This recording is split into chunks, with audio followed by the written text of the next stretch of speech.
Hello, everyone, and welcome to this week's episode of Beacon in the Dark. We took a bit of a break for various reasons. We're back, and we are about to potentially, I don't want to say bring a close to the hour on arc, but we're getting close to there. Either way, last time a bunch of stuff happened. Before we get into that, let's have these lovely people introduce themselves and their characters. Dice say that first and foremost we should go with Doom Goblin. Doom Goblin, could you please go ahead and introduce yourself and your character? Yes, I'm Doom Goblin, and I'm gonna be playing Captain Bladebeard. He's the guy your girl tells you not to worry about, but you should. Okay. Nice. Thank you very, very much, Doom Goblin. Then we would have Zelren. Could you please go ahead and introduce yourself and your character? I'm Zaren. I play Elf. She is and she does. Thank you very, very much, Zelren. And then we would have Sir Farmshire. Could you please go ahead and introduce yourself and your character? Sure. As always, I'll be playing Benjamin Aaron, the traveling swordsman that continues to fully enjoy his little holiday. And nothing horrible happens, and will continue not to happen until we peacefully leave without having enlisted in any sort of war or anything. You say you will continue to enjoy your day, but it's pretty much almost evening at this point. So, Anyway, thank you very, very much, Farmshire. And then, of course, we would have Banarak. Could you please go ahead and introduce yourself and your character? Yes, hello. I am Banarak, and I'm playing the ogre, the fell ogre. I don't know what else he is, but that is what he is. And I don't know if you should worry about him. You should worry about if you have food in your vicinity, I guess. Mm-hmm. I don't know about ladies. I mean, there was the potential ladies aspect back in season 1, but I think we're past that. Thank you. We're Go ahead. Yeah, we're definitely past that. Sure. Thank you very, very much, Banarak. So, last time I believe it was Doom Goblin who reminded everyone of what happened the previous time. So as usual, Doom Goblin, you have the choice of either appointing someone to read the recap or letting the dice decide. What say you? I'm going to let the dice decide, but can you exclude me from the roll? I'll roll a d4 if that's alright, okay? Thank you. And the results will be alphabetical, so 1's Banarak, 2 is me, 3 is Farmshire, and 4 is Zelren. Let's see how it goes. Zelren. Uh-huh. Yeah, apparently the dice have appointed you. Are you set to read us the recap? Let me find out. Sure thing. Our heroes unwittingly trigger an ancient trap, forcing them to contend with a weapon once used by Deathwing himself. Having peered into Crassus' seeing orb in order to verify Archmage Danubius' crimes, Archmage Medera unwittingly triggered the deadly ward known as the Endless Hunger, a powerful void spell designed to eliminate magic wielders. Given the appearance of this forbidden magic, Danubius took an openly hostile stance against our heroes.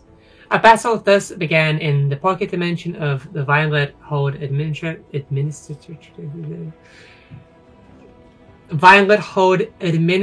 offices as the party and Archmage Medera, Carlane, and Vargoth desperately tried to survive the onslaught of the ancient spell.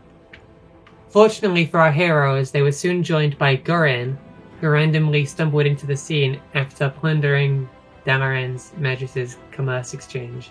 Mm-hmm. Given the ethereal nature of the Endless Hunger, Chief Captain Morg surmised that his mainly physical-based abilities would be of little use in the fight.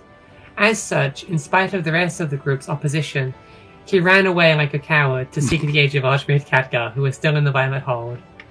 Disguising himself as Khadgar, the ogre managed to convince one guard to rush in and help, which only resulted in the guardsman's death, but was halted at the entrance of the hold by 2 others.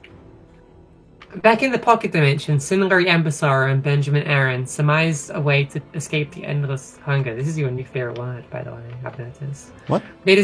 Huh? I didn't hear what you said. Sorry. This is your new favorite word, by the way, I've noticed. Which one? Surmised. Really? Did I use it that often? I guess I did. Sure. Fun. Surmised a way to escape the endless hunger. They discovered that the pocket dimension was anchored by a central magical fountain, which held a failsafe that would teleport those inside to safety in case of a failure. Mary meddled with the failsafe, altering it to expel everyone except for the endless hunger, and Benjamin convinced Modera to destroy the fountain. Meanwhile, Captain Bladebeard and with Gurin's Meanwhile, Captain Bladebeard with Gurin's aid successfully overcame Archmage Danubius and knocked him out. The first attack against the fountain damaged but did not destroy it, opening a larger tear into the void. However, Modera, this isn't true by the way, you're misremembering. No, maybe. This is some on the fly, off the cuff fixing. However, Benjamin and Lyrie managed to destroy the device, causing the pocket dimension to collapse. As planned, everyone except for the Endless Hunger was safely teleported to the pools outside the Violet Hold, just as Moab's discussions with the Guardsmen were turning violent. While Modera defused the situation, Bladebeard secretly retrieved Crassus' seeing orb from the water and fed the unconscious Danubius the Prince Anduin concoction. The drink, however, did not agree with the Archmage. Bladebeard, now covered in the elderly human's mess, decided to turn back time using Argentum's spare pajama pants to avoid this, accidentally causing most of the people nearby to become temporarily polymorphed. In the end, Bladebeard was also unable to keep Crassus' seeing orb. Benjamin used his tracker's map of Azeroth to find the item, and the dwarf was thus forced to return it. Modera briefly used it to confirm Danubius' guilt, then explained that our party's fate would be decided at the Council of Six meeting later tonight. Our heroes chose to spend their evening in the Violet Hold, asking. I see. Our heroes chose to spend their evening in the Violet Hold, asking, however, that their relatives be freed. Yep. Thank you. I need caffeine. Sure. Understandable. Thank you very, very much, Zelrin. So, as we return to the group, I think it's best to perhaps join you all at the entrance to the Violet Hold itself. More like inside, not outside, so to say. As you'll be escorted in by guardsmen, probably chief among them Lieutenant Sinclair, who, for simplicity's sake, let's say she was filled in by Modera. And she will turn back to the group and say, due to circumstances, while you are granted freedom to travel, for lack of a better term, within the Violet Hold, but you'll be accompanied by one guardsman each, if you do so, and we will use a device to make it seem that you are guardsmen themselves, so as to not incite problems with the prisoners. Is that alright with the four of you? Well, 5 of you, because Gurin's also there. Sure. I prefer to just go in the cell. Yeah, and you may do that. All that I'm saying is that if you go outside the cell, you'll be accompanied by a guardsman and you will look like one. Fair enough? Mm-hmm. Looks to Bladebeard, Morg, and Gurin. Mm-hmm. Sounds good to me. Sure. Alright. Activate the device, she says to a nearby guardsman who proceeds to probably press a couple buttons on the wall, which seem a bit out of place, but then you remember that Meridia did something similar in her cell, and now all of you are turned to look like generic human Kirin Tor guardsmen, as long as you're outside the cells, and you are each assigned an individual guard, and thus now you may go wherever you please. Feel free to use your little tokens to indicate where you're going if you're going to any particular cell, I guess. By moving in next to the people who would be in that cell. I go to...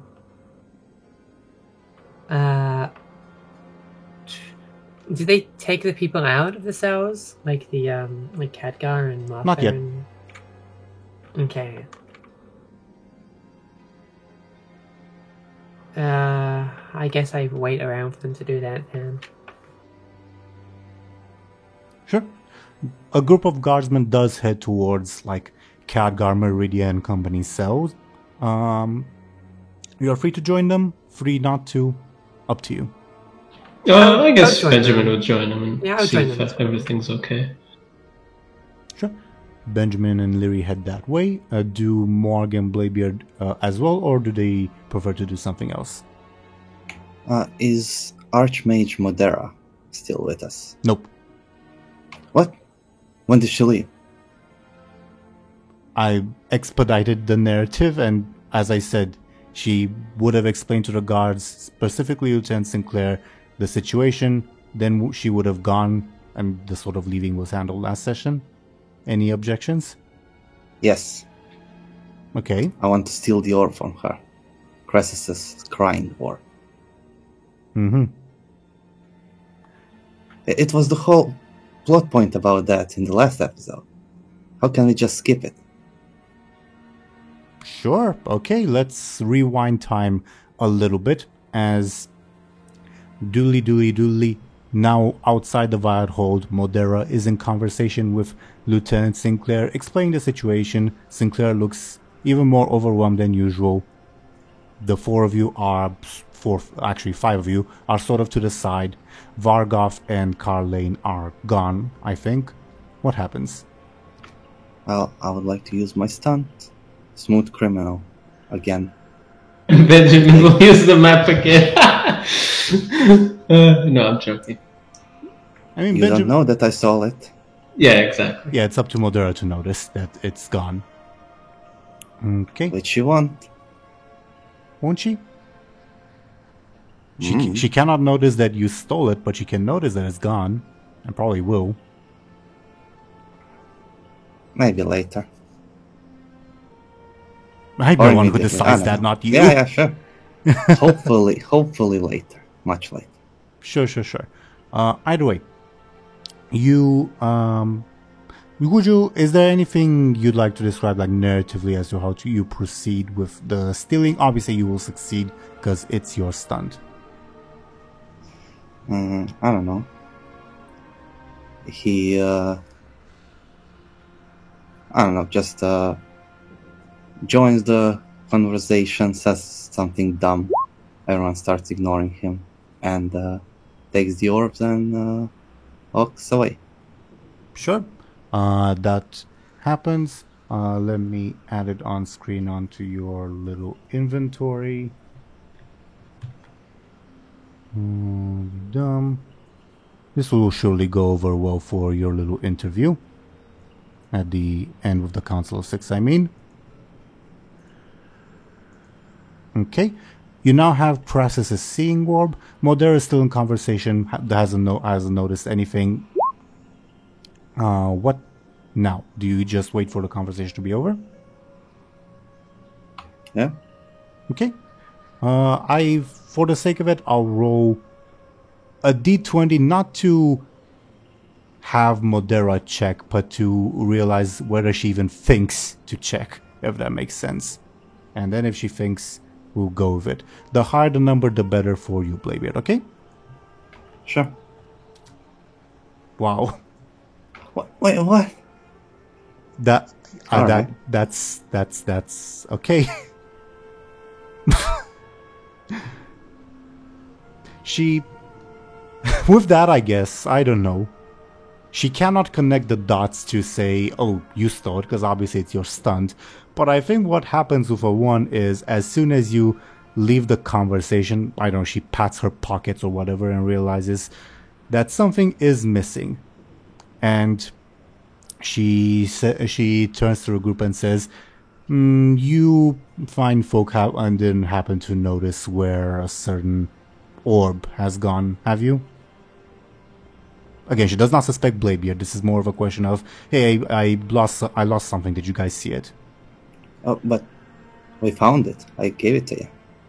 Right, and it seems I've lost it again. Guess it has some magical properties I did not expect.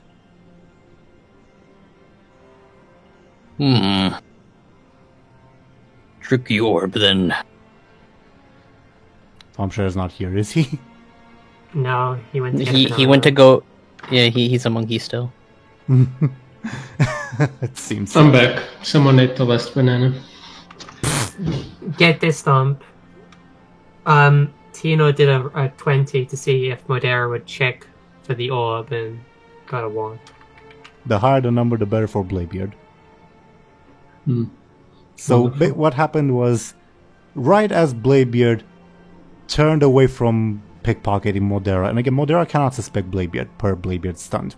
She feels her pocket, notices something's gone, and turns to the group and asks, "Hey, has anyone seen the orb?"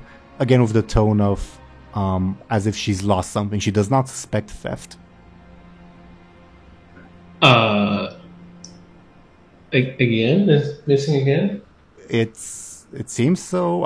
It seems good. Crassus had some tricks up his sleeve that I suppose the council wasn't not made aware of. Well, I guess every mage has his secrets. Who's this Craxus guy? The maker of the orb.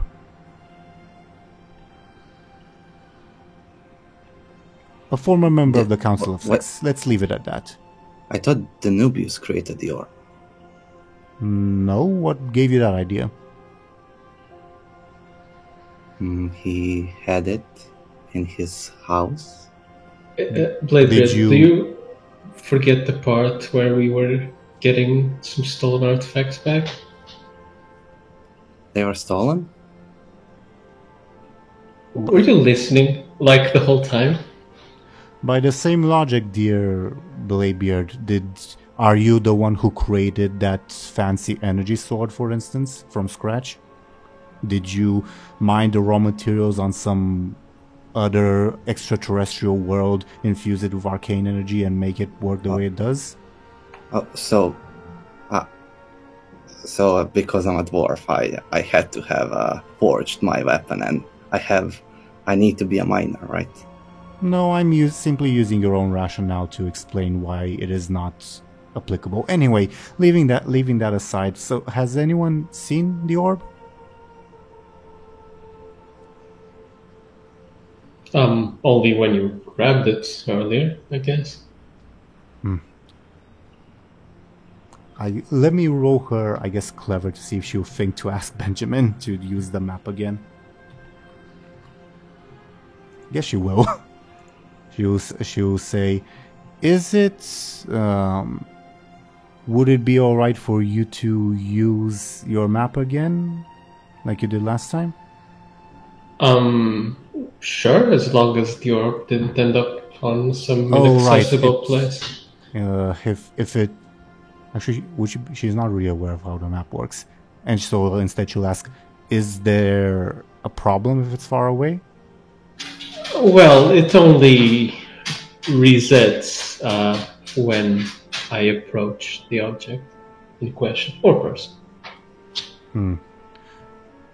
Then let me do a check to see if there have been any teleportation magics nearby first, alright? Okay. I'll roll her careful.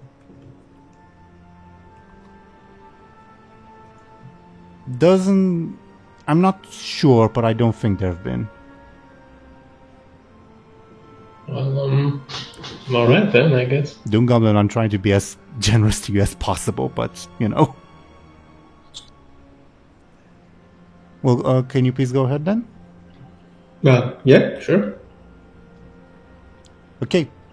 Same thing that happened last time. If you use the map to find Crassus' seeing orb, as before, you see a giant map of Azeroth centered around the location of the orb that you may zoom in or zoom out as if it were a picture on your phone, and is presumably centered on Bladebeard, unless Doomgoblin, you've dropped the orb off somewhere or anything like that.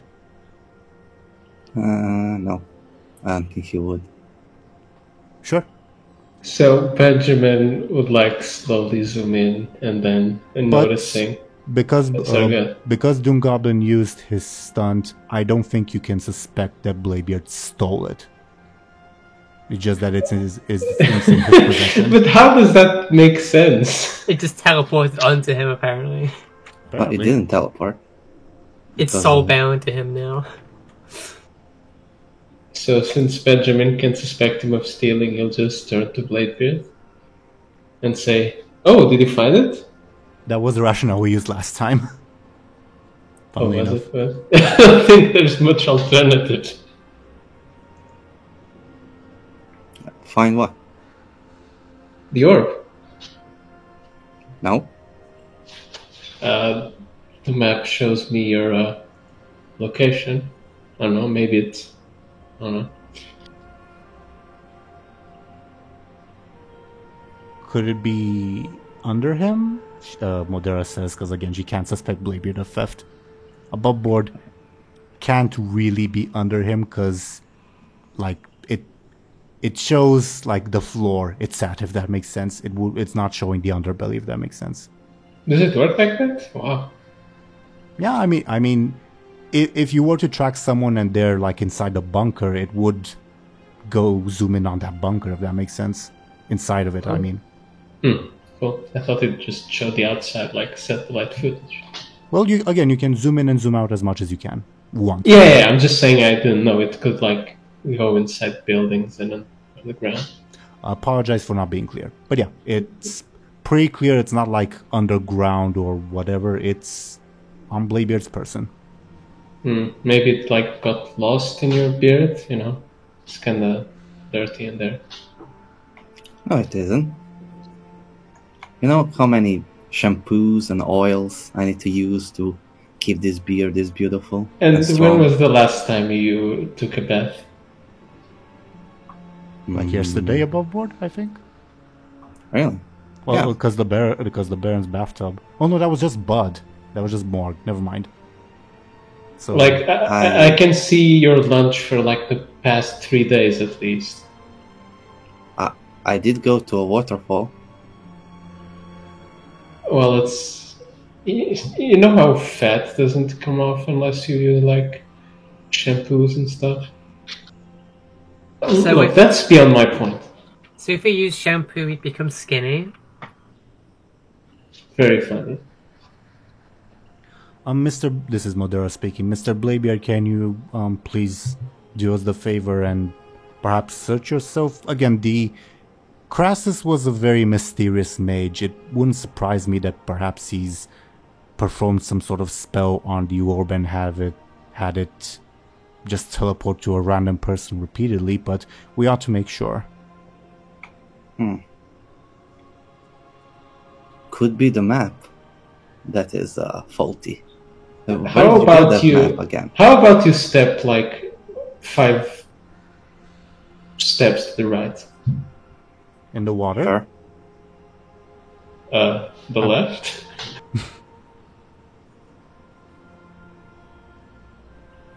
If Bladebeard does so, the map follows Yeah. Bladebeard. Yeah, it's moving.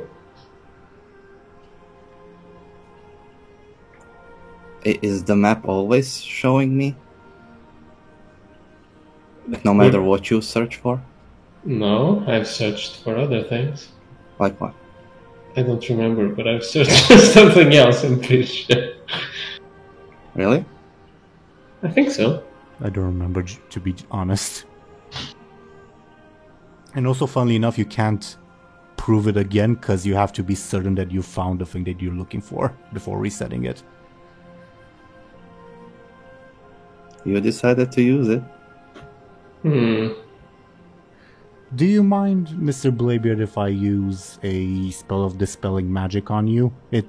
Just in case, for whatever reason, the orb turned invisible, it would reveal it.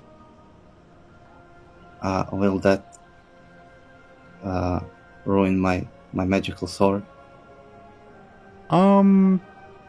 Probably not. It's just the sword, from what obviously I've never seen one quite like it, but magical swords in general, you can't just dispel them. The magic is entrenched already in the material plane. What about my mammoth? Your what? Oh, the one. My mount. The one you used Aye. to.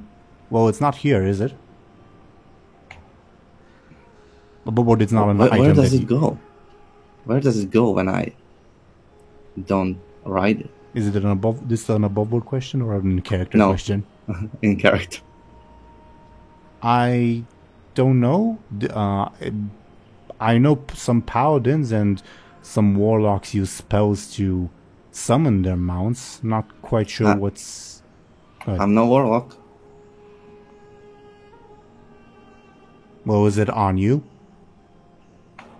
Nope. I'm Alright. sometimes on it. All right. So, is there an issue with me using a spell of dispelling magic? Don't think so. May I? Sure. Modera does cast dispel magic on you. I don't think you don't have like anything magical, like a spell that I don't makes you more handsome or whatever. Do you, Doom Goblin? No. Okay, then yeah, it displays no visible effects. All right. Can you please search your pockets now? Sure.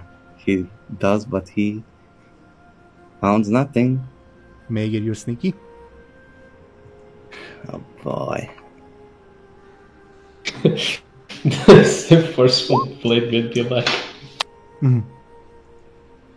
I guess I'll roll a reduced careful because she does not suspect you of like ill intent. Still, even with the reduced careful, seems like I Wait, maybe this is like a D roll to beat. So, sure, I'll use a fate point to add +2. that would make it a tie. Tie on an overcome is Really? Oh, she has 5, not 4. Sure. tie on an overcome is success or at a negative cost or failure. What say you? Let's go with failure. It can't be worse than me not getting the orb. Well, you're the one who's succeeding at a negative cost or failing, not her, because you're a player. Yeah, I know. Okay, so Yeah, you're, but whatever the bad thing is, it can't be that bad. okay. So as you feel mime feeling around your pockets, you notice as I don't think you're paying above board. Where would you be keeping it? Because she's going to refer to that spot of your body, like a pocket, a bag, anything like that, or like a shirt pocket or whatever. In his underwear, of course. Of course. You gave me the choice. Yeah, and perfectly valid. But I think you're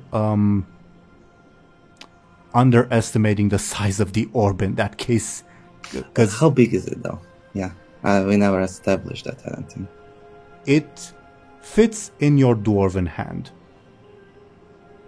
There are things in my pants that fit my Which is to dwarven say, it would struggle to fit in like a human's hand. Like it would be awkward to hold it as a human. Because it's going to be slightly too big for their hands. All right. I know we can make all the jokes possible, and I'm down for it, but doesn't solve the matter at hand. Or is that still where you're keeping it? Yes. Okay. Then I think as you pat yourself, she will notice the immediately obvious enormous bulge, and say, "Oh, well, that was obvious. Well, can you please hand it over?" What? Because again, the bulge is very obvious. She points at it, and it's Didn't obvious. I It's obvious to everyone. succeed in my role? This is sexual harassment. Wait, what was your question, Doom Goblin? Didn't I succeed at You a told me you negative failed. cost? You told me you failed. Oh no, that's not what I meant. Oh, so you want to succeed at a negative cost? Yeah. Okay, then doodly. For whatever reason, she does not notice the enormous bulge in your pants, or assume something else. I don't know, pirate stuff. What would be the negative? What does that mean?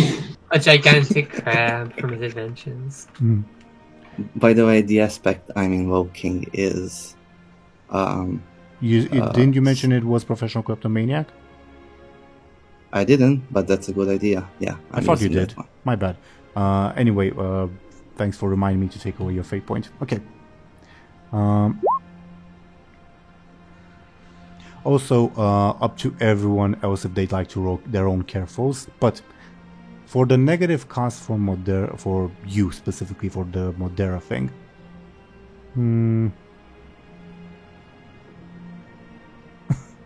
I have a really mean one in mind.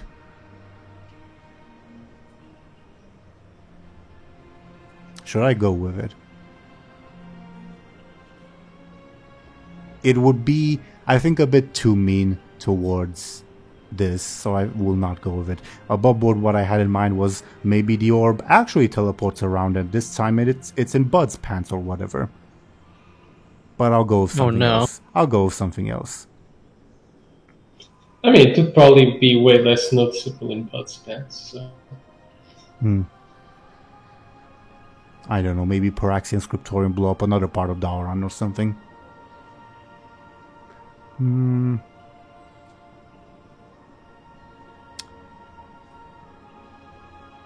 No, I think I know what the negative cost is. It's something that will come up later. Okay. Sure. Love those ones. Okay. So, moving on. Modera does not notice the extremely large bulge in Bladebeard's trousers and actual pants, I guess. Would any of the players like to make the attempt, or shall we move on? From this particular role, I mean.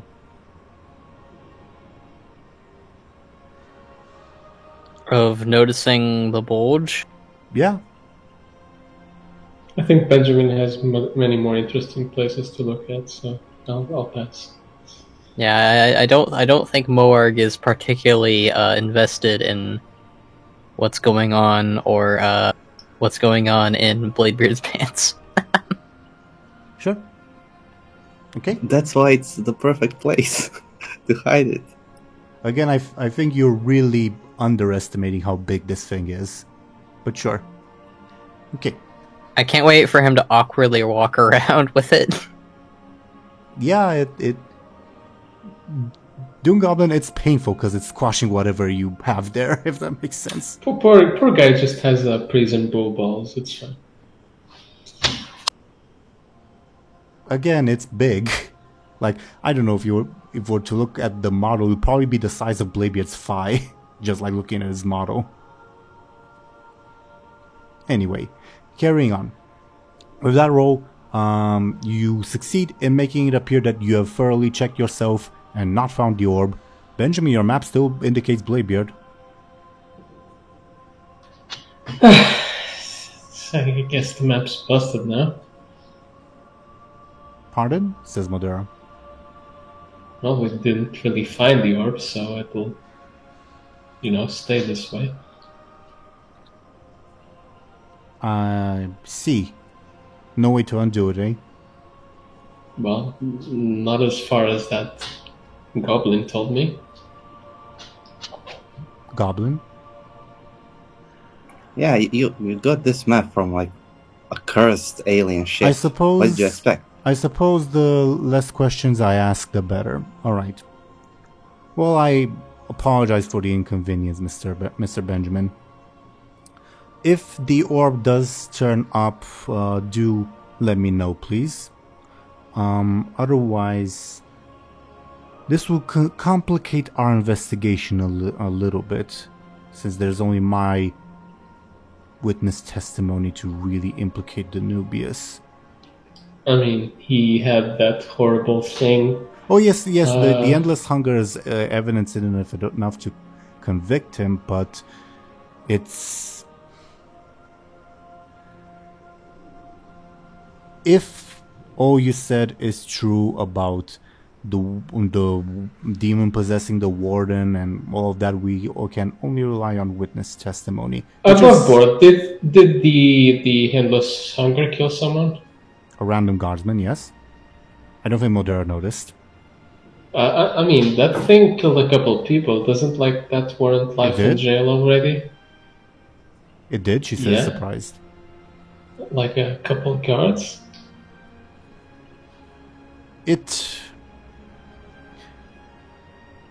Danubius is in trouble no matter what. The issue is whether we can discount his testimony against the four of you or not. Does that make sense? I guess. Yeah, I guess. It's something I'll have to discuss further with the Council of Six. Anyway, well, if it turns up, please let me or the Virehold authorities know.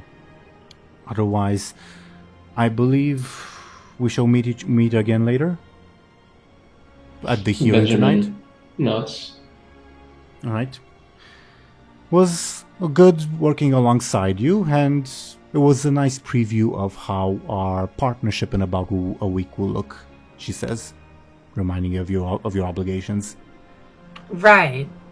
We have to discuss that, Benjamin. I'm sure you have plenty of things to talk about, but from my point of view, the bargain stands. Either way, I will speak to you tonight later then, and Modera will proceed to teleport away. So now go ahead. So what happened to saving your cousin or whatever? Like, did we really need to make a contract with her? Did you need to stay in jail? Yes. Yeah, you kind of deserve it, Bladebeard, but I'm not talking to you right now. No, Lyri needed to stay in jail. Well, you would stay too, and Bud as well. Well, I would prove that I'm not guilty. You know, most of the accusations were actually true, so I doubt that. No. I don't think so. Okay, sure, Bladebeard, sure. Fact of the matter is, we're going to war in a week. War where? I wasn't told. Can we see Shalon?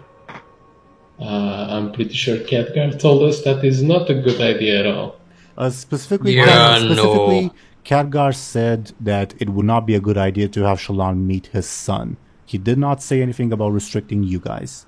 Well, Lyri definitely. Oh, Lyri definitely, but not Ishnudores. But yeah, I'm stumbling over my words. You get what I mean. Okay, then going back a few seconds. Well, definitely not you. Huh? Why? Because you're void infested. Couldn't I just take away his void? I don't think that's a great idea. I mean, if it makes him back to normal, it might be good. And what if you kill him? What if you make him worse? Have you considered that?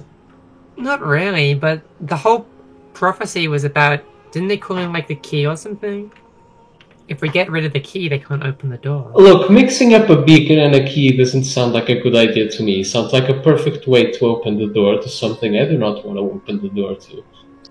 A beacon is not the same thing as a door.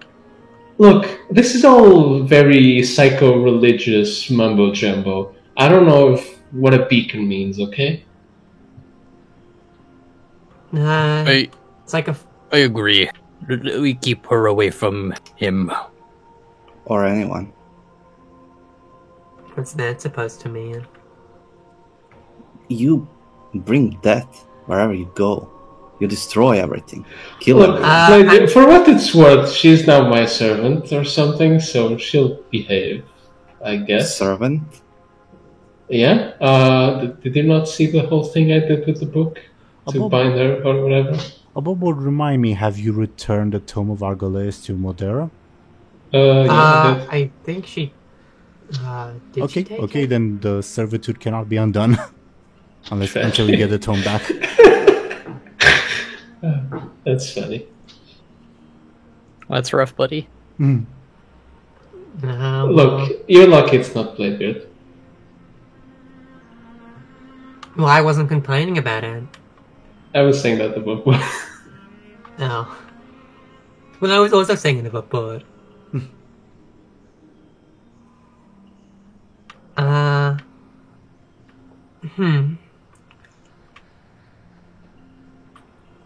I guess if anything bad happens involving me, you can blame Benjamin now. Already do. Well, Wow. thanks. I also blame myself Because you didn't kill her earlier. Yeah, we know. because I saved her life. Okay. Okay. Zoran? Lyri will receive a sending spell. That said, because you wear the crown, you are able to block it, if that makes sense. You are receiving a sending spell from Velnif's random goon who speaks in his name because he doesn't know sending. Do you allow this sending to go through? Yeah, I want to go through. Velnif here. Did you have anything to do with the explosion in Runeweaver Square? Confirm status report. Now paste it in our Discord chat. Larry blinks, thinking of if it's a good idea to take credit for that explosion.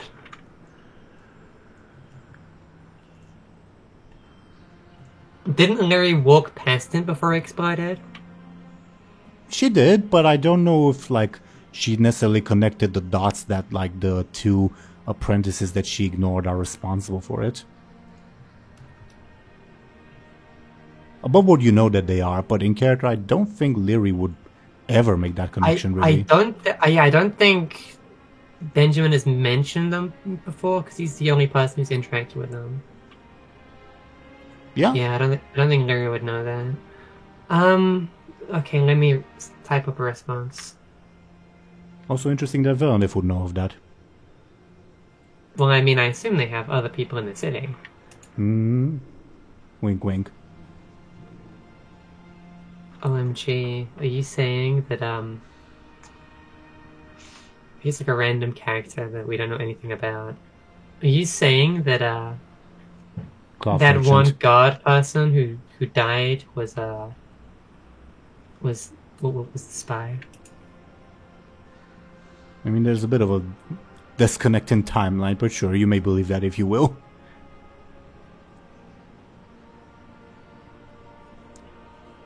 Either way, yeah. Semi-neat ability of your crown, you are able to block sending spells. Because the crown blocks foreign voices in your mind. Epic.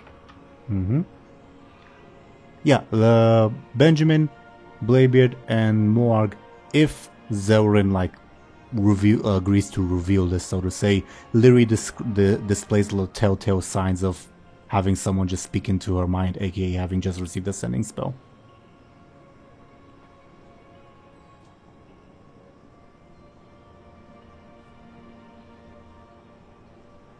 Do we have to roll or do we just notice? Up to Zelrin. No, you can notice. Bladebeard doesn't. Anyone we know? Larry can't say anything because I'm still writing the response. Yeah, and I'm sure you know that Benjamin knows that if she says something, it would interfere with her reply.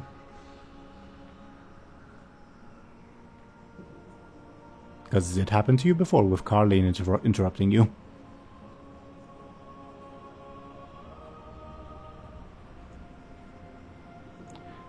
Either way, Lieutenant Sinclair, I think, would clear her throat and say, so, will be in charge of your group, and she'll begin explaining the same thing that I explained in the beginning of the session, only she'll do it outside this time, if that makes sense.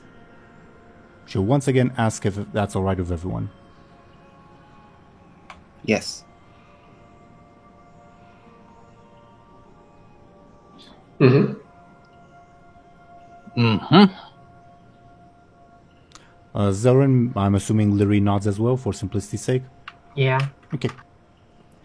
Alright, then will you please follow me?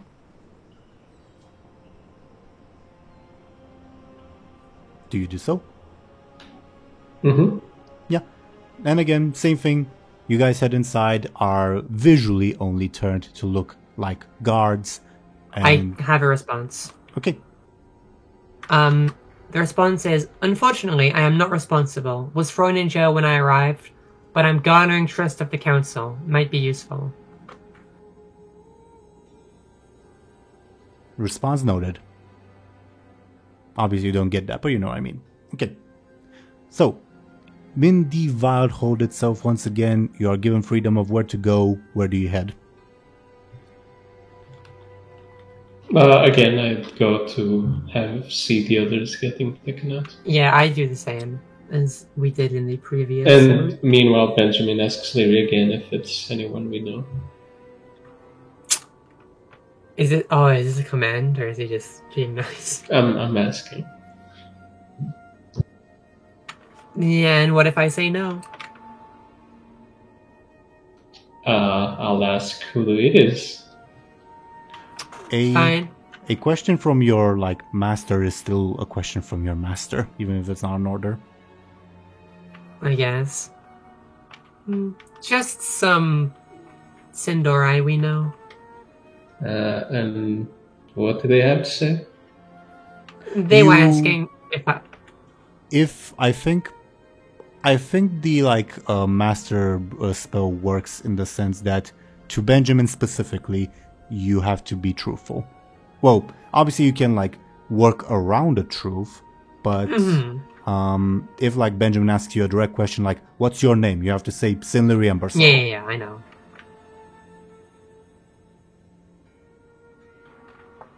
So what was the question again that you just asked?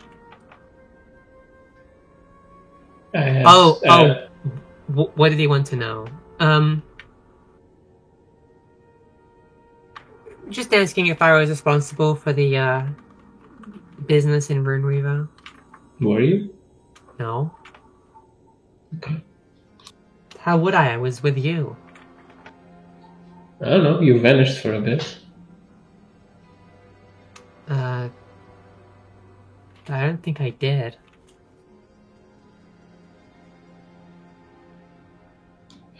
You forget the whole time we were separated, or... Oh, wait, maybe I'm forgetting the timeline. When did this happen? It happened while we were forging our identities to get into the Violet Hold. Oh, then never mind. Obviously, the preliminary steps of the apprentices fucking about with it happened before, but I don't think either of you know that or are able to make the connection. Well, whatever. Let's just see to everyone getting out safely. So, remind me, Benjamin and Lyri go with guard to the Khadgar cell when Meridia know that. Bladebeard and Morg? Sure, I'll follow. Okay. Morg? In regards to where we're going in the Violet Hold? Yeah, are you going with the rest of the group towards the cell where, Khadgar and company are at? Yeah. As you approach the cell, you find the Archmage. I believe he was disguised as... Bud? Lyri. No, as Lyri, right. So you find Lyri sitting comfortably, leaning against the wall, while Moarg, who is Joseph, is looks enraptured, listening to every word, and Lyri is just seems to be casually bragging about something. All the other denizens of the cell seem to be oddly asleep.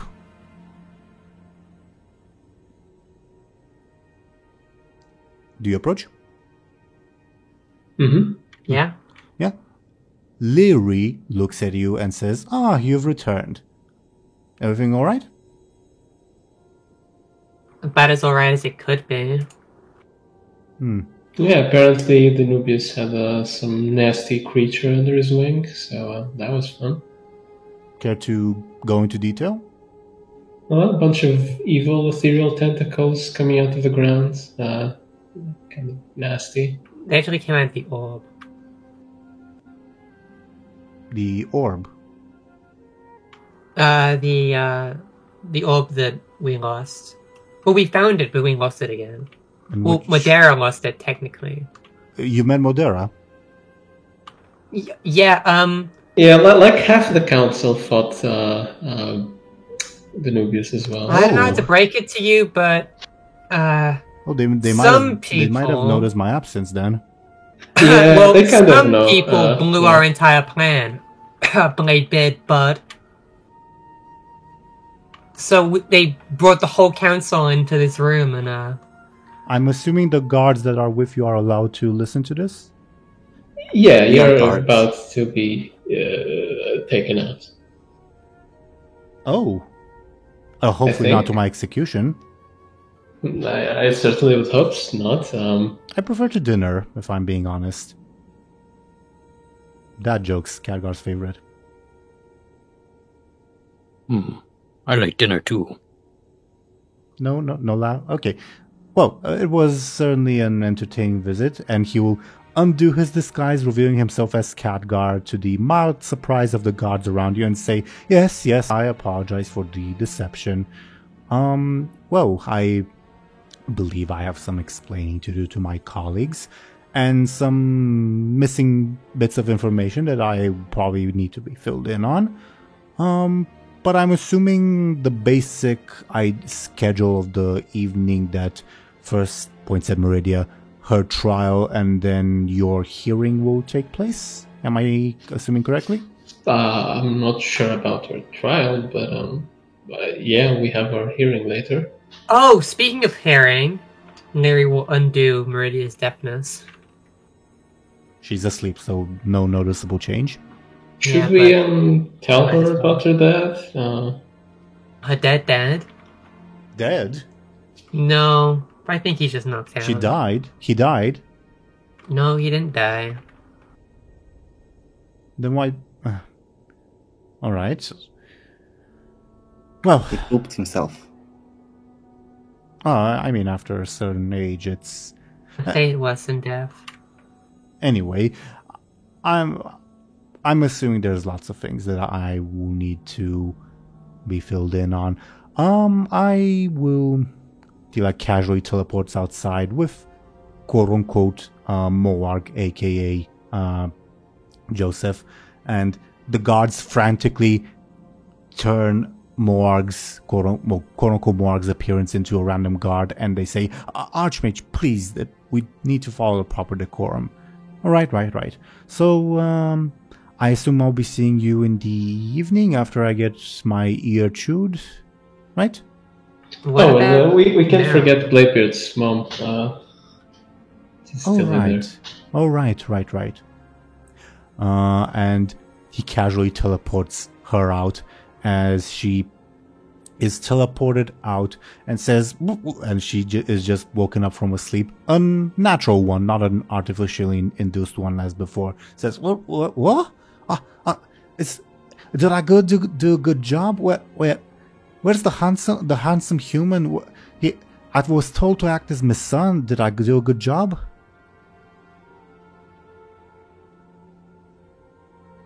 She's asking because none of the four of you don't look like yourselves at the moment.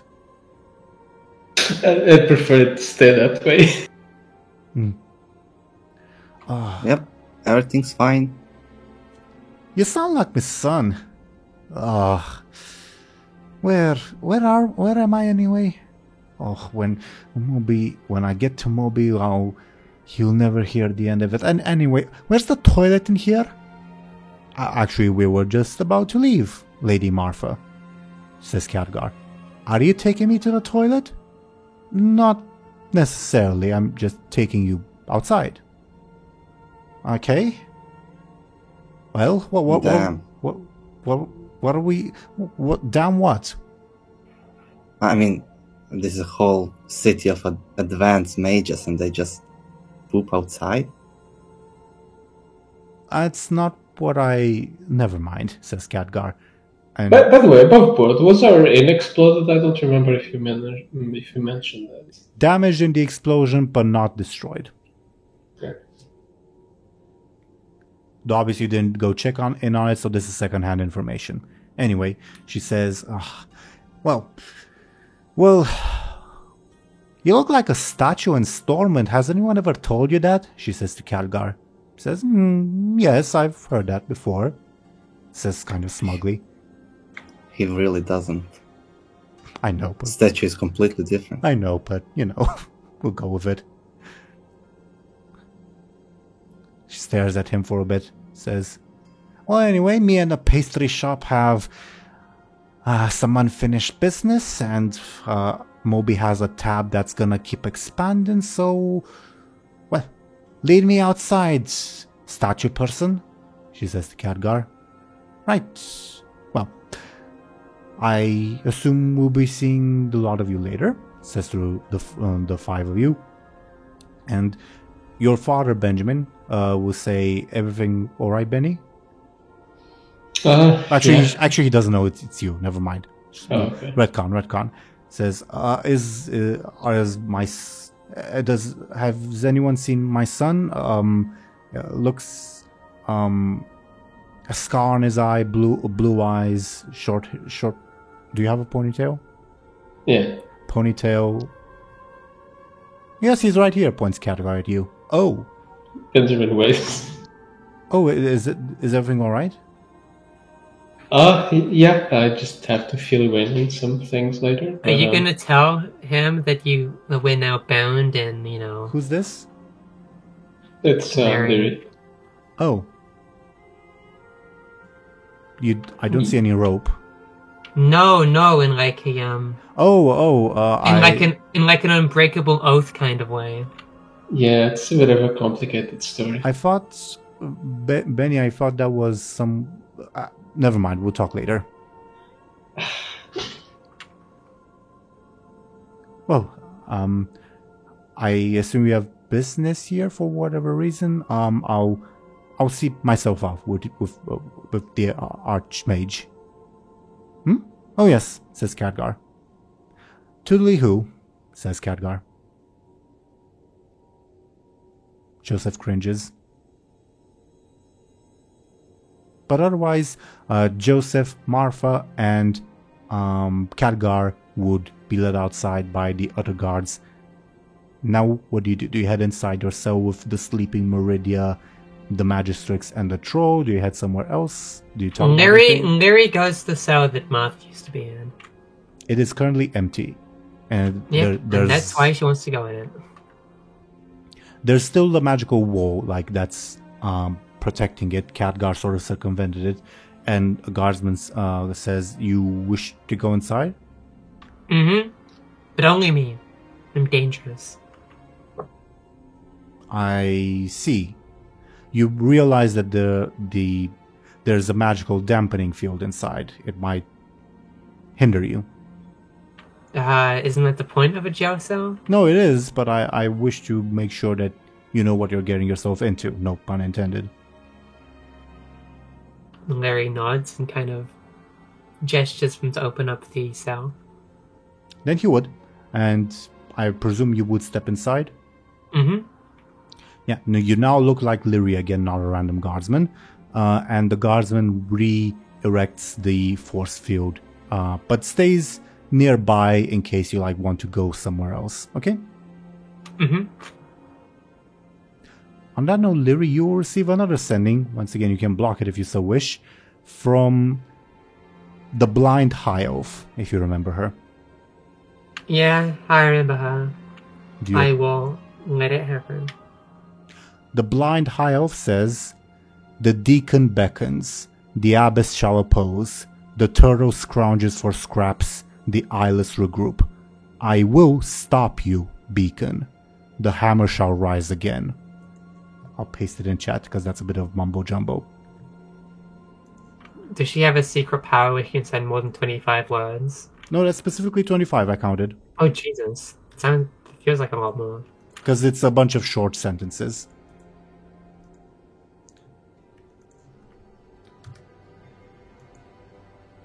And no, I did not misspell beacon. It does say Yeah, deacon. it's like a church man. Mm-hmm.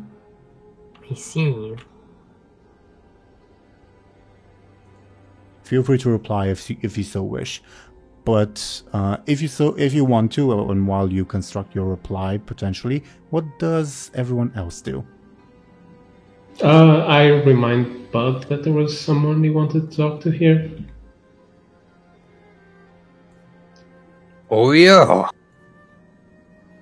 Well, just keep in mind that they're probably in jail for a reason, but maybe you can get some information, I don't know. Maybe. Well, I'll go find them. They probably look demony. Do you need help? If you want to come with, I won't say no. Benjamin I'll come with. shrugs. So Bladebeard offers to come with. Benjamin shrugged. So what's the verdict, so to say? Yeah, I'll go. Okay. The three of you go. I think... Feel free to give me... No, actually you don't need to, because when Meryl visited your cell, he pointed to the Demon Hunter cell, so you don't need to, like, spend time looking for it. You do see the Demon Hunter in her cell. You know... she's doing the Hamlet pose that Illidan is doing, except there's no skull in her hand. If you know what I mean. Yes. Otherwise, she does not seem to pay any mind when you guys approach. The guardsmen who are with you sort of step to the back as if they're kind of wary of this person. Oh, hello there. It says, "My greetings. What do you seek? I see the same taint that defiles me within you. That does not mean that we are kin, but I will hear you." She says, not looking at you, still staring at her hand. Well, we may not be kin, but do you have any tips or information that can help me? Help you what? Help you to do what? Do you wish to expunge the taint inside of you or to master it? What do you think, Benjamin? Do you think I should expunge it or master it? You I would say master it. you would seek the advice of those who are uninitiated. I guess I can ask you too. Do you think I should keep it or expunge it? You lack the necessary darkness to truly use it. Says, still not looking at you, but like dramatically turns away from you. Still in her crouch position. Kind of agree there. That does not mean, however, that it cannot be built. The path you face is a long and treacherous one, but if I may have my freedom, I see the potential in you.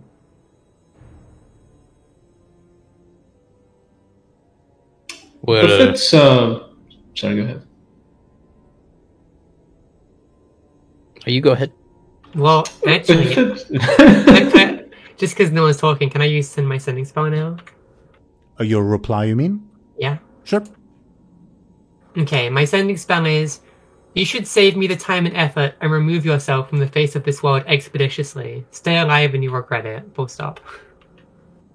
Yeah, sure. And there is sending death threats over the magical airways, I guess. To be fair, the other lady started it. But yeah, message sent. Presumably, so that means it's been almost certainly received, unless the blind high elf has a crown like yours.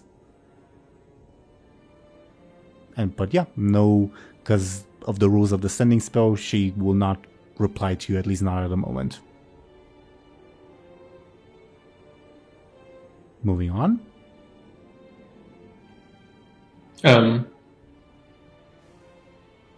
Benjamin was gonna ask, If it's not too personal, what demon did you eat? You know nothing of our ways, human. I am not obligated to answer you in any way. The secrets... Oh, Tom Shar died. yeah? Her edge was just too much for him.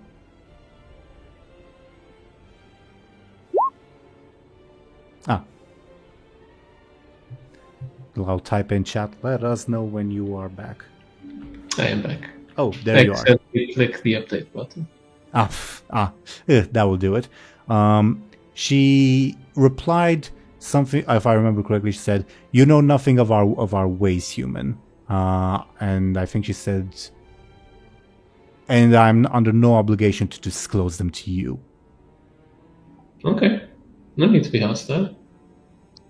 All the while, again, she hasn't been looking at any of you, just been staring at her hand. There's not enough darkness in you for you to comprehend anyway. You know nothing of our pain. Sheesh.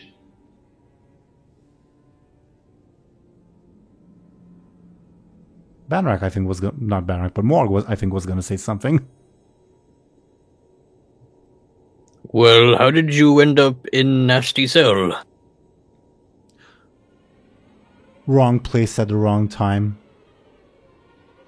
Tell me about it. Yeah, I get that one big time. I was on... She, for the first time looks and seems to glare at Benjamin and Bladebeard and says, "Never mind.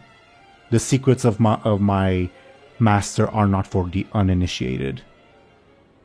Well, technically neither are you, says to Morg. You are not initiated either. You've stumbled blindly into our path. How did that come about for you? How are you not dead? The better question. Well, for starters, I am strong.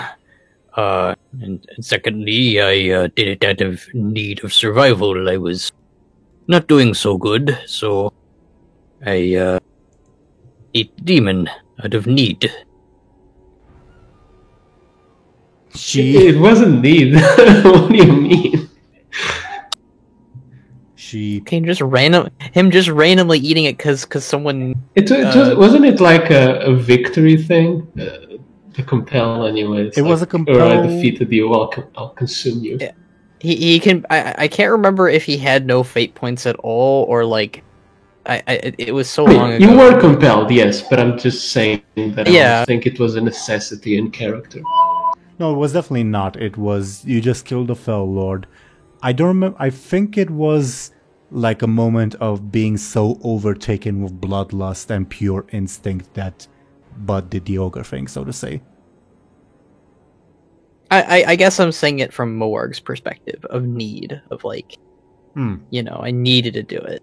I guess I don't know how to exactly phrase it beyond just I was compelled to do it. Mm-hmm.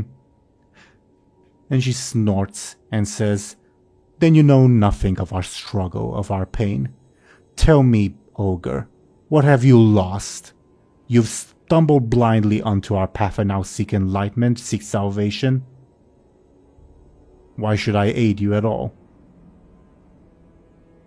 Well, I figured you would help. I've lost maybe not as much as you have, or your people, but I lost myself, my memory, and for a time my people, but I saved them, but I don't know for how long I can do that, and they're not with me right now, so I just have myself, and myself is not doing so good. Do you truly, I wonder, comprehend our struggle? Do you even know what I am? Do you know why we've taken the steps that you've blindly stumbled upon? Do you know even our ultimate goal? No, but I'd like to know. I received a vision of me fighting alongside warriors like you. Perhaps they may come. Our goal is the utter and complete destruction of the Burning Legion. To vanquish the demons and make Azeroth forever safe. Is that something you would be willing to dedicate yourself to sacrifice all of your past and future to truly become a demon hunter? Be careful not to cut yourselves on the edge. I struggle always with my path, I think. I could be a leader for my people. I could be a seafarer across the sea. I could be a hunter of demons. I don't know what I want to be. I've always contended with that. I've always... And with such weak resolve, you come seeking me? Well, I was hoping you could help me, but I don't think that's what's happening here. Then here is my first piece of advice. Find the path within yourself. Truly find the reason why you are walking down the path you are blindly stumbling upon. Then return, and then I shall help you. You have my word on that. I see the potential in you, and you will be a mighty warrior of our order, indeed. But I will not raise a mindless brute. I will not help prepare someone that may easily be taken over by promises of power. Do you have any inkling of what we deal with on a daily basis? The temptations and the hatred we need to resist them. I think I get that part, actually. You know nothing. You know only bits and pieces from whatever demon you've eaten has whispered to you. It is incomparable with what the very lords of the Burning Legion offer us, and what we must dedicate ourselves to resisting. Do you comprehend that? I understand that there's a lot more that I don't know. That much I do know, at least. How did you hear of me and my kind? You, if you were to simply see a blind elf with horns, I don't think you would think that she would be in the same situation as you. Tell me, who is the traitor that has spilled our secrets? One of the mages here told me about you. Which one? Maybe you shouldn't say that. I promise to cut out their tongue when I am liberated. I don't think that's a very good idea to do or say when you're still in the cell. The secrets of our order are paramount. I've been nothing but honest. Well, I'm just saying it's probably just not good for yourself if you ever want to leave, you know. I will continue my task and my mission, whether it is in this cell or on the battlefield. I much prefer to be on the battlefield, but I will continue my crusade even here. Well, if you say so. You have a hard time finding another one of my order that's out in the wild anyway. From what I've heard, most of us have been imprisoned as well. I think you need me to be free more than I need myself to be free. If your grand vision is so good for Azeroth, why are you all imprisoned? Because the humans of this place and my misguided kin, above board referring to the other elves, do not truly understand the importance of our mission, and do not truly understand what our Lord was doing, and the sacrifices that we had to perform in our mission. They mistake the forest for the trees. They see only the damage that we have caused in in our attempt to stop the Burning in our crusades to stop the Burning Legion, and they do not care to see the results or what we may offer. They lack vision. And I suspect nothing will change that.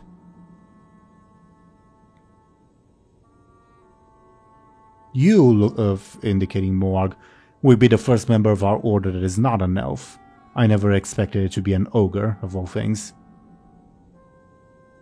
I do like the sound of that. You shouldn't. Our path is not one that one seeks to follow willingly, but one that is thrust upon you by destiny and then doggedly pursued until the very end. That is what it means to be a demon hunter.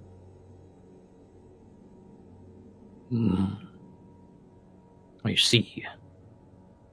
You do not. You only do so literally, unfortunately for you.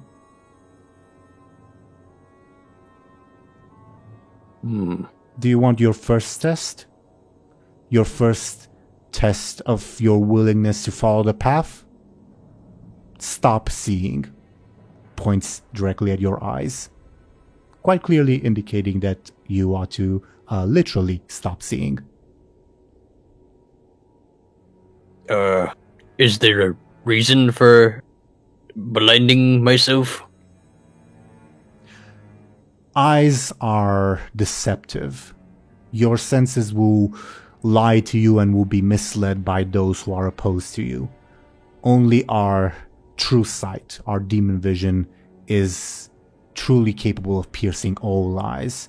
How do you think I know you're an ogre even though you're disguised as a human guardsman? Without even looking in your direction at that. The smell? There's a magical barrier in between the two of you, if you remember. But she was... But still say that. Okay. She will say... No, actually she will ignore that because she thinks you're beneath her, I think.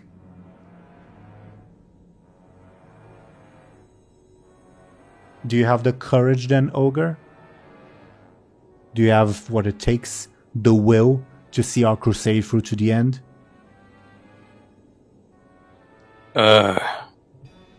I don't think, I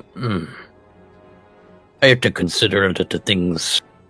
Of course, she says sort of disdainfully. And while you do, the demons are preparing to return. They are making plans to burn the forests, assault the plains, to burn everything in sight. All the while you sit and consider. The crusade does not sit to wait for you. It will move forward whether you will be there or not.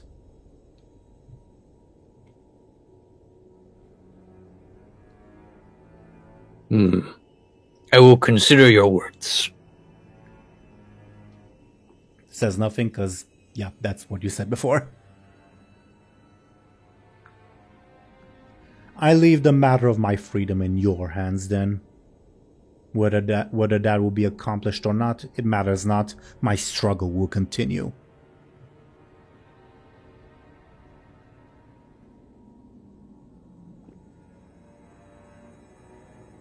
Oh, all right then. Thank you for your time, I guess. Says nothing. She's too cool for you. In her mind, obviously.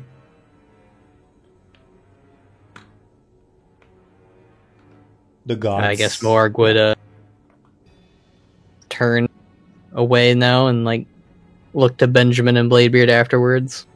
Benjamin kind of shrugs.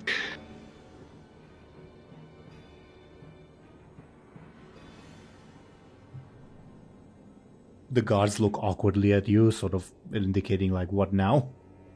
You can stay and continue talking if you want, but there's a reason why they kept their distance.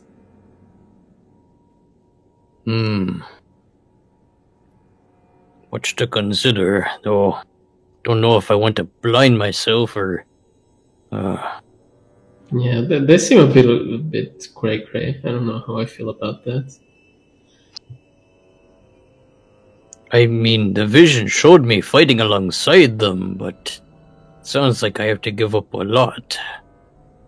I don't know if I want to do that. Look, it's a vision, you know. You know what they say, like the future isn't written down yet or whatever. Yeah. We choose our own destiny. Banrak, may I get a careful from you to see if you remember a certain detail from your vision? Yes. Yeah, okay, you definitely do. Your vision was very much from a first-person perspective. And you think to yourself, wait, but I was, like, seeing, like, as I normally see in that vision. But then you realize, oh, I was, like, seeing as I do now with my ogre eyes, but I was also seeing things that I know I cannot see now. And because of your high careful, you realize, yes, I was seeing the flows of magic, where demons, like those that, for instance, specialize in stealth, were hiding to ambush your group, and you successfully pointed them out to your companions. You realize that there is truth to her words, and obviously, while there's a lot of physical pain, the sight that she promises is very much real and very much more potent than what your normal eyes offer. That said, ripping out your own eyes is certainly not something you should do easily. I remember the vision definitely still had me see, but I could see more. Very perplexing. Look, I just wouldn't let a stupid vision decide your future, so if you do consider this strange lady, please disregard that vision and think for yourself, you know? Yeah. Those visions didn't make any sense. Mine were complete mumbo-jumbo. Yeah, and mine was a boring trial, so yeah, whoever gave those visions had much more interesting things to show you.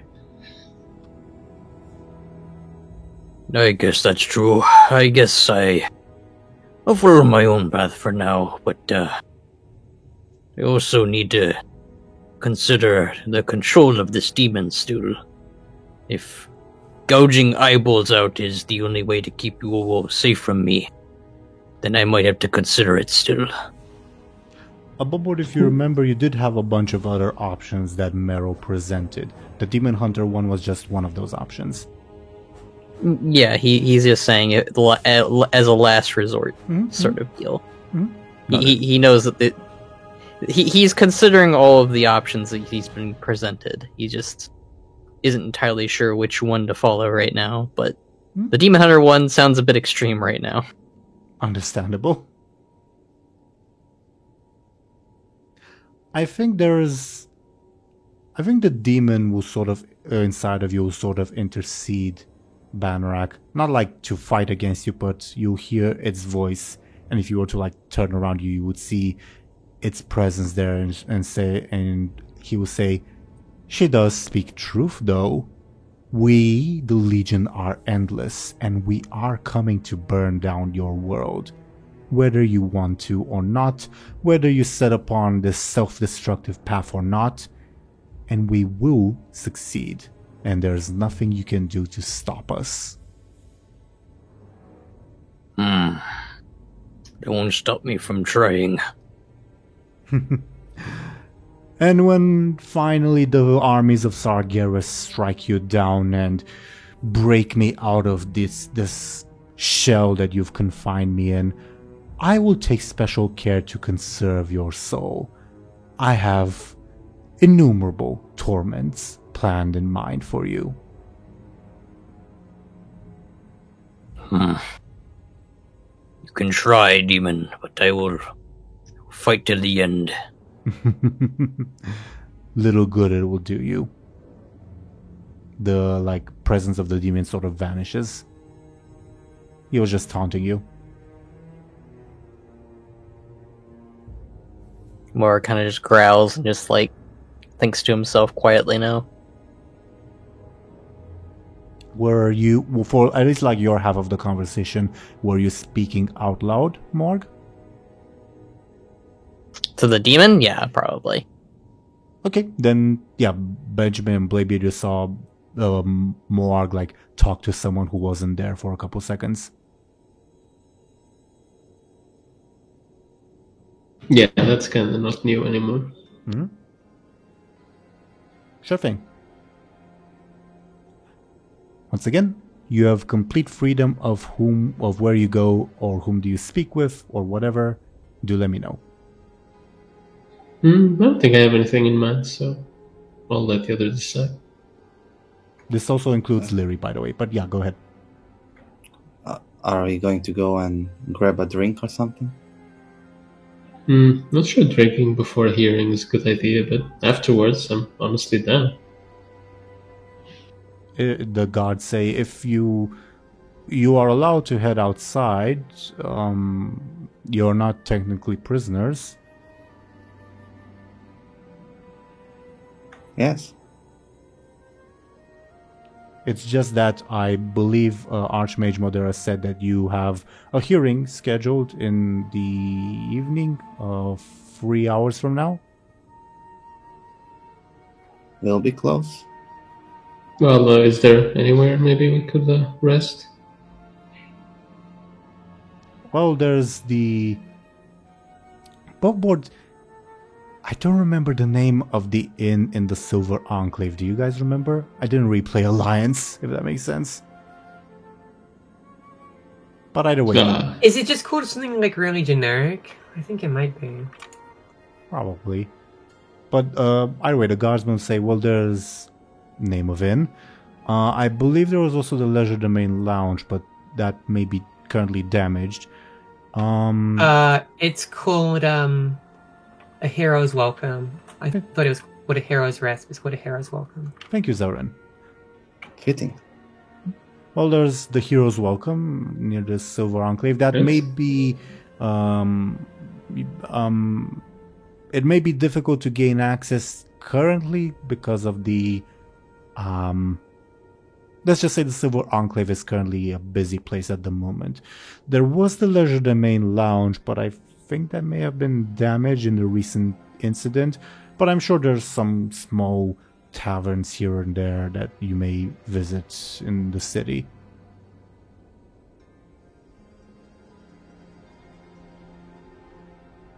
Or, if you want, I heard there's a magic show going on in the Eventide. I know a magic show in Dalaran, that's odd, but it's... the great Akazam Zorak is quite an act in of it himself.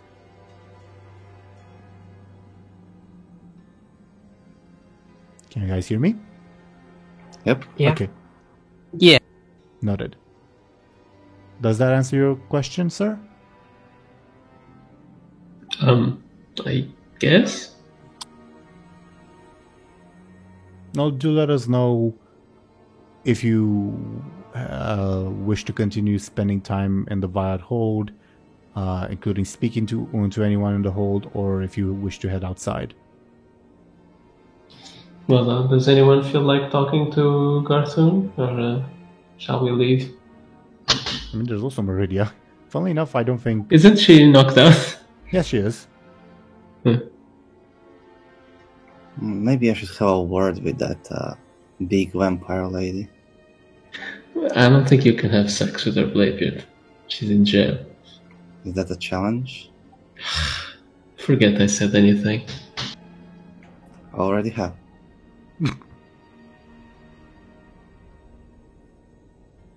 No, I mean, I'm done here.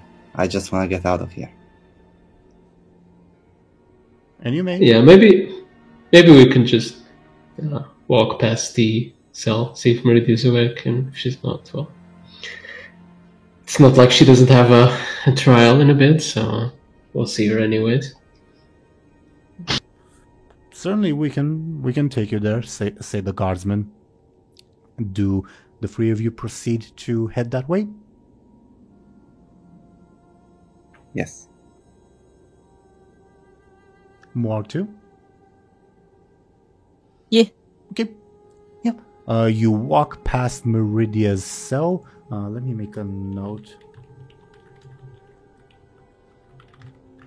You walk past Meridia's cell, and once again, everyone inside it, Meridia, the Magistrix, and the Troll are knocked out cold. Is this normal? Like, are they in sleeping positions, or are they just lying on the ground like they were? They are very much sprawled on the ground. Is this normal?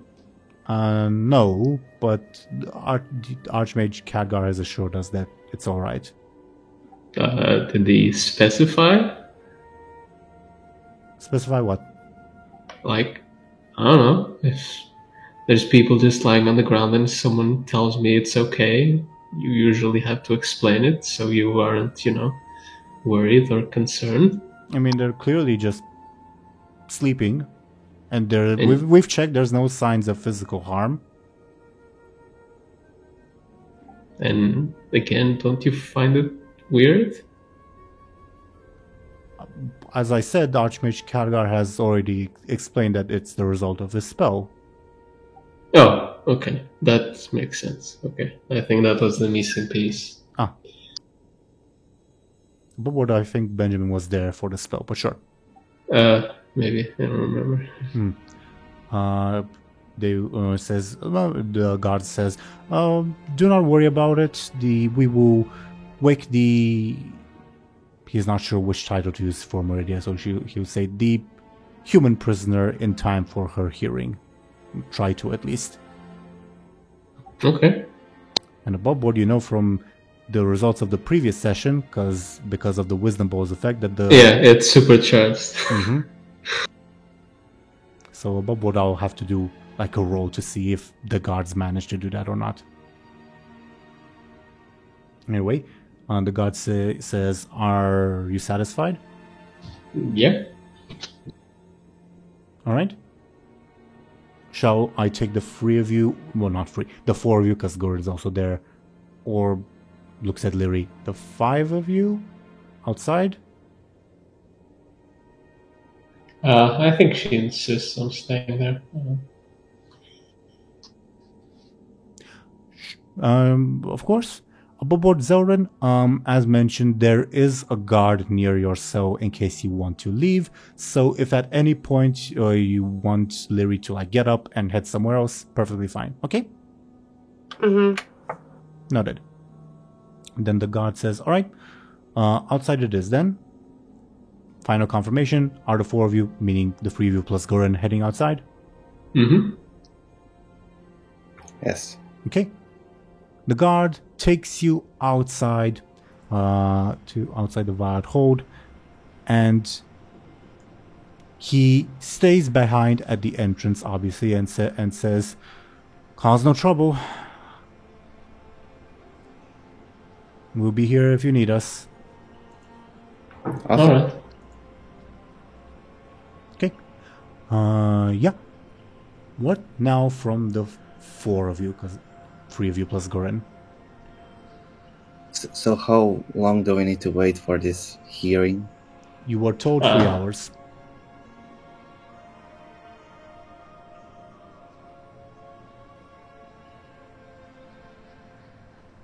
Yeah, so again, not a great idea to, drink. Alright.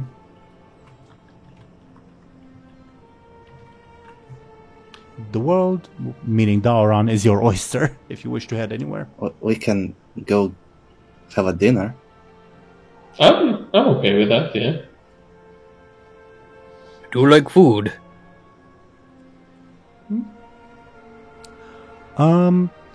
Would any of you like to use your tokens to indicate where you'd be heading, generally in Dauron? You were advised for the Silver Enclave Inn, or any other smaller shop in the city. Obviously, I would not recommend passing through Runeweaver Square because, big boom, but otherwise, yeah. They overcook their food there. To say the least.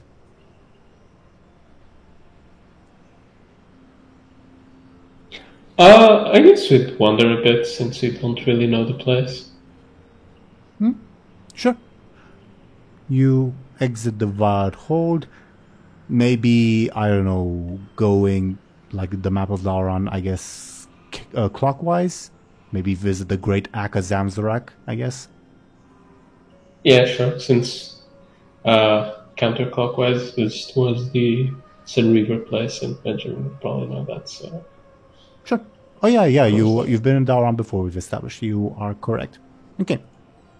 So as you head to the Eventide, you do see a decent crowd of people gathered around the statue of Ronin. I think it was. Am I correct? Bobboard? Yeah, I think so. Okay.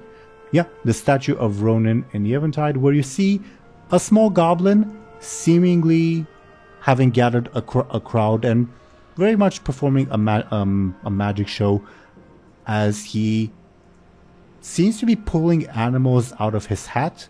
You're not quite sure how that works. Or maybe you are. You can do that as well.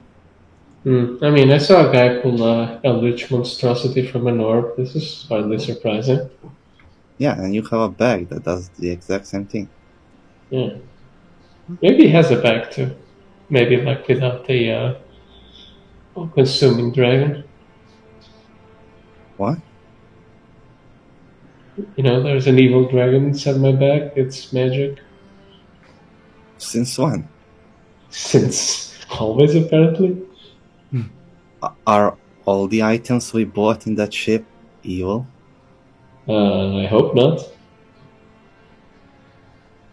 Is my mammoth gonna like murder me in my sleep? Maybe. New fear unlocked. You hear coming from the Great Akka Zamzarak, "Wah! Wah! Golden Legendary!" as he pulls apparently a golden legendary Hearthstone card. You're probably too far away to see which one it is, and says, no, not that one, as he reaches to pull out a different animal from his hat.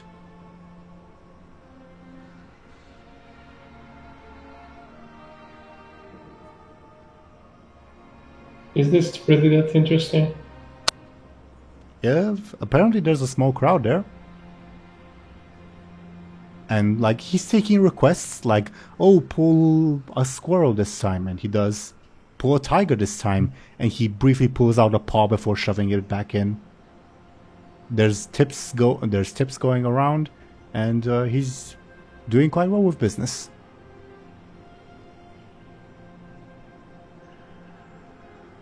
I don't know. I have a bad feeling about this. Sounds like trouble. We should go somewhere, just three of us. I agree. Well, four, because there's Gurin there. Yeah. You continue on your way, clearly unimpressed with the Great Akka Zamzarak, perhaps not so great. And you hear a young woman's voice say, "Halt right there, dwarf." Do you turn to look in this person's direction? Sure. Yeah. You see two people. First of all is this lady, who is clearly the one who has yelled out. And she is joined by this lady. Above board, the human lady's eyes are not Death Knight eyes. They're, let's say, High Elf eyes, if that makes sense.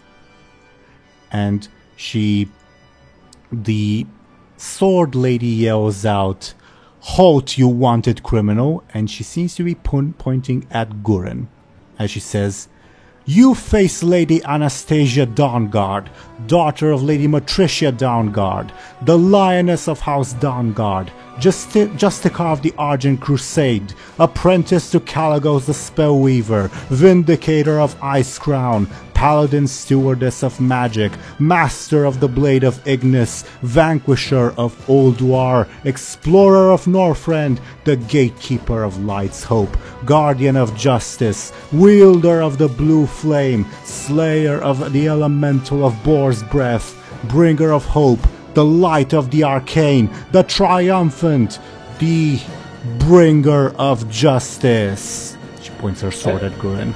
I feel like I've seen these types in Stormwind. Wish I had titles like that. I have like maybe 3 or 4.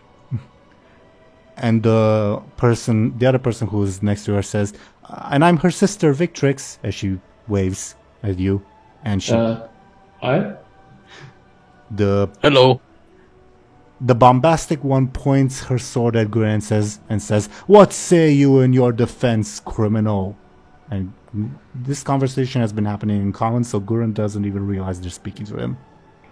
Yeah, he doesn't speak common. What did he do? He is guilty of ravaging the Magus Commerce Exchange and plundering it. He shall be brought to justice. We are friends with the council. Just send them the tab. It is not a tab that we seek. It is justice that we try to follow in our master's absence. The other of is like twiddling her thumbs. Says, it's no offense, but with all those titles, don't you have any more important battles to attend to? There's kind of a war going on. On the contrary, someone who could vanquish an entire exchange of a city is worth all of my attention. Defend yourself, cur, says the Gurren, who still is looking away because he doesn't realize he's being spoken to. He's a war hero, you know that, right? The dwarf? Yeah. A criminal one, it seems. We shall bring him to justice. Well, what kind of war hero, says the sister? Victrix. He kind of slayed a really important dragon or something. Dragons, demons, orcs, all kind of bad things. Trolls. I have vanquished legions of undead, slain the servants of Ulduar, battled mighty elemental lords. That one is nothing compared to me. Victrix, the sibling shrugs and says, yeah, I guess my sister's pretty cool. You know we're apprentices of a blue dragon. That counts for something, right? Oh, we're pals with a blue dragon. I have already mentioned that we are the apprentices of a blue dragon, sister. I don't think they were really paying attention. What? Yeah, I kind of zoned out after like the third title, sorry. Yeah. Who are you again? You face without the titles, please. Just you face Lady Anastasia Dawnguard, daughter of Lady Matricia Dawnguard, the Lioness of House Dawnguard, Justicar of the Argent Crusade, apprentice to Caligos the Spellweaver. The sister rolls her eyes. Vindicator of Icecrown, Paladin Stewardess of Magic, Master of the Blade of Ignis, Vanquisher of Ulduar, Explorer of Northrend. Are you going to keep going? The Gatekeeper of Light's Hope, Guardian of Justice, Wielder of the Blue Flame, Slayer of the Elemental of Boar's Breath, Bringer of Hope, the Light of the Arcane, the Triumphant, the Bringer of Justice. I'm starting to understand the size of that sword every second. I think she should have like a name tag with all those titles. That's a lot to keep track of. Yeah, I think she needs a list. I don't think a business card is enough. I heard Boar's Breath. That's the part I remember the most. I caught like Dawnguard like 4 times or something. Yeah, that's our family name, says the sister. Yeah, you don't have to repeat it 4 times. I'm not Benjamin Aaron. It's just or Dawnguard the Third. That way it shortens it.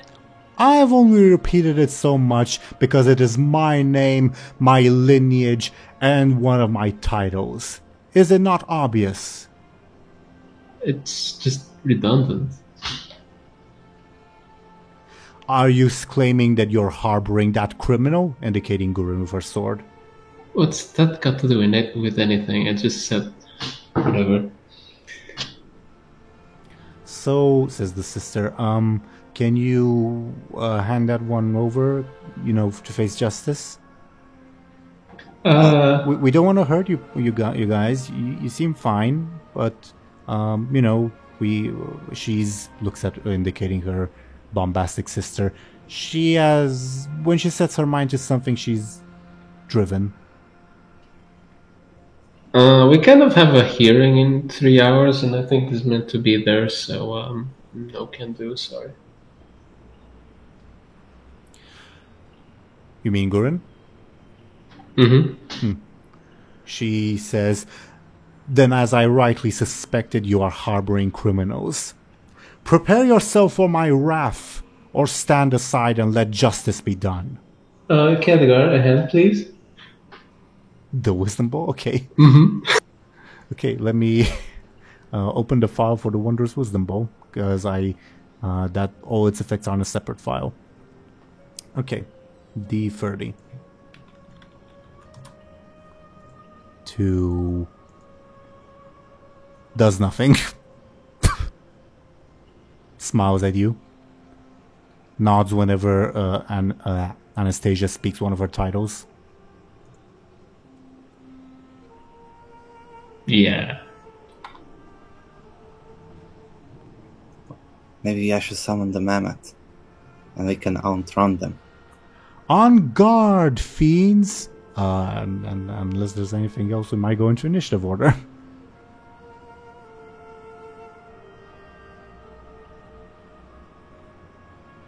Do you guys really have nothing better to do? I mean, we do, says the sister. We do not! We are here to serve justice, says Anastasia. Rolls her eyes.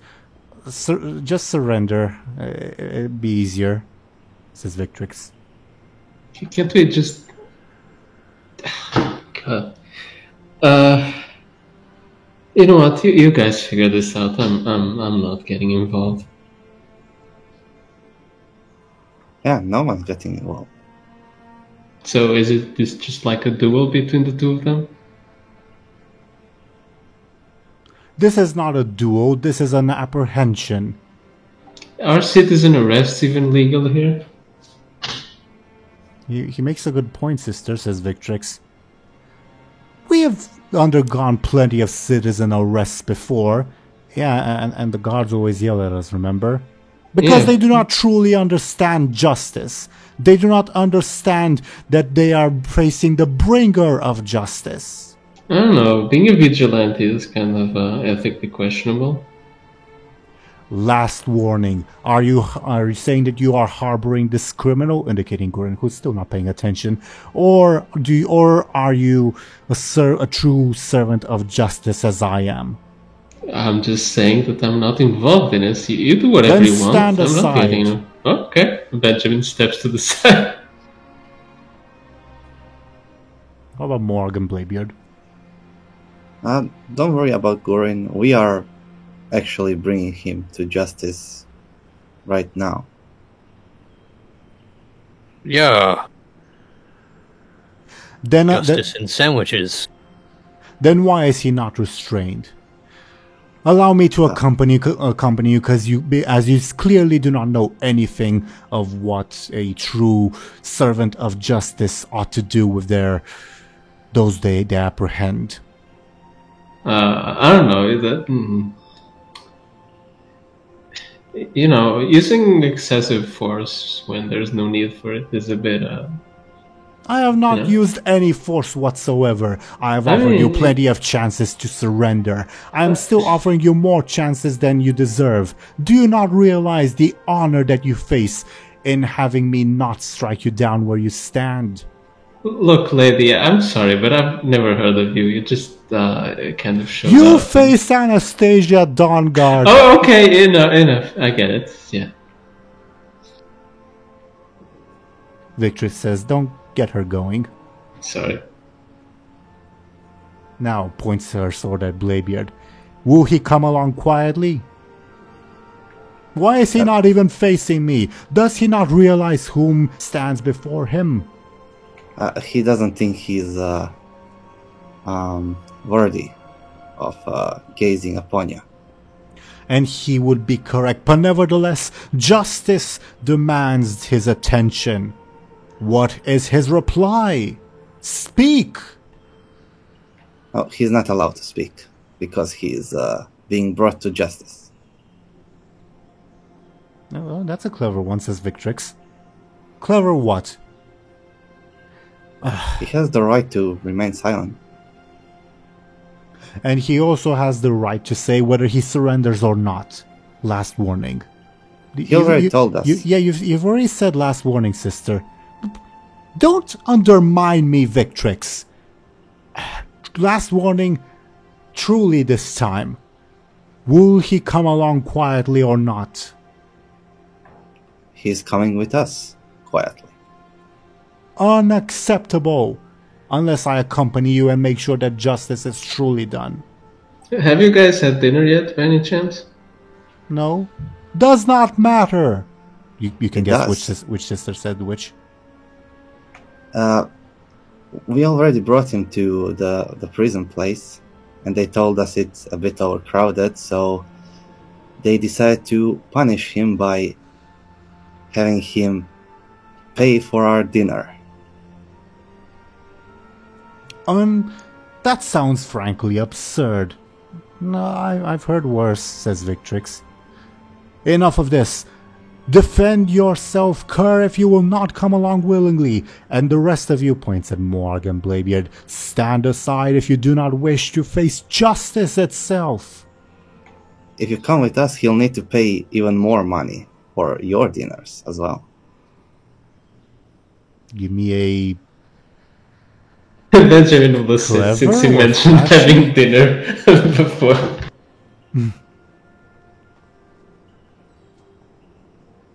So give me a... What am I rolling? Clever, flashy, or sneaky, I guess? I'll go with sneaky. Am I being assisted by Gurin? Guren's just looking off in the distance. He doesn't know what's going on. Exactly. How does... He's not acting like a criminal, but someone who's been... True. Alright, let's see it. I'll roll to oppose, by the way. That's a 3 then, I guess. To a 2, okay. Anastasia lowers her blade and says, truly such a meager punishment? Do they not realize that he has ravaged an entire district of the city, left multiple shop owners penniless? Do you not realize that we have an ogre with us? Do you think I'm truly afraid? Are you challenging me? No, he's gonna need to pay a lot of money because we have an ogre to feed. It's a worthy enough punishment. That kind of makes sense, says Victrix. Anastasia hesitates. Says, let him speak briefly in his defense. Is this true?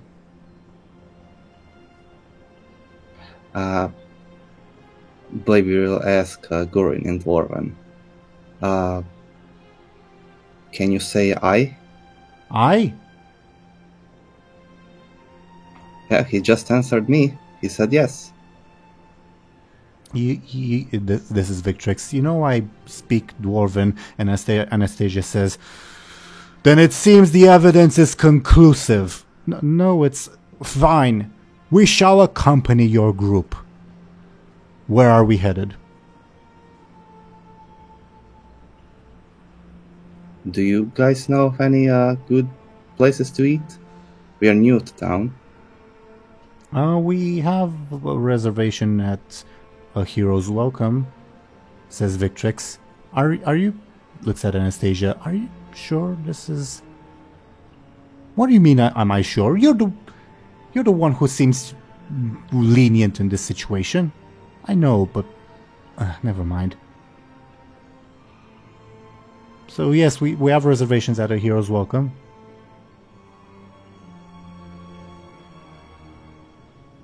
What do you think, guys? So good. A fitting name. Mm-hmm. I would only accept to go to such a place that would welcome me by their name, says Anastasia. That's not a very good business decision, What do you know? Well, says Victrix, alright, it's this way. I'm not sure you're gonna fit, looks at Moarg. Through the doorway, I mean.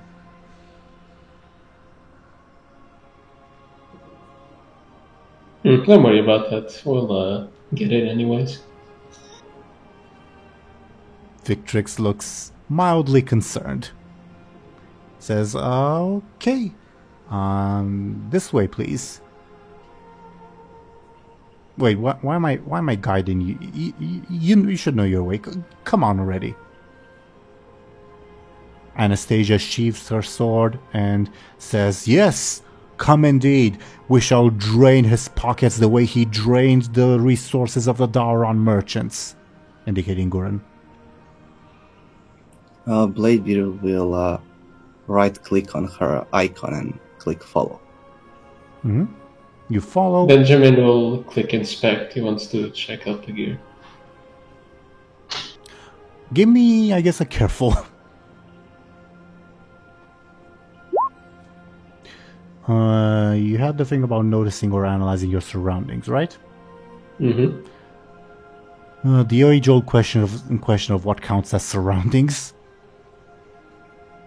Everything. Kinda. Sure. Fine with a 6. You can clearly tell that she was speaking the truth when she emphasized the fact that she is both a paladin and the apprentice of a blue dragon and knows magic, as her gear is very much imbued with the power of the light as well as arcane, and it gives off an odd aura that like sort of reminds you of Kyrie for fairly obvious reasons. He's got the cool shit out, actually. Sorry? I was just kind of whispering to Bladebeard. She's kind of got to some cool shit on, actually.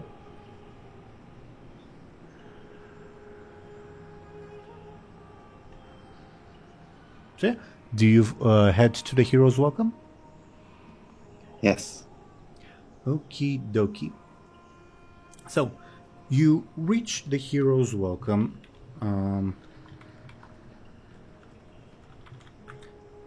Sorry. You reach the Hero's Welcome, and you find that there are several Silver Enclave guards at the entrance. They see your approach and say, "Whoa, we can let the two of you in, good ladies, but we have no orders regarding this group," meaning Benjamin Bladebeard and Moarg. And you looks at Moarg. You wouldn't even fit. How are you allowed to walk free in the city? We're friends with Archmage Khadgar. Yeah, and sure, and I fuck Jaina Proudmoore on the daily. He gave me this. I'll show the orb. The wisdom ball, you mean? Yeah. Give me a flashy, please. It will not be a difficult roll. A 1. Well, there's plenty of souvenirs going on around in the city. And Anastasia, the guards are not convinced, but Anastasia says, "Do you doubt the integrity of those that I would deem my companions? They are worthy to pass." But Victrix seems mildly surprised and says, "Yeah, alright, but there's still the question of how does that one pass," indicating We have an orb of deception, it's fine. The guards exchange uneasy looks and eventually say, "Look, he can't turn back inside. He'll ruin the place." Okay. All right. Well, welcome to the Hero's Welcome. Please, you may go inside. Back to as you were then, says Anastasia as she proudly walks in. Victrix shrugs and beckons for the four of you to come in as well. Awesome. We didn't even need to bribe them. This isn't Legacy of the Remnant. Yeah, you are ushered in, and I don't remember if I hope I prepared like an image for the Silver Enclave Inn, but I don't think I did. But while I look for it, you see... yeah, I did not. Okay, moving on. You see a relatively busy inn. People inside seem a little bit uneasy given the fact that a part of the city just exploded. And there's obviously the like tension of what is going on next door in the Silver Enclave itself with the military preparations and all that. But Anastasia and Victrix find a table that is large, well, big enough to fit all 6 of you. What does Morg turn himself into, if he does?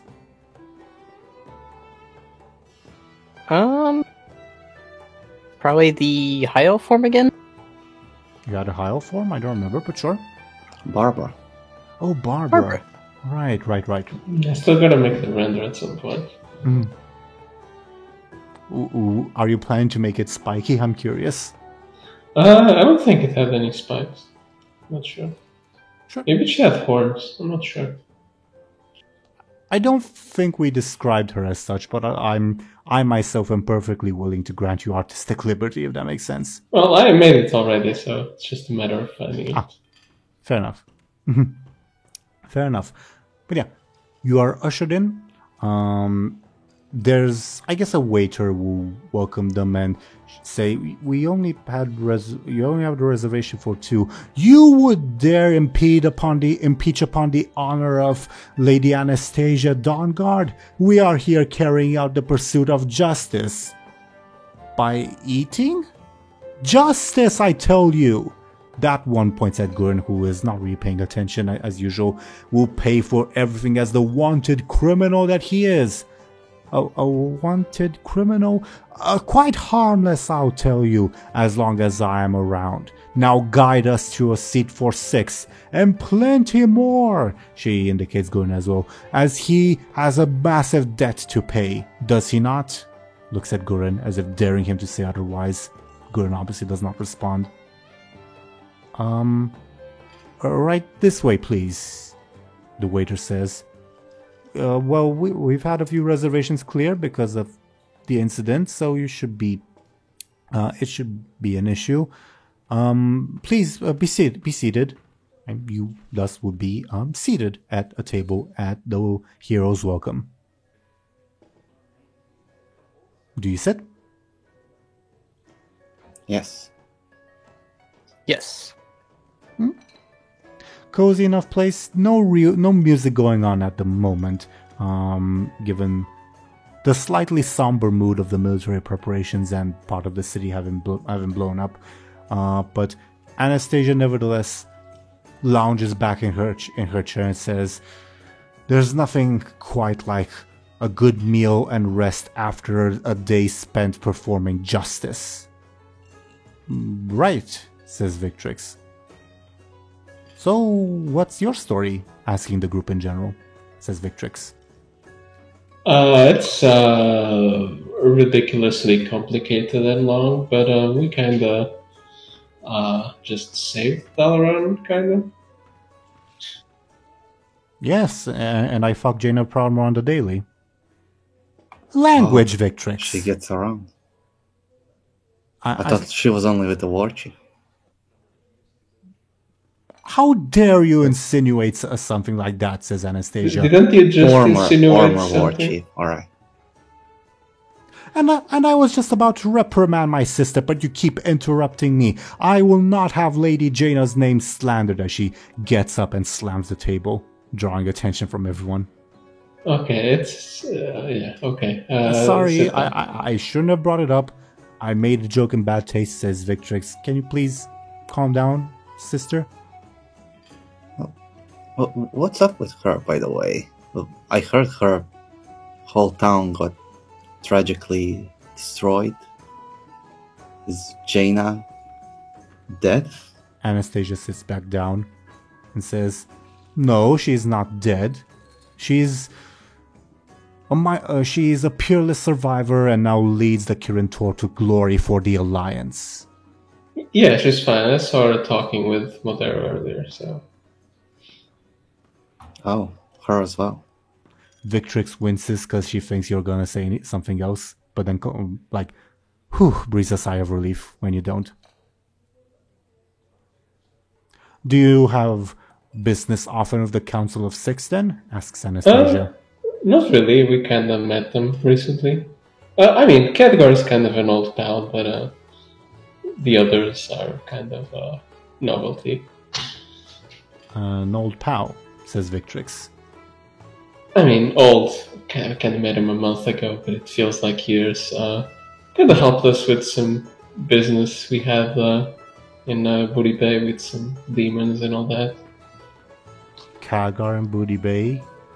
Demons in Booty Bay. And Anastasia says, "Do not doubt the words of our honored companions, for they would not be our companions if they were worthy of doubt." I'm not doubting, sister. I'm curious. Can you tell us more then? Says Victrix. Yes, we would like to hear the tale. Well, there were some demons in Booty Bay that wanted some artifact to summon more demons, and we kind of stopped them, and Khadgar helped. Right, says Victrix. What sort of artifact? What sort of demons? Are they still a threat? I'm ready to head out and vanquish them if need be, says Anastasia. And Victrix says, "Sister, we have our own duties. We shouldn't head out into adventures just willy-nilly." "What duties? We merely wait for our master's return." The demons are mostly defeated, I think. One of their... Well, was he aligned with them? I'm not really sure anymore, but he's kind of in jail over here. And as for the rest, well, we beat the bad guys mostly, but sadly, there's still some hostages out and about. I see. You said use the word hostages? Mm-hmm. Where are they? Do you have any information? I'm ready to go and rescue them. I look at Bladebeard as in, do you want this help? Oh, I wasn't paying attention. What are you talking about? Your friends, like Lost in a Storm or whatever. Oh yeah, my crew. They're in a magical storm, and I want to ask the council if they can help me free them. You shall have the aid of Lady Anastasia Dawnguard, whether the council agrees or not. Daughter of Lady Matricia Dawnguard, the lioness of House Dawnguard, Justicar of the Argent Crusade, apprentice to Kalagos the Spellweaver, Vindicator of Icecrown, Paladin Stewardess of Magic, Master of the Blade of Ignis, Vanquisher of Ulduar, Explorer of Northrend, the Gatekeeper of Light's Hope, Guardian of Justice, Wielder of the Blue Flame, Slayer of the Elemental of Boar's Breath, Bringer of Hope, the Light of the Arcane, the Triumphant, the Bringer of Justice. You did not need to go through all that again. I've just made a solemn proclamation. Of course I needed to go through all of that again, as you have so irreverently put it. Yes, pose your question. What is the blue flame, anyways? This. She produces a blue fireball. What's special about it? Cool. It is imbued with arcane magic beyond your understanding. Well, not it's not that complicated, but do you happen to be a mage? Just to know how to explain it. I mean, I know a thing or two, I suppose. I know 2 spells. Which ones? I would know my companions before I march into the eve of battle. I mean, I can do a fireball, a flashbang type thing. I can send a sending spell. I can make bread. The sending spell? You humble yourself by only describing it. in such a limited manner. Above board, you know the sending spell is a very high level spell. Yeah. I can I can teleport people to Area 52, I think the name is, and I can summon a Mehmet with a lawyer and a drug dealer. What are you insinuating by that? Do you associate with criminals? No, like prescription drugs, medicine, Ah, understandable. My apologies. I did not mean to accuse you. No offense taken.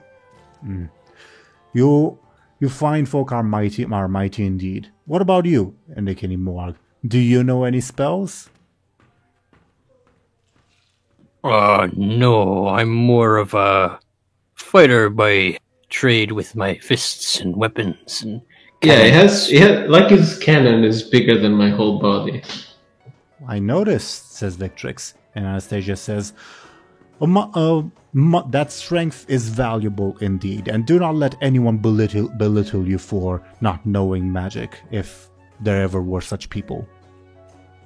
Oh, thank you. You did manage to heal your wound that one time. I guess that's true, but that's not magic. That's like a curse or whatever. A curse? Do you need a dispelling it? I don't think that's going to work, sadly. Yeah, don't drag us into things you don't know anything about. I am the bringer of justice. It is my duty to drag us into things I know little about. So, you got all those titles and all that. What about your sister? What's her deal? I'm just Victrix. I technically I have a title. Technically, I'm a lady, but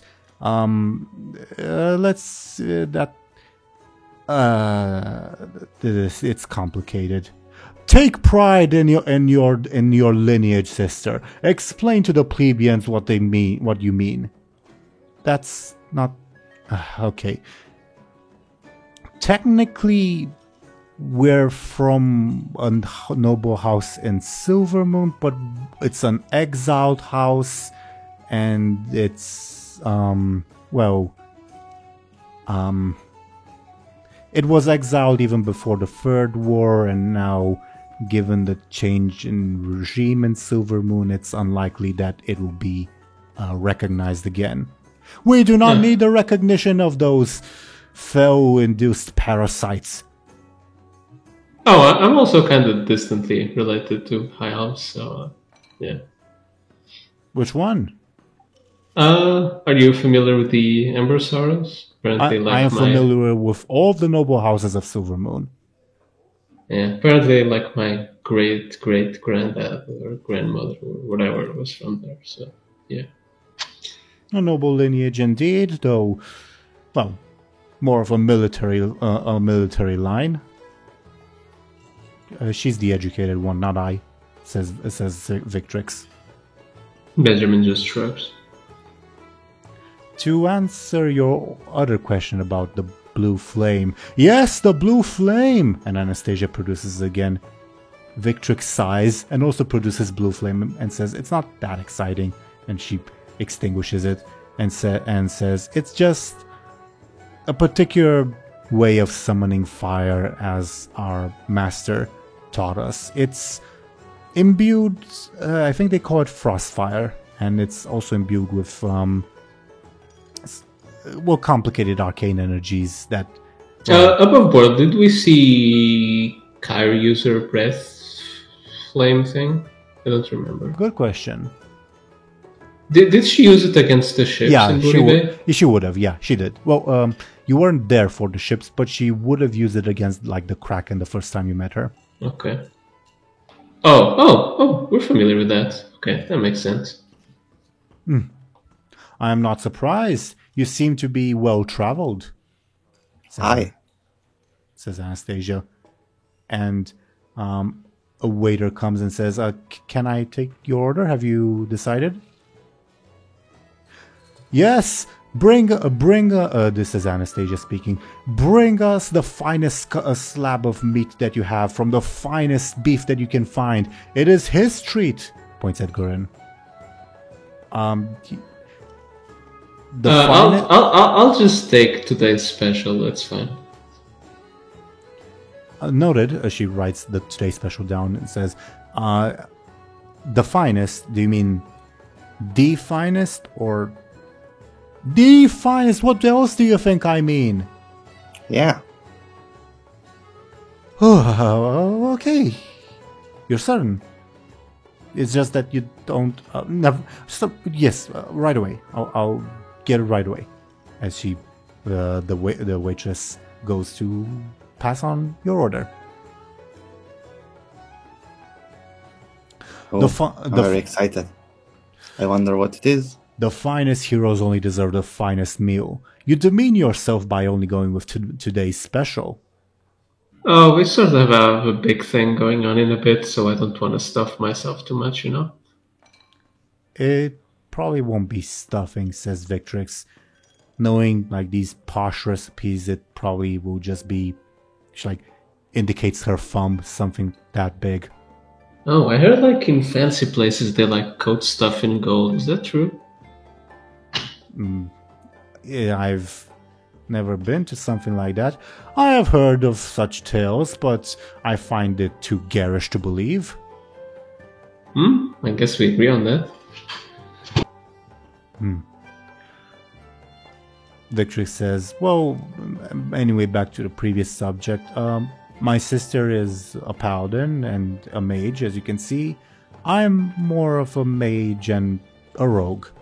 You demean yourself by such titles. It's only the truth. I'm a rogue. Well, cheers to that. As she like, oh yeah, I guess you didn't order drinks, but she'll say, I guess I'll go and order something. And I will roll her sneaky, feel free to oppose. Sure. Okay. Benjamin, you clearly... Bladebeard's unaware, blissfully unaware. Benjamin, you clearly notice she makes an effort to pass by Bladebeard and pickpocket him. Really? Do you say that? Mm-hmm. In a way to gain her attention, or just as the situation, so to say? To gain her attention. But not like I'm angry, but like... Really? Yeah, I heard that the drinks here are quite fine. She winks at you. Benjamin just goes back to looking elsewhere. She goes to get drinks. I suppose she would stop first to ask everyone what their preference would be. Is that anything worth relaying in character, or shall we just assume drinks?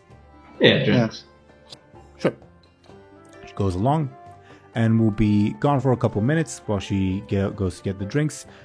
Anastasia says, "So, tell me more of your adventures. What kind of demon was this that you faced in Booty Bay?"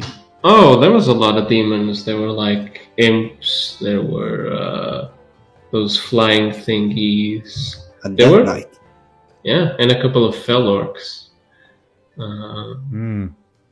Was there a Dreadlord there, or was that elsewhere? Oh, that was in Stormwind. I fought a Dreadlord side by side with King Varian. There was also one on Golden Skull, but only Morg knows of that. Well, actually I think he said... Yeah, he mentioned it. Yeah, he mentioned it, yeah. Yeah, there was also this big undead dragon flying around. I have not had the honor of facing a dragon yet. Well, not directly. I have fought in the retaking of Ulduar, as I have mentioned, and there were dragons among the enemy, but I was not on that front. I faced the Furnace Master. To be fair, we didn't really fight the dragon. Our friend Karigosa did the fighting. That sounds like a draconic name.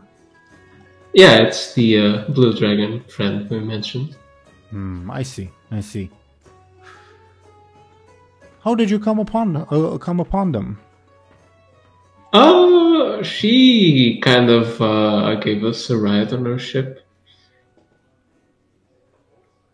She was a goblin. And then I know. Give me a second. I need a drink of water. Speaking as Anastasia is killer for the throat.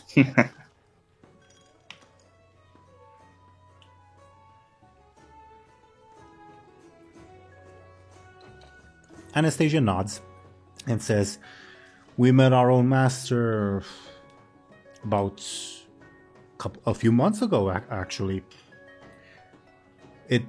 We were simply staying in Dalron for a brief respite from our adventures, and well, we were approached by him in this very tavern, a striking fellow disguised as a half elf.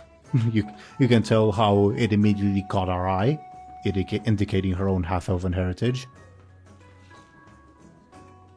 And well, he explained that after some drinks were passed, he explained that there was a certain level of hostility that he faced in the city, and that a certain higher up in the Kirin Tor advised him to take on an apprentice. And I ventured to propose, well, why not two mighty blue dragon? And he agreed. And he has been a wonderful teacher ever since. I have learned more from him than I have learned in a lifetime of studying the blade and the holy light." So you weren't a mage at all 2 months ago? No, not at all. We come from a bloodline of mages, but we did not partake in that town at all. Interesting that you would take apprentices out of... Interesting. Go on. If you have any questions, I'm perfectly willing to answer them. No, I find it curious that it picked two people without magical experience. I thought someone as important as that would pick, I don't know, revered mages or something of the sort. Just curious, that's all. There were a lot of drinks involved, says Victrix, who suddenly appears behind you, with carrying a tray of drinks.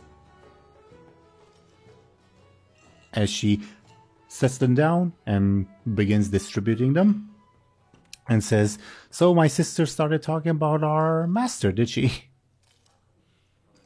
Mm-hmm. Yeah, and she sets the drinks down, everyone what they ordered, and in front of Bladebeard's drink, she also casually sets this lovely thing, and smiles and winks at Bladebeard. Oh, she has one as well. By seeing it, does my map reset? Are you looking at your map? I was more asking. I guess you would check it now that it's in front of him. Yeah, the map does reset. Bladebeard will check the place where he put it. Wait, was it like in his garage? It was. But that's what a 4-point difference, because she got a 4, Bladebeard got a 0, gets you. Oh god. Oh no. Only 2 orbs. That's mine. He'll grab it back and hide it. Benjamin is just glaring daggers at Bladebeard. Victrix. I mean, Oh wait, can I doubt him now, or am I still like, oh, he found it? at least the map works now. You cannot assume that Bladebeard stole it, but obviously if it's in his possession, it's in his possession. But you cannot assume that he stole it. Oh, did you find it? What? The orb. Just missing. The orange orb that was just on the table. Yeah, we should. Did I cause something that I shouldn't have? Says Victrix. No. It's a old family heirloom. Belonged to my great grandmother, Gusvina. Gusvina's crystal ball. Victrix, did you steal from our honored companion? Just a trick to prove that I'm capable. Yeah, I liked it. Victrix awkwardly sits back down. Anastasia glares at her. Anyway, so, you basically drank him into taking you as apprentices. That's what you're saying. That's the version of the story you're going with? Says Victrix. It's the truth! Actually, no, Victrix said that. Never mind. I'm an idiot. Retcon. Victrix says, yes, it was an interesting affair. I don't remember much of it, says Anastasia. Can dragons get drunk? No, I came to learn. Not Then- easily, anyway. There were a lot of drinks involved from us, is what I meant. Okay. Interesting. I don't remember any of it, as I said, says Anastasia. I know you don't. You passed out quite quickly. Absurd. This is almost concerning, but okay. Nothing. He didn't do anything to us. It's just that. That's not what I was implying. I'm just saying you probably shouldn't drink that much. Victrix says, well, the drink just made us more eager to ask for help. I was looking for instruction. You were? Ignoring Anastasia, she continues. And he mentioned that he was looking for apprentices. He opened up a little bit and, 2 plus 2 make 4. Or I guess 1 plus 2 make 3. You know what I mean. Makes sense, I suppose. Yeah, he was a very preoccupied fellow, but I learned a lot from him. Honestly, I don't think I'd be the person that I am today in terms of capability if it weren't for him. I've said the same thing. He is a truly valuable teacher, and one I would not exchange for any other in the world. And he's also missing.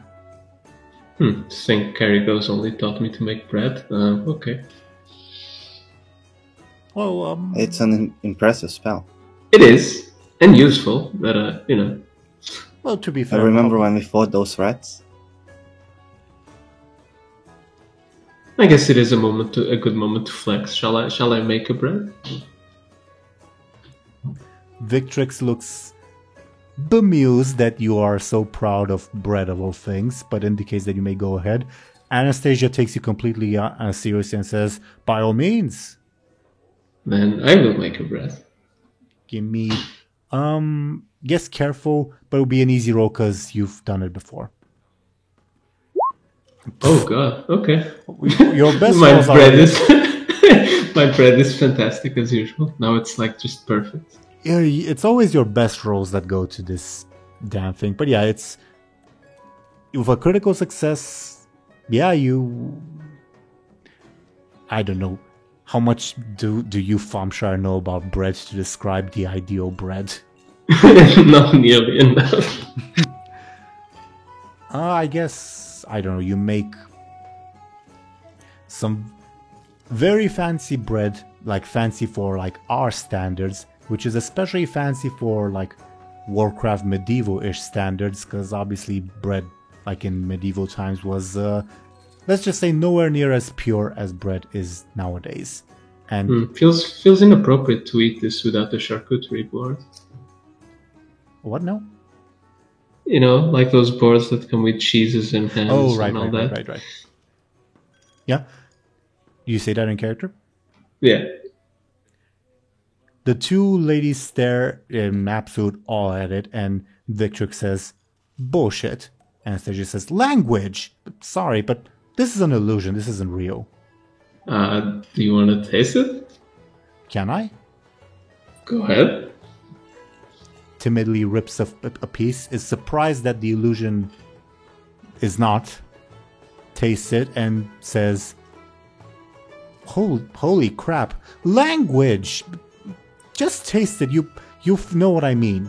Ugh. Anastasia looks at you, asking permission. I know. Rips a piece more confidently than Victrix did, because she does not suspect illusions. Pops it in her mouth and says, the mightiest meal for the mightiest champions.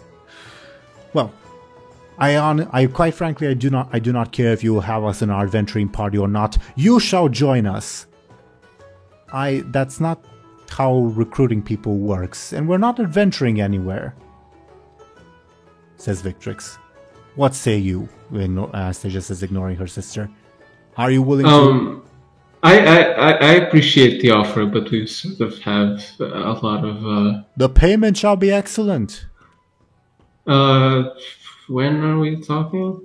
How long? Forever. Victrix face palms and says, look, we don't even have a place where we're heading yet. We don't even have a goal in mind yet. Yes, we do. We're looking for our master. We don't even know where to look. It's somewhere in Northrend. We know that much. Do any of you know sending spells by any chance? They both look sheepish and say, well, Anastasia says, well, it was on the curriculum, it was, and Victor says, well, there was this one book that we were told to, well, we do not know it, says Anastasia. No, we don't. Well, it's just because we sort of already have something to handle in a week, and we also have a lot of other things to do. But I mean, if our schedule clears up, and maybe we can bring this up again later, because we also have a friend that's in Northrend that we'd like to meet at some point. So I don't know, maybe that will align sometime. Then it seems that our paths converge. You're being overly optimistic, says Victrix. You can never be too optimistic. That's what I say. I agree. All I'm saying is we kind of have something with Archmage Modera in about a week, so we're kind of busy. May we join? I promise nothing. I don't know. It's confidential, I think, so maybe that we should not speak about this anymore. Victrix sighs and says, you don't need to poke your head into things, she says, while trying to sneak away more pieces of bread to nibble on.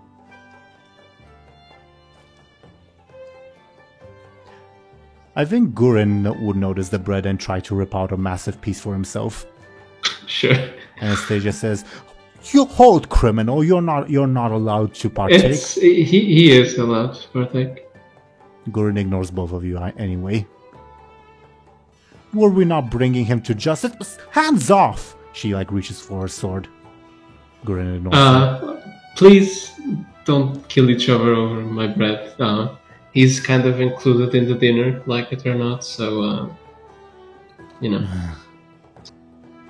How did you come upon to apprehend such a dangerous criminal regardless?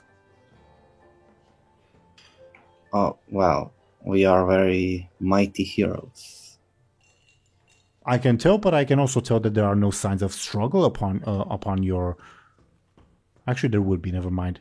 Retract that. She says, I can tell, but... Very well, I'll ask no further questions on the matter. She grumbles.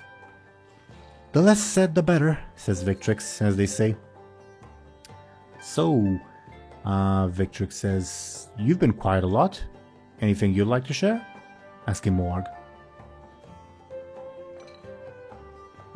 Share what?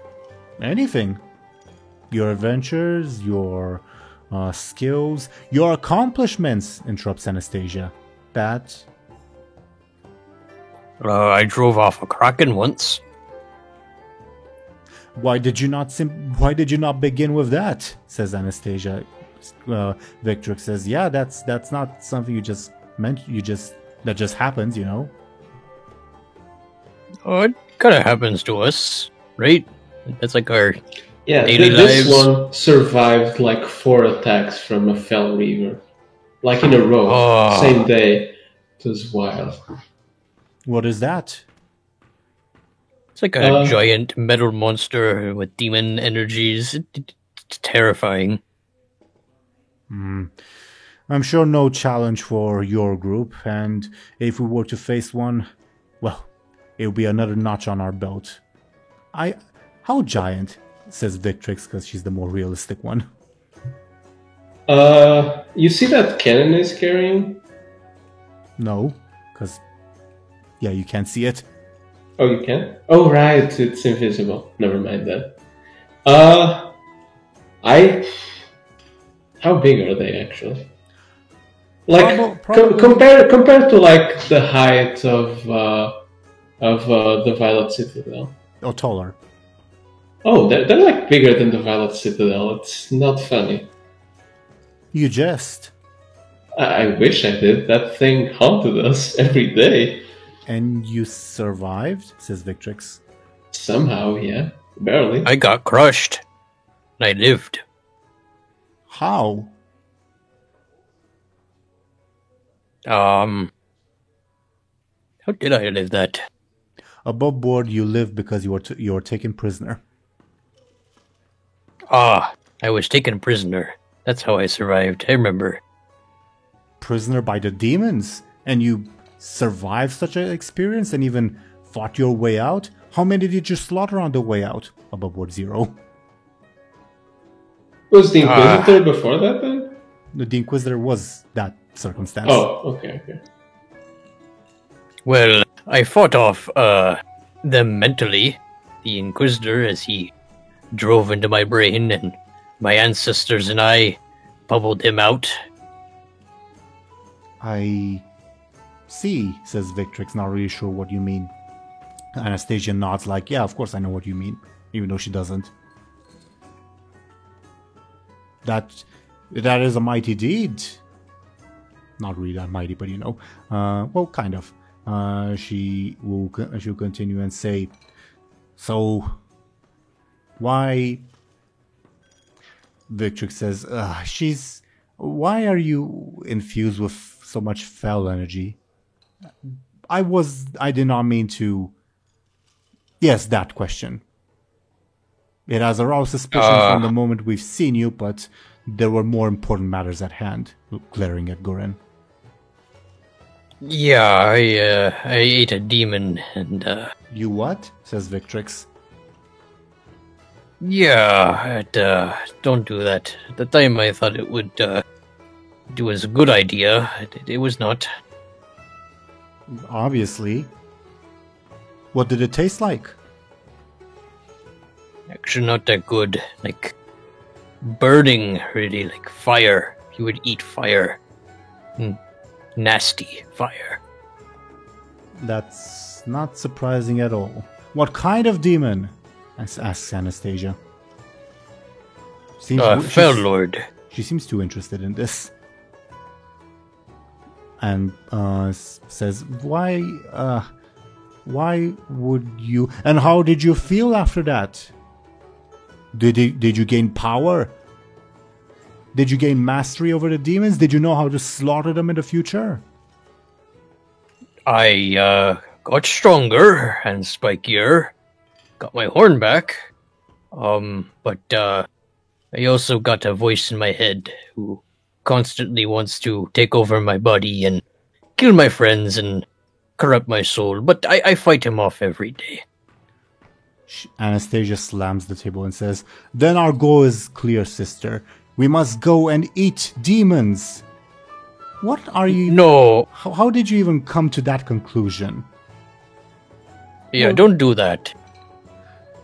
Well, the world does it not appeal to you? An increase of strength and a constant struggle? A constant foe that you can, well, always vanquish? Whenever? No. You lack... I never saw it that way. Interesting. It not worth it. Why do you say that? Sometimes you can't sleep. Other times you try to hurt your friends and your family. Sleep is for the weak. Demon. says Anastasia. Victrix says, weren't you the one who slept for 12 hours yesterday? Why would you disclose that? And look, he said that you're gonna hurt your friends and family? No, I shall be strong enough to keep it in check, obviously. It's a lot. I would not recommend it.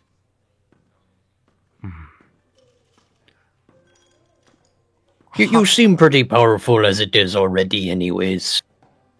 Now you're speaking her language. Above board. Yeah, have you tried like shamanism or something? Maybe add like another power set to your capabilities? That is the magic of the Horde, not something we are interested in. Well, I mean, it's the element. It's pretty neutral, I guess. yeah, and there's plenty of people in the Alliance who practice shamanism. Heathens, the lot of them. The light is the only truth. And Don't like dwarves do shamanism, Bladebeard? Yeah, and Draenei, and Night Elves. are there dwarf shamans at this point in the game? I know there are Wildhammer ones. In but... Cataclysm. Cataclysm. Yeah. Makes sense. Very recent. Makes sense. She ponders this and says, from what I've heard of shamanism, that kind of power is not seized, it is pleaded with. It is not something that one can prove their strength towards. I mean, arcane isn't necessarily strength related either. It's closer to math, really. There you can brute force if you need to. You're the only one who brute forces the arcane sister. Only because you are not strong enough to do so. Are any of you shamans? Victrix asks, so trying to change the subject. Not particularly, no. I met shamans. We've met plenty in our travels too, says Victrix, and Anastasia says, yes, there was this broken first mate that was a shaman. Oh, a broken first mate? Yes, Why was he broken? that's a very... Bladebeard, from the ship. Do you remember him? Yes, he served aboard a ship called the Good Fortune under Captain Linda Krem. They were not up to my standards, but they were good traveling companions for a while. Sounds like a bunch of horrible people. Anyways, have you heard from the Loa? They kind of also give you powers. Anastasia bangs her fist on the table and says, do not even speak of such heresy. Are you suggesting the magic of trolls of all things? I mean, they were pretty helpful in Booty Bay. They were nice guys. Mm. You know, I met this cool raptor guy. He didn't want to bro fist me. I don't think sharks have fists. No, the dinosaur guy. Oh. Your dude. And how... He made me dream about being naked, and then he didn't want to give me a bro fist. Victrix snorts. Yeah, they had to do like this whole dream test thing to prove our worth. It was kind of weird, but yeah. Whom did they ask you to have intercourse with? That's not... I don't think that's what they meant. Victrix said and starts laughing. we just fought like a dinosaur. There was no intercourse. Yeah. Though we met a genie that wanted to see us do intercourse. That was weird. In Warcraft, it's called a djinn, but sure. Oh, sorry. Doesn't... Yeah, a djinn. Yeah, whatever. And Anastasia says, I slew one of them. It's in my titles, if you remember. Well, the title doesn't specifically say djinn, sister. Well, then I should amend it, then. Right.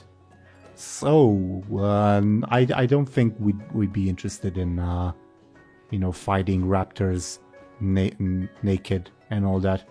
Well, I mean, it would be a challenge to have intercourse with one, certainly, but not one that would be impossible. Sorry, what? Yeah, I'm sorry, what? I'm not doing that. It's a challenge. Do you shark away from a challenge? That kind of challenge, sure. Yeah. I should specify again, it was a fight and we were not completely naked. We had like tribal underwear or something. See, that let's just move on. We're not doing any naked stuff with raptors or Loa or whatever. I do not expect you to shrug from this challenge, sister, but very well. What do you mean? Of course, what do you? So no Loa, no, says Victrix. Concludes that in that way. And I think the waiter would come with your food and say, I apologize for the delay. Sets a decently large bowl of soup in front of Benjamin and say, the second course will come after you're finished, of course. It is some well-made chicken broth. And in front of everyone else, including Guren, much to Anastasia's chagrin, sets a plate that's about the size of, I guess, my finger, and in it is a very small cut of meat, elegantly dressed in sauce in the shape of the Eye of the Kirin Tor. Wow, that is depressing. The waiter does not notice. Do you say that out loud? After the waiter goes. Okay, fair enough. Yes, that is. Anastasia says, the meal of champions. But she hesitates. Well, if you don't mind, I'll eat my soup. How much does this cost, even? Asks Victrix. Where's the menu? And she begins browsing the menu.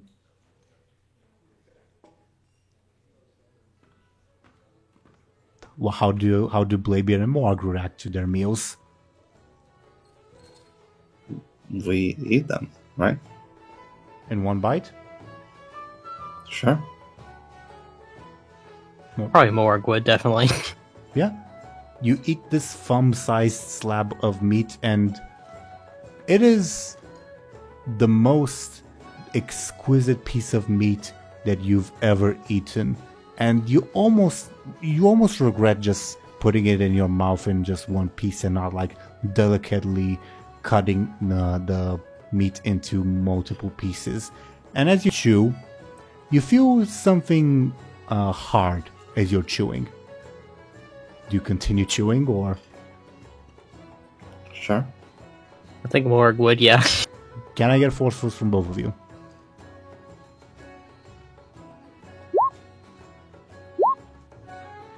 Yeah? Bladebeard, you chew through, and you hear the sound of glass breaking as you push it down your throat, and it feels very uncomfortable. I bet this is like a wedding ring or something. Yeah, it feels very, very uncomfortable for you, Bladebeard, and you wonder why they would ruin such an exquisite cut of meat this way, but you push it down. Also, can I get Guren's forceful? Aye. Yeah, Guren pushes it down with even less difficulty. As for Morg, you bite into it and you feel a sharp feeling of pain as you realize that you've definitely chipped one of your teeth. And you've not managed to crack whatever this thing is. Ah! Yeah, it's pretty tasty. Don't like the glass though. 100 gold a portion? Exclaims Victrix. Who put nasty space metal in mouth? Ah. You folk realize this was, indicating those tiny plates, 100 gold each? I'm eating my soup. Don't mind me. Do you, Banrak, does Morg take out whatever was in his mouth? Yeah, he would. Mm-hmm. You notice it is a most exquisite diamond, once again shaped in the shape of the Eye of the Kirin Tor. And you wonder, wait, how is it staying together? Because the Eye of the Kirin Tor is set it's not like one piece thing. There's like 3 things dangling from the bottom, but however you move the diamond, they like stay connected, but they're not really connected. Fancy a diamond in from mouth. Cracked tooth though. How dare it? Yeah, Blavier pushed it down, as did Gurin, who cares not. Gurin says in Dwarven, "Is there more?" I think that's it. He like points at Benjamin's soup. "He has more?"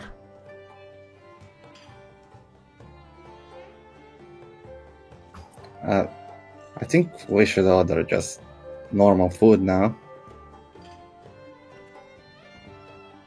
Do you... I guess it's his tab, indicating Gurin. Victrix does. Hesitatingly looks at her own untouched meat and says, screw it. Goes in. I should roll for Anastasia's forceful. Just gonna swallow it too. She does. She has a bit of difficulty, but does as well. I think might need to check to see a dentist. Grumbles Anastasia. You really should. Never mind. Victrix, meanwhile, is like delicately cutting the piece of meat with her own cutlery, not like. Do you want some bread to go with that? Whom are you asking? Victrix, since she didn't eat either yet. I mean, we're ordering more, aren't we? Not more of this, but more in general. Benjamin shrugs. I mean, I've got a full course meal, so not me, I guess. You are missing out. I don't think so. I don't think so either, says Victrix. It's I don't understand rich people. We are rich. We are rich ourselves, sister. What do you mean? Not really. We're more rich in name, and the richness in name is all we need. No, but whatever. What does Mark do with his diamond? He pockets it. Understandable. Does the group proceed to order quote-unquote normal food? Yes. All on Gurin's tab somehow? Yeah. Mm-hmm. The waiters appear surprised by your... What's the word? Not thriftiness. Like the opposite of thriftiness. Appetite? I mean more specifically your willingness to spend money. But anyway, that. But nevertheless, they bring food. Do let me know like you have any specific ones that you want to bring up or not. For Benjamin, the second course, as I guess we talked about it. The second course would be some kind of steak with probably mashed potatoes alongside it, but also some gravy. It's filling, to say the least, and it feels surprisingly normal, let's say. Unlike all the food that you've had to deal with, like the rations on the sea and all that. Does that make sense? Yeah, that's all a man could wish for. Mm-hmm. Sure. Either way, I imagine all of you would be filled. Gurin... Would Gurin order for himself? I guess he'd ask Bladebeard to order for him, if that's alright. Alright. Yeah. And you continue eating and making more idle chatter, unless of course there's any specific topic you'd like to bring up with the ladies or among yourselves. Don't think so. Okay. Yeah. And then once all of you are more or less finished, Victrix has also pocketed her little diamond and says, "So, the bill.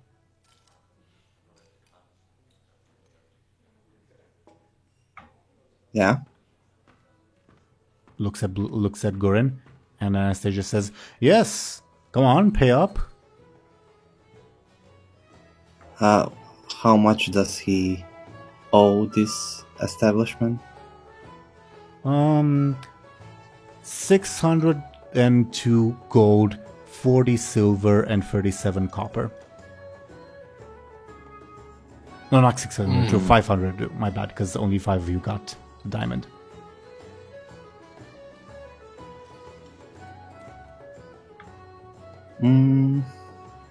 All right. Yeah. He can pay after dessert. Yes, a meal with new companions is nothing without dessert. Doesn't this seem, a bit... I need cake, sister! Yeah, while they're delivering the dessert, I will go to the bathroom. I need to poop. I think I'll go as well, says Victrix. She knows the trick you're trying to pull. I don't think she does. Specifically like skipping out on the bill, I don't think she necessarily suspects that, like, the meal is not gonna be paid at all, but rather she wants to like be out away from danger if it comes. Benjamin would ask the waiter to give him a separate bill for his stuff. Yeah, he would. Your bill would come to probably like 80 silver, which is still very expensive. Do I have that kind of money on me? Well, Lyri's the one in charge of the ship's finances, so it's her decision if she gave you that amount of money. Did you give me that amount of money? No. Yes. If my notes are correct, Bladebeard should have around, probably less, than 150 gold, while Bud has probably a bit less than 130. But these are very old notes. Like season 2 notes, or... No. I don't think... I mean, we got the gold in season 2, but we've been spending it during season 3 mostly. Fair enough. I agree. Well, I guess the main question would be, how separate is that amount from like the ship's gold reserves, and how much Lyri doled out for like supplies, or just like, hey, here's your payment for the week or whatever, because she's the ship quartermaster. Not a single copper from Bladebeard's money goes to Lyri. Was that always the truth? Yes. Okay, fair enough. She was never his quartermaster. True enough. So Bladebeard set. What about for Morg and Benjamin? I mean, it would be weird for him to have no money on him, but yeah, that's all I have to say on that. Leaving like aside the ship's gold and like thinking strictly about Benjamin's finances. Oh wait, we also found a bunch of gold. No, we didn't. On the ships. Did we find a bunch of gold there? On the Horde ships? No, the Horde ships were pretty barren. But there might have been gold when you defeated the Nexus Lord, if I remember correctly. That would make sense. I think it would as well. So, one step at a time. I think we also have those crystals from the casino. You do, but how much worth they're at? They have debatable. So, one step at a time, like in total, if we were to take the ship's budget, there would be enough money to pay for this bill. If we're to take how much money you guys took it to Daron with you, that's a bit of a different story. Benjamin, strictly your personal finances, I don't think you're doing particularly well. I think you would have enough money to pay your own bill of like 80 silver, but I think strictly your personal finances, it would put a bit of a dent in them. Yeah, but he'll pay. Sure. And wins when he sees the 60 silver. 80. The 80, yeah, sorry. As for Morg, does Morg care to carry his own money, or just He's carried his own gold on him for a while now. I just don't know how much he has particularly, because he did buy the popcorn bucket, the infinite one. Well, that was I think. that you were spending your Yeah, but he bought. Yeah, he bought casino coins or whatever to buy the popcorn, and I think, and then he paid some people when they left. I will mention there was a window for your personal finances to change from the casino to today, because you guys did spend another night on the ship, and there was time for Lyri to do her usual quartermaster duties and dole out money or whatever. So if you want that to change, up to you. But sure, Morg has some money, probably not enough to foot the entire bill though. Anyway, back to the situation at hand. Bladebeard heads to the bathrooms, correct? He will leave the building. Yep, as you do. Oh, he's just bailing. I was thinking using I know a guy who knows a guy stunt. One idea that I had, maybe somehow finding someone that can sell me fake gold. Oh, one question before that. Guren, instinctively, so to say, would follow you as you get up. Do you allow this? No, he'll tell him to wait. And he will. By the table. He will. Okay. Anyway, remind me, in terms of narrative, obviously Benjamin asked for his own bill, but for everyone else you said, oh, we're ordering dessert, so I guess the gigantic bill has not been passed along yet. So Bladebeard does have some time to look for a counterfeiter if that's what he wants. A forger, actually. Or is it yeah, whatever.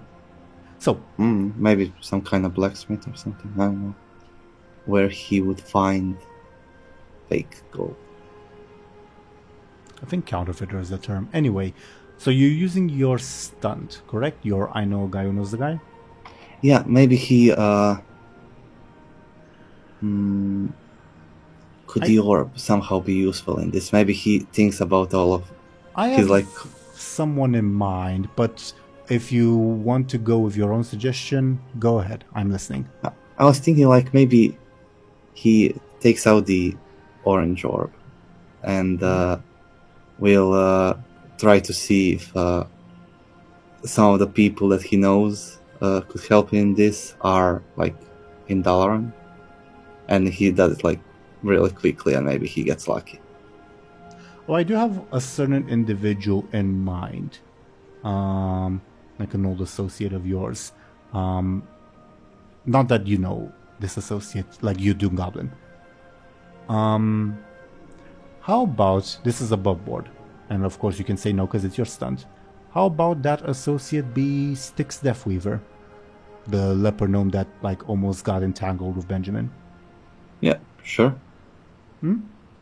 You peer into the orb because you know that Styx, the reason he's not a counterfeiter in and of himself, but you know that he's an agent of the Royal Apothecary Society and has often infiltrated various places in the Alliance, and thus has to carry counterfeit Alliance coinage to blend in, if that makes sense. And you see him scuttling about, just for the sake of convenience of your stunt. He seems to be coming out of a manhole in pretty close to you, actually, only he is disguised as, his usual bald gnome self, not as the leper gnome. Does that make sense? Yeah. Also, let me make a note. Okay, so you see him come up fairly close to you, from a manhole, still taking care that nobody sees him, but you know where he's at because of your stunt. How do you approach this fellow, as he seems like getting ready to head somewhere else for whatever mission the Royal Apothecary Society has in mind for him? What did you say was his name? Styx Deathweaver. I'll type it in chat. And above board, it's more or less a coincidence that he shares the surname of Coltira Deathweaver. Yeah. He'll be like, "Oi, Styx." Ah! He hides behind a bush, pokes his head out and says, "Playbeard, you son of a bitch, are you trying to rat me out? What are you doing here? What are you doing here? I was already ratted out by a human earlier. Don't be doing this to me, man." Wait, you're not in trouble, and I'm not in trouble. Of course I'm not. In a bit of a trouble. Of course I'm not. I'm not here smuggling ingredients for a cult of apothecaries in the sewers. Of course I'm not. Don't care about that. Of course you don't. I could use some money. Do you have maybe fake money on you that you can? Well, maybe I do, maybe I don't. Oh, who am I kidding? You know that I always do. Shit. Yeah, I do. Yeah. What do you need it for? I need to pay like 700 gold to someone. Above board was around 500. Is 700 are you intentionally asking for more? Sure. Okay. That's a lot, Bladebeard. That's a lot, and I need this to get ingredients for the apothecaries. We're crafting a new batch of the plague, you know. Shit! Why did I say that? Shit! I don't care about no plague. How about wait, let me do the math here. I pay you. I don't know. You do math? I do a lot of stuff.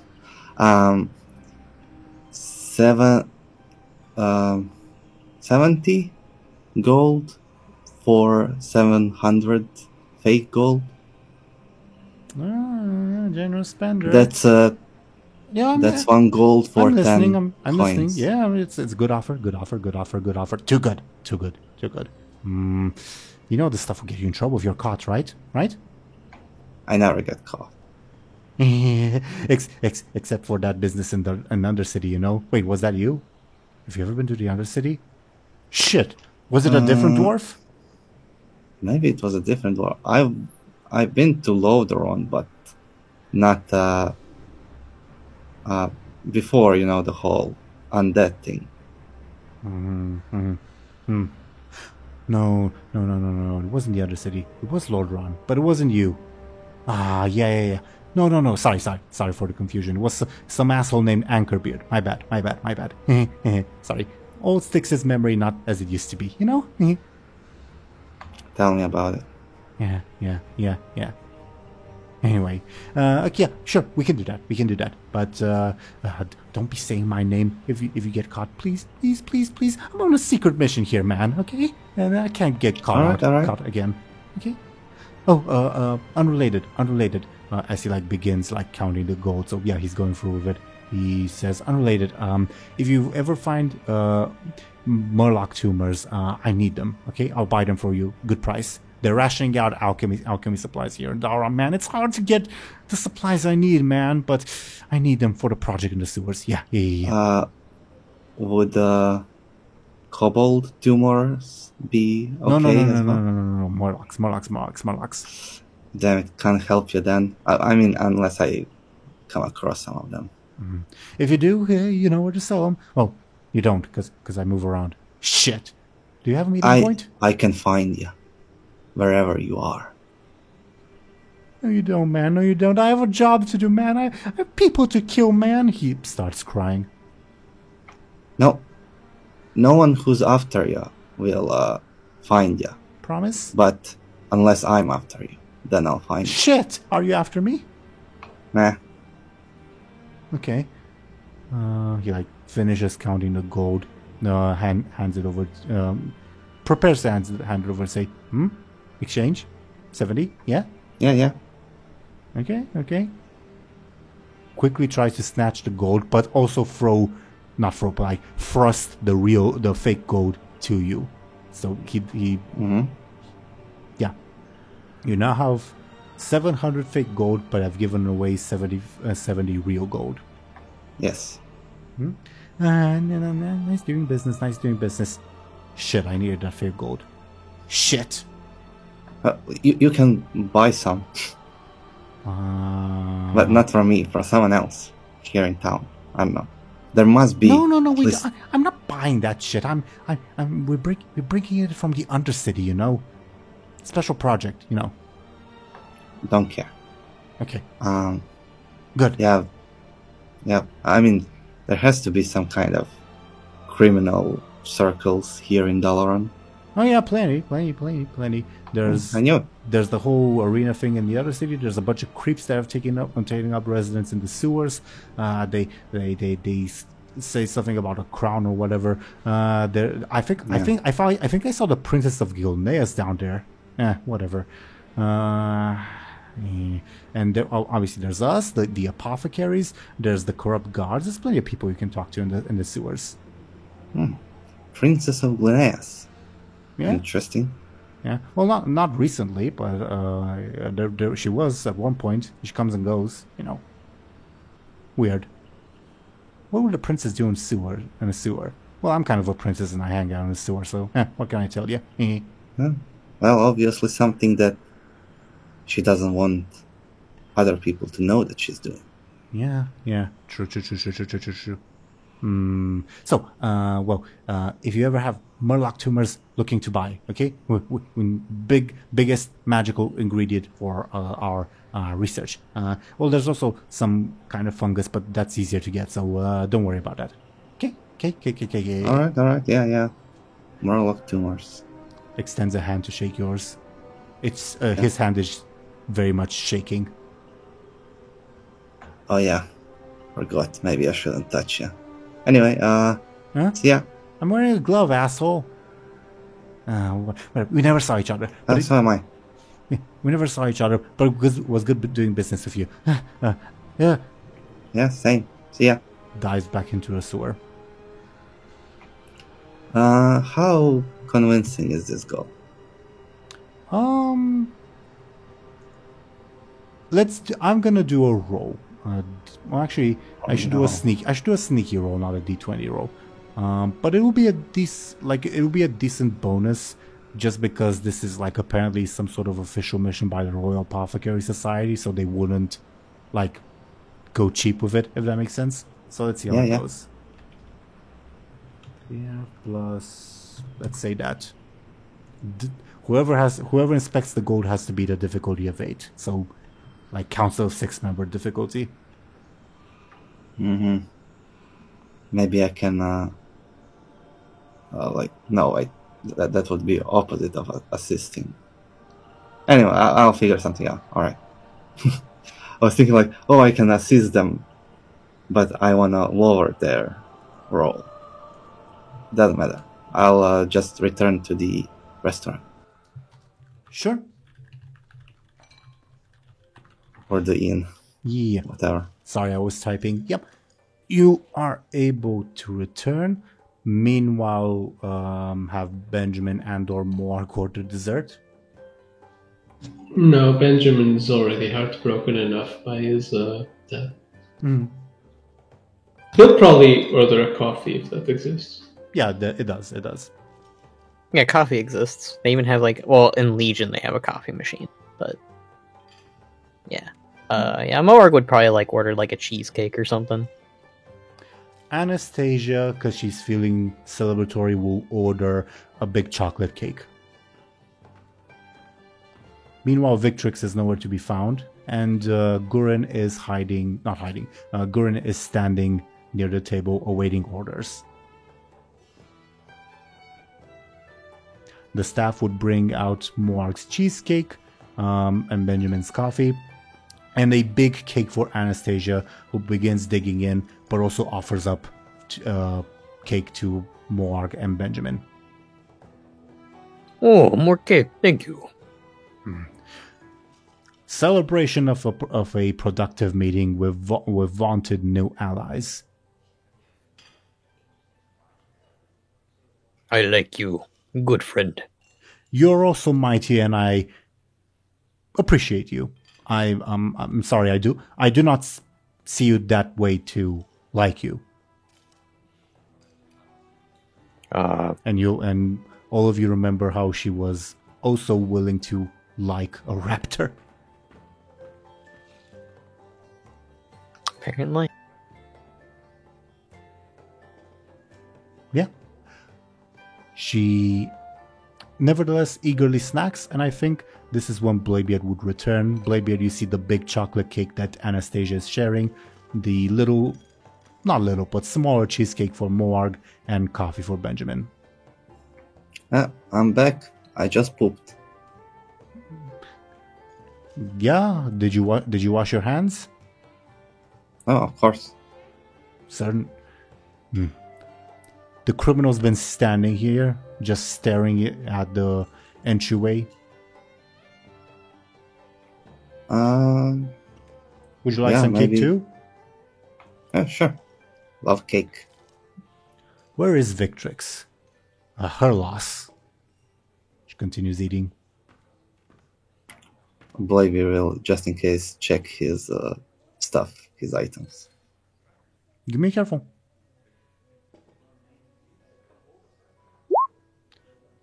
You think everything is where it's supposed to be? Including what you're carrying in your pants. Wait a second. I have 70 gold left. Oh, yeah. But yeah. Otherwise, do let me know if you guys talk about anything or whatever until the build time comes. Anastasia will just continue chowing down. Victrix is nowhere to be found.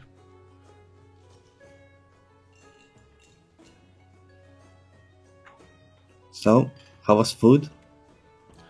Magnificent. Are you not ordering dessert yourself? Oh yeah, I should. Indeed you should. What sort of warrior are you if you do not partake in the finer indulgences of life? I do not mean warrior in a class sense on that note. I mean warrior as in a fighter. Yeah, of course. I'm a warrior. I'm a warrior. Fought in a war. We're all warriors, she says, like rising up and lifting her drink. Ahoy!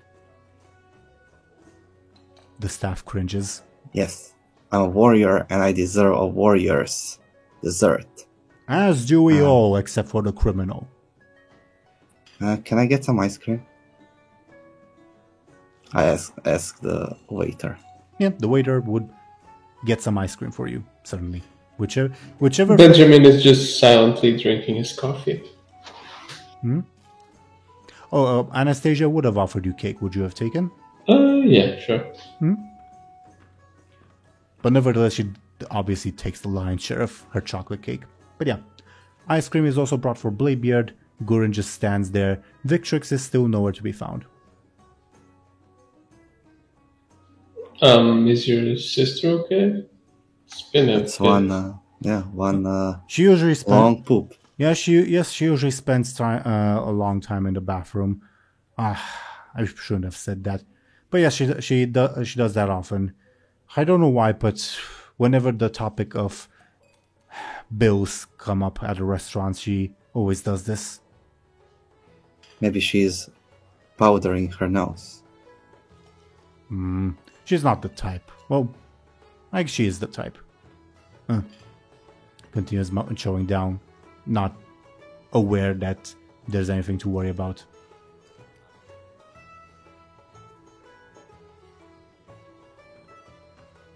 Yeah.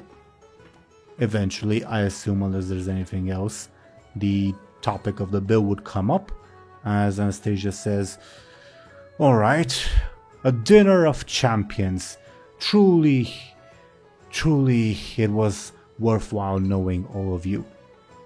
So, all right, criminal, pay up," glares at Gurin. Who's just been standing. Alright. I have confiscated all of his money, and now I'll pay for this grand meal. Unacceptable. That's not his money then if you've confiscated it- The criminal No, must but- pay. No, it is his money. It is not. It is the state's now. No, that's not how it works. It Right. is. What do you think confiscation means? Like just like taking care of it while he's in prison. That is custodianship, not confiscation. You feel pretty certain that she's messing up some I legal terms.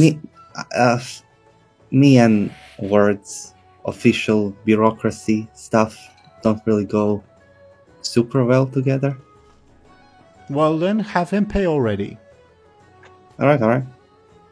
I'll take out the correct amount of fake gold. I said have him pay. What's wrong with you? Fine. He'll take out the correct amount of gold and put it in Goring's hand.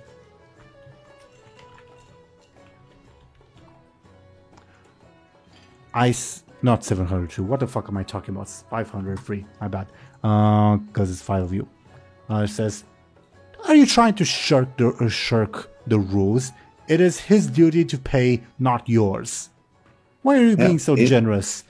He is a criminal who ought to serve his sentence. Yeah, he's serving it. This is his money. It is not anymore. What are you talking about? Yeah, it is his money. It is not anymore. How do you know that? Because you just said you've confiscated it. I was wrong. What do you mean? That's not what I meant. So you stole it from him? Are you also a criminal? No, I took it from him so he wouldn't be able to use it while he's our prisoner. So you did steal it from him? No, there's probably a word for this, but I didn't steal it. I just was keeping an eye on it. Yes, Victrix suddenly pops up behind you, Oblivion says, yeah, it's clearly the good criminal's money. Just let him pay, sister. But where did you come from? Well, I was always here. How was the poop? What's the... I'm brain farting on a word. This is the DM's fault, not Victrix's fault. Oh yeah, refreshing. Yours? Same. Glad to hear it. Sits back down. Anastasia grumbles and says, justice is not meant to be so confusing. It seems simple to me. Yeah, it's not like everyone is black or white. There's always some shades in between.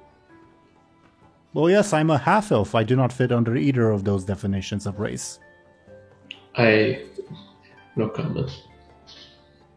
How did you, says Victrix, even come to... never mind.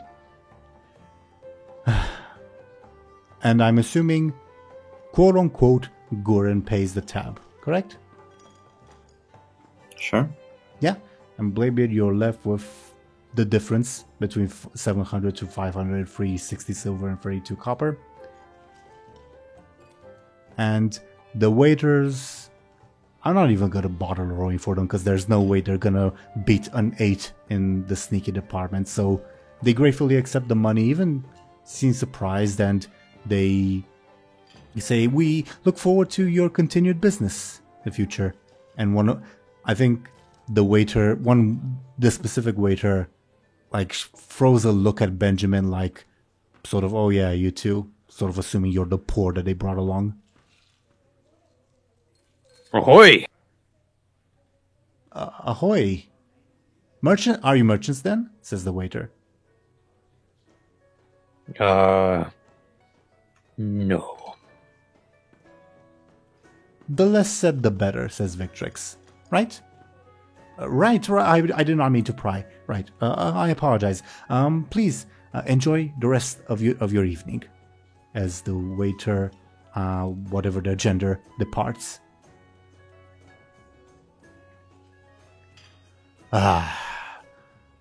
Now I require rest, says Anastasia. Why am I not surprised? Well, it was fine meeting your group. May I ask what are your... You said, what are your plans? You said you were headed to a military operation in about a week, but... No. I need to rescue my crew, and... What else did we say that we need? I need to save my crew. Those sort of we'll try to get that done in a week, so... yeah. Well... If you require aid, I'm sure my sister will. Yes, of course we will. Right. Especially if you're ever heading to Northrend. We have... Our master was last seen there. It was good to follow any leads, I suppose. Indeed, I did not know you had the adventuring spirit within you, sister. Pragmatism. Let's go with that. We'll be staying at the Hero's Welcome, says Victrix. We already have rooms here, so if you need us, we'll be around. All right. Indeed, Anastasia bangs her fist on the table as she gets up and extends a hand to shake all of yours except Guren's. Guren, I think, nevertheless would extend a hand to shake, but would be confused why she doesn't shake with him. It's a shame you didn't meet our companion Lyria. I'm sure she'd love the both of you. Who is this, Lyri? It's our companion that is presently not here. Pray to the light you never meet her. Why? Is she someone in need of justice? Well, not she. Is Lyria a female sounding name? I guess it would be. Is she someone in need of justice? Aye. Well, as you said, the least said, the better. But, well, I hope the two of you enjoy the rest of your nights. And we also have some things to take care about, so, yeah. Aye. Then I wish you farewell. Walk with the light and with justice in your hearts. Yeah, what she said. Good meeting you all. See you whenever we'll see you. Bye-bye. I'm assuming your group departs the Hero's Welcome? Mm-hmm. How much time is gone? Good question. Give me a second to write something down. I think above board, I'm not sure. Well, let's give you guys as much agency as possible and say that Meridia has been summoned for her little meeting, but it's not time for yours yet. You probably still have maybe an hour to 30 minutes left to do what you're pleased until, yeah. As for Meridia, let's roll to see if the guards have been able to break her out of her state. That would be the roll. Okay. Meridia will miss her trial, which will not go over well for her. Zoran, are you with us? Yeah. In the Violet Hold, in the cell next over as you rest, you do see the guards frantically trying to wake Meridia up and failing miserably, and they keep talking of you miss your trial, and there's harsh penalties for missing your trial and blah blah blah. Meridia does not stir, but she's still breathing. Her chest is rising and falling, so she's very much alive, just sleeping. Interesting. Yeah. Anything else on the Violet Hold front, Zoran? No. Sure. Then, again, the Blaybeard, Morg, and Benjamin plus Goran have like another half an hour to an hour to themselves. Any idea where you might want to spend it? Benjamin probably suggests they get back just in case.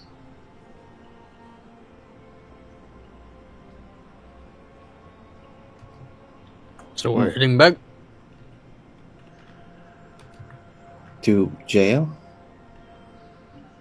To wherever the inquiry is. You were not told, by the way. You were just told that, yeah, someone will come to get you when it's time. Maybe we should ask in the Valatal. Maybe they'll know.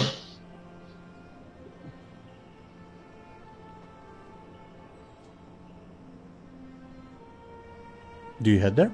Above board? Question for everyone? Sure. Yeah.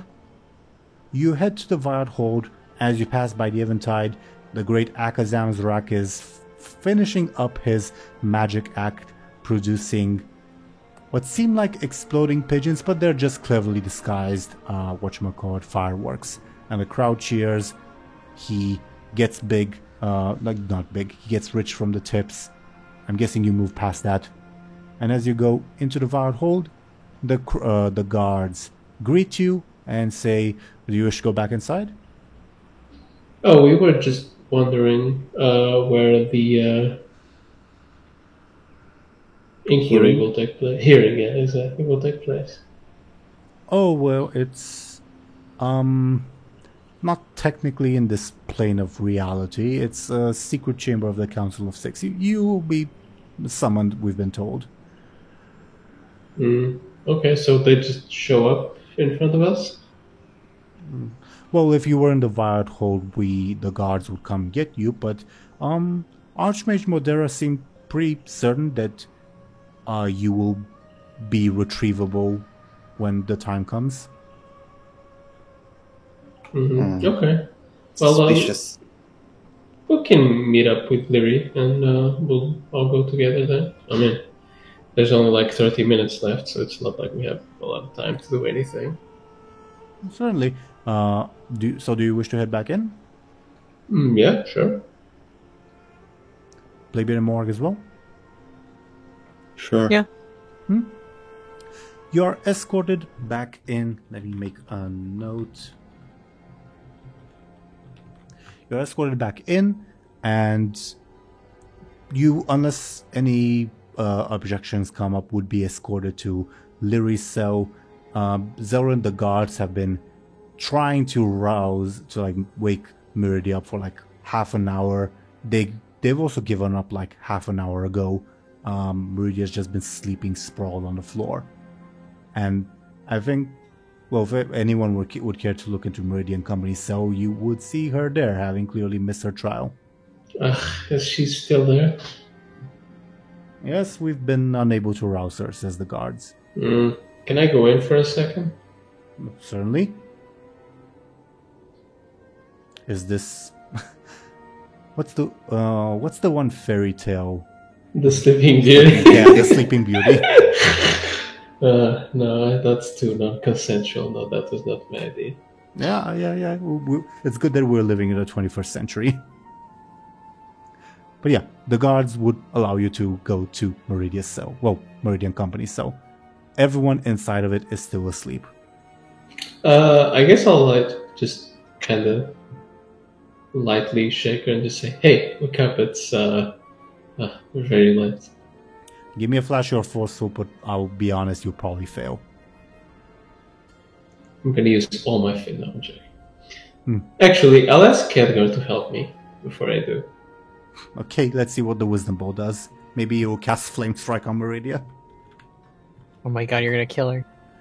24, that is probably something. Let's see what 24 is. Yeah, it sounds familiar. I think I got 24 before. No, 24 has not happened before. Was it 23 then? 23 has happened before, you are correct. Okay. 24 is also unfortunate, as, how do you defend yourself, Benjamin, from a sudden wave of ice emerging from the wisdom ball? I jump? Or is it like not on the ground? It's casting Like- Frost Nova. I guess I'll just kind of try to like run back and drag Meridia so she doesn't get frozen. Give me 2 quicks, I guess, because you're also defending Meridia. Is anyone else Yeah, it's nearby? the get down with Mr. President, yeah. Is anyone else nearby? Because I'm wondering if Bladebeard and or Moarg need to roll. Oh, didn't they enter alone? Yeah, I I assu- don't think so. I assumed you entered alone, but up to the 2 of them. Nope. I guess more he's just chilling with Bladebeard then. Okay. So give me your quick twice then, Benjamin. First roll would be Okay. you, second roll will be Meridia, okay? Okay.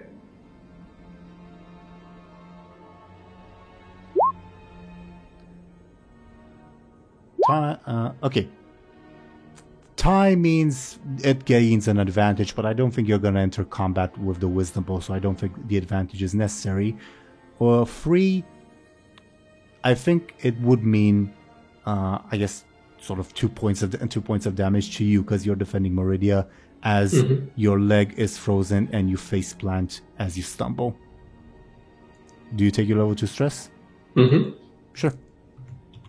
The Wisdom Bow was of great help as it looks around clearly very proud of itself. I kind of smack it. Like, not with a lot of force, but just like... Oh, is it this one? What's Scary. 18? 18 is a useful piece of advice.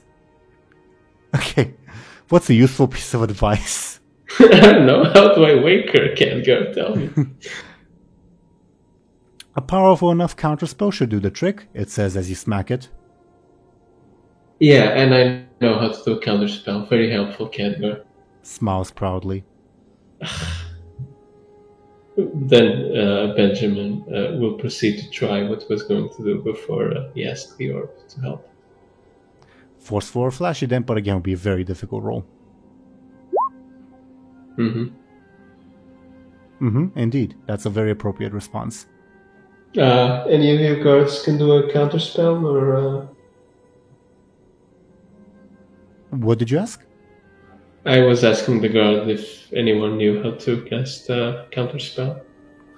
Everyone can among the guards. It's basic security, but what do you need it? What do you need this for? Well, she's under a spell. Did you not know? Oh yeah, why didn't we think of using a counterspell a bubble because they don't roll high enough? Oh, go ahead. Let's go ahead. They cast counterspell. Meridia groans slightly, but is still otherwise asleep. Can you try it all at the same time? Maybe it's stronger that way. Well, we need to wait at least 30 seconds for it to recharge. Okay. You can wait, I guess. Yep.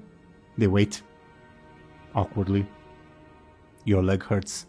Khadgar smiling. Doodly doodly doodly. Let's see what happens this time as they all, by their powers combined, channel into a mega counter spell. And yeah, they cast the counter spell, and Meridia lets out a gasp of air as she is forcefully woken up. What? Ah! She like scuttles away from you in surprise. I didn't. What? Is this a dream? What? Who? How? No, this is very much reality. When did? What? When's my trial? You unfortunately missed it. What? How did that happen? My head hurts. Yeah, you were kind of magically put to sleep by Khadgar, so...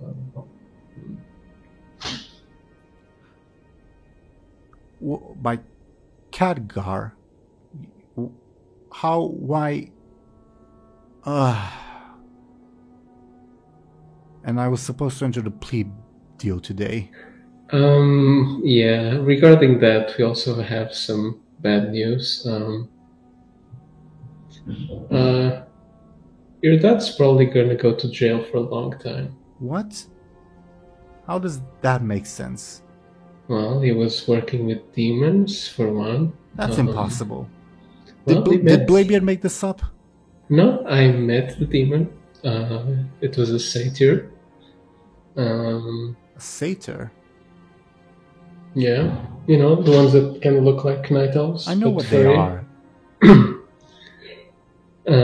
He also apparently turned like a rival mage into a pig and kept it in his house with a hat. Those are just salacious rumors.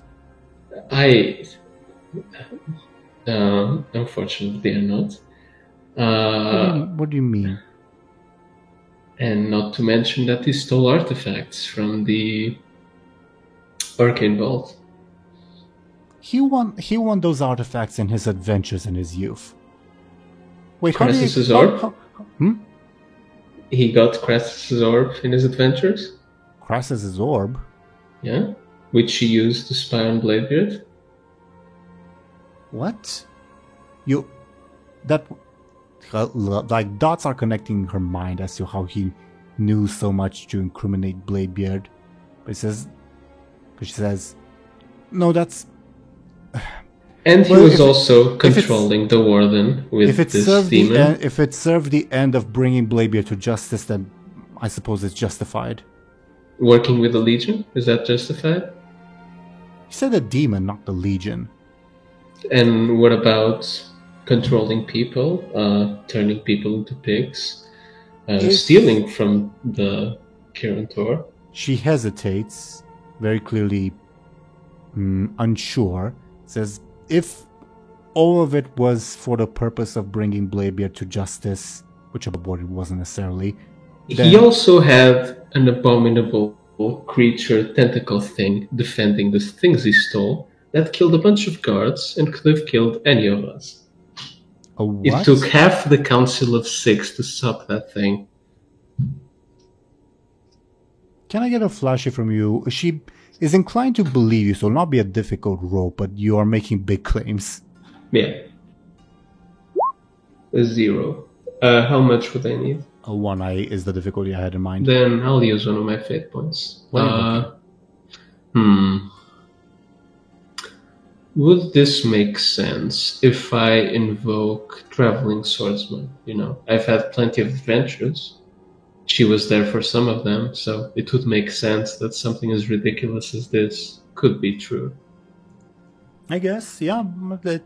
Yeah, sure, I'll give it to you. She seems disinclined to believe you at first, but sees that you're genuine, and she knows that you're not usually a liar. She says, what? That's a lot to take in. You're serious. I am, yes. She begins tearing up. Says, how? If you know this, does that mean the Kirin Tor know this of my father too, as well? Yeah, that thing I mentioned, as I said, he fought against 3 of the Council of 6. Right. Well, is Bladebeard dead at least? No, he's right there. Her shock and sorrow turns to bright hot anger as she prepares the frostbolt, and the Wild Horde guards immediately lock the cell, blocking the two of you in. Look, this anger you're feeling, it's justice. It's not yours. Do you know what that monster has done? Listen to what I'm saying. Just listen. It's all I ask of you. She inclines that she's listening. She, obviously she's feeling rather overwhelmed with emotions. Anger towards Bladebeard is, for reasons that are beyond her strongest emotion, and that's quite obvious. But she's obviously feeling shock, sorrow, just surprise, lots of things are going on through her mind right now, but anger towards Bladebeard is number one. Bladebeard's an asshole. He's a monster, a genocidal maniac. Listen. When we were in Netherstorm, sometime after we went our separate ways, he came upon a deck of cards made by some ethereal prince or whatever. Leave it to Bladebeard to traffic with forbidden. Listen, please. Just listen. Do you not realize who you're traveling with? Just listen to what I'm saying and then you can complain all you want. I'm not complaining, I'm speaking truth. And those cards were ridiculously powerful. And he drew one of the cards that made it so... It's funny where you ended up. That made it so that someone that was our ally would betray us. And that's you. But I didn't betray you. I didn't betray anyone. Betrayed Bladebeard, sorry. Think, what did you hate Bladebeard before a few weeks ago? I think I need to do a roll for her, because obviously the answer is no, but I don't know if she believes that the answer is no anymore, if that makes sense. So I need to roll for her. I guess I'll roll that. Okay, good for you. It says, well, he did propose that loot thing that one time, and he did. Yes, I've always hated him. You can tell she's lying. Look, I'm not saying he's a good guy. He's not. He's an asshole. But he's a monster, a genocidal maniac. You still traveled with him. You still helped him. You still helped all of us. And then I deserve to be punished along with him. Do you? After saving the people you did? Huh? Do you think I don't remember what you did in Booty Bay? At the risk of your own life teleporting people? In Golden Skull, staying behind to buy people time to escape? I also Do you think you deserve to be? People. You were out of your mind. You can't be blamed for that. I can and I should be. But more importantly, Bladebeard should be brought to justice. A bit above board. It's... No rational person should be this obsessed towards hating someone, no matter what they did. It's very clear that the influence of the cards isn't just making it so, oh yeah, you hate Bladebeard, but rather hatred of Bladebeard is dominating all of her thoughts. Does that make sense? Mm-hmm.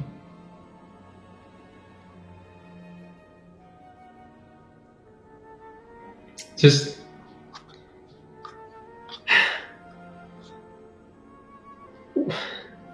You're gonna marry her and all she talks about is Bladebeard? It's so sad. Well, we're not there yet. And I'm sure at least the father won't give his blessings anymore. Oh god, that would be terrible. I mean, not terrible actually, I don't care. Shit, what can I say now? Look, can you just see this as consuming you, like Bladebeard.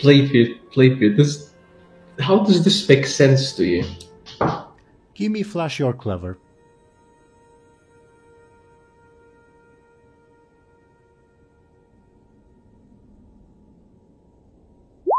A 1. Nothing has changed about me, Benjamin. I'm still the same person dedicated to seeking out and meting out justice. And I tell you, in all of my years, I've never met or even heard or even read about in the ancient histories of a monster as vicious as Bladebeard. Then why didn't you stop him a few weeks ago when you had the chance? Because I did not know. I was too much of a fool to notice. Then how did you notice? Give me above board a... At this point, should we turn this into combat? I'm wondering. I feel like I'll get my ass beat, but... I think there should be combat, because I don't think it's something you can solve with one, like, roll of the dice. But you go first. You go first. Do you mean with this that you're saying? Per what you just said, I would consider it a flashy or clever attack. That is horrible. How can I even do it otherwise?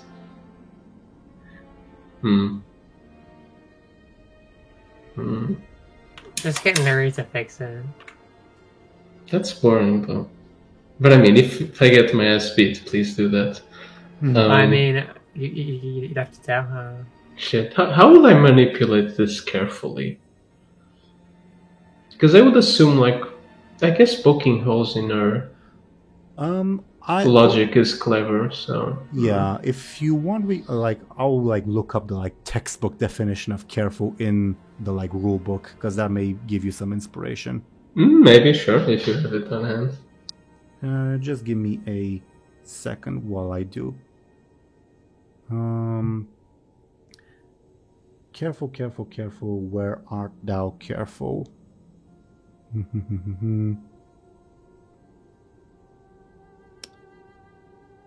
Aspects in a nutshell, no. Approaches, yes. Oh, it doesn't really say much. Okay, I need to go into detail looking this up. Okay. Very careful. A careful action is when you pay close attention to detail and take your time to do the job right. Lining up a long-range arrow shot, attentively standing watch, disarming a bank's alarm system. Doesn't really give any psychological... Paying close attention, I guess, would be... Paying close attention, I guess, would be the thing.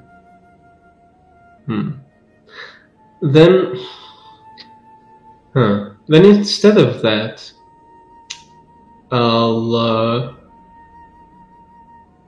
I'll try to create an advantage by trying to see if there is signs of conflict due to what I'm saying, something I can poke at.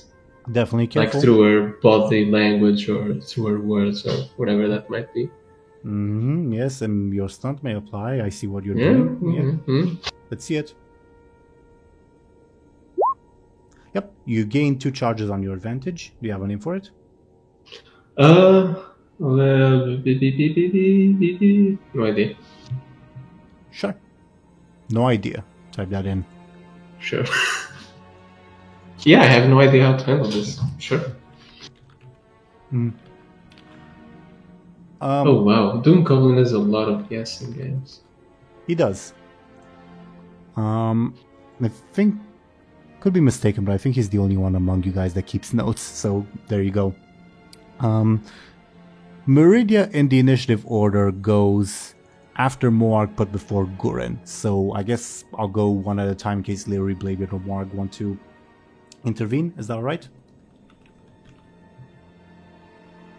Oh, and there's the Wisdom Bow too. That'll be a fun little element of chaos, I guess. So, Leary, Bladebeard, or Moarg, in that order. Anything you'd like to do in terms of this combat? Can I sneakily, is eavesdropping sneaky? It would listening? be. Okay, I'll listen in the conversation in case, Benjamin needs help convincing who I is. Give me a sneaky. I treat it as trying to create an advantage. 7. Oh yeah, you definitely create the advantage. She's not focused anywhere near on you. Do you have a name for it? I guess just deductions maybe, and taking note of what's being said. Sure. Bladebeard or Morg, would you like to do anything? You don't have to, obviously. I was going to ask if we see Meridia's father somewhere in the prison. Give me a careful.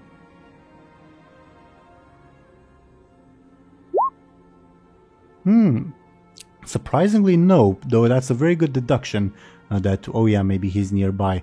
But surprisingly, no, you don't see him anywhere nearby. And with that good of a roll, I can tell you, he was probably taken directly, like, in the sort of direct custody of the Council of Six, and they've probably been sort of interrogating him ever since. But he's drugged. Whatever manner they may manage. Yeah. Alright. Other than that, I don't really have anything I would like to do. Morg, anything from you? Completely optional, obviously. The only thing I can think of is maybe giving like advantages to Benjamin. And what would those advantages pertain to? In regards to like helping Meridia out of her funk? Yeah, but like what does Morg do that gives Benjamin advantages? I know I always rely on this, but would cheering him on help in any fashion? It would, but it would be awkward. Like, Yeah. in this context. Come on, you can do it. I mean, doesn't Morg understand the context a little bit regarding Meridia? So it's like... I think Morg does, but I think it clashes with Benjamin's approach. If it clashes, then Morg will kind of just chill with Bladebeard then. Sure. Fine by me. Meridia, on her turn, will attack you forcefully, Benjamin, by saying, "What about you? Don't you realize what monster you're traveling with? What a truly atrocious thing Bladebeard is." How do you defend yourself, Benjamin?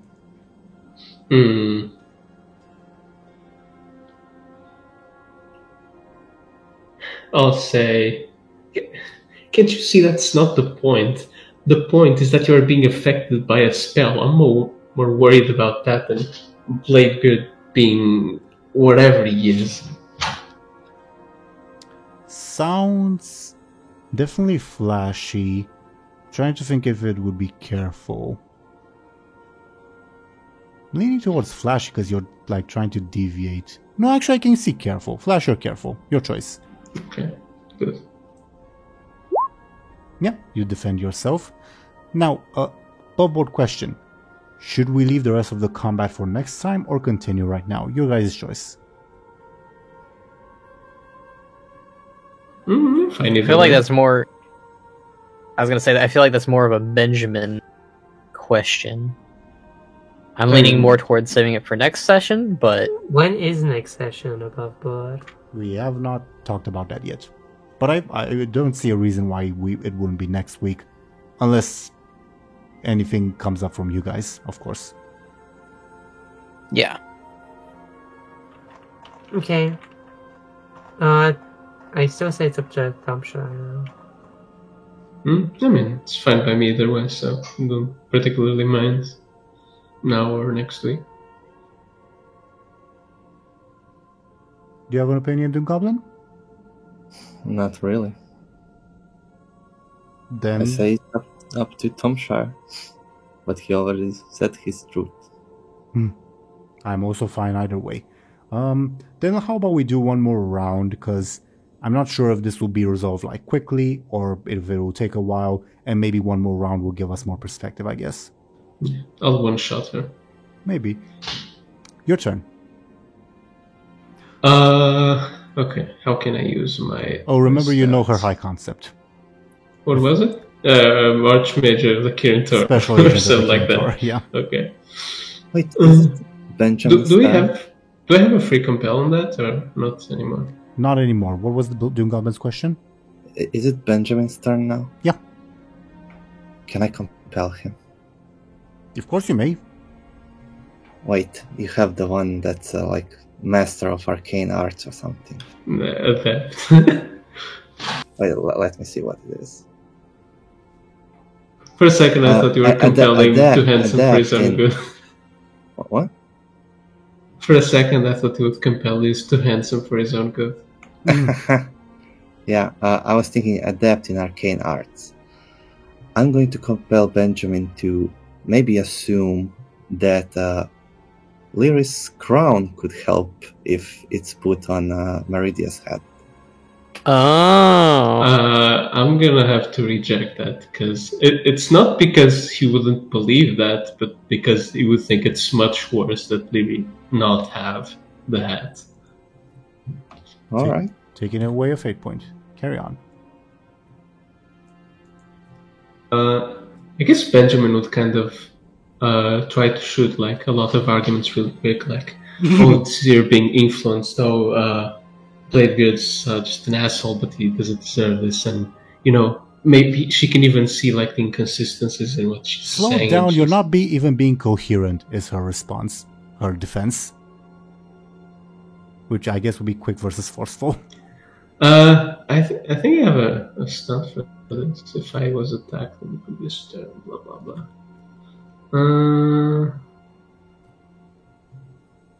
I mean, does Duelist even apply in this case? I gain +2 quicker in attacking an enemy. Is she an enemy? Or are we taking like... Enemy, I would define as anyone who's opposed to you in combat, so technically she's an enemy. Yeah. And there are no other enemies in melee range. And she attacked me on their last turn, so I get +4 quick. Sure. Give me your quick. I'll oppose the forceful. That would be a 10. A 10 to a 9. God. No, a 10 to a 1, so 9 points of damage. Okay. And I'll use my 2 advantages. Sure, of course you will. Can I give him my advantage as well? Of course you may. 13, 15, 17.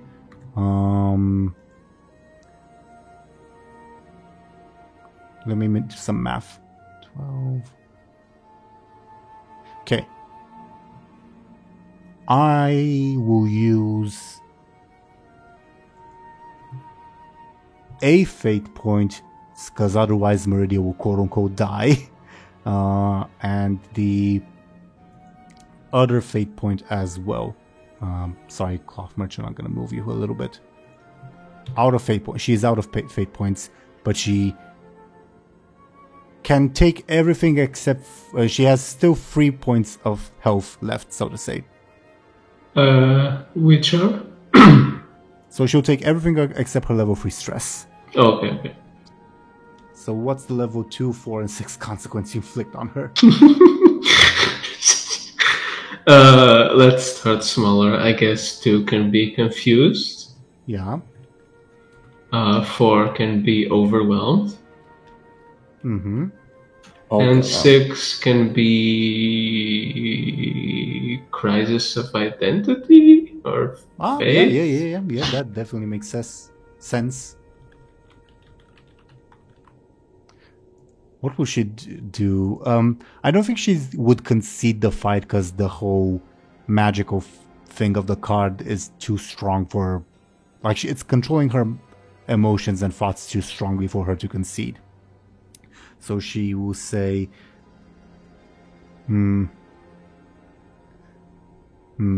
what would she say? Obviously she's going to react angrily, but let me think of how I can word it. Benjamin, shut up for a second. Don't you realize that all of you, that everything that you're saying, you're serving a genocidal maniac? Can't you see that? This is a forceful attack against you. Wait, what about my turn? Oh yeah, never mind. That'll be Meridia's turn if it ever comes up. Lyri, you have a turn too. Can I attack her using my visionary? Of course you may. Okay. Can I... Oh, you're getting the killing blow would be so anticlimactic. Oh, but we only have one round of combat left. I mean, if it's gonna end, I think one more isn't a problem. I guess. She's not strong enough to one-shot any of you.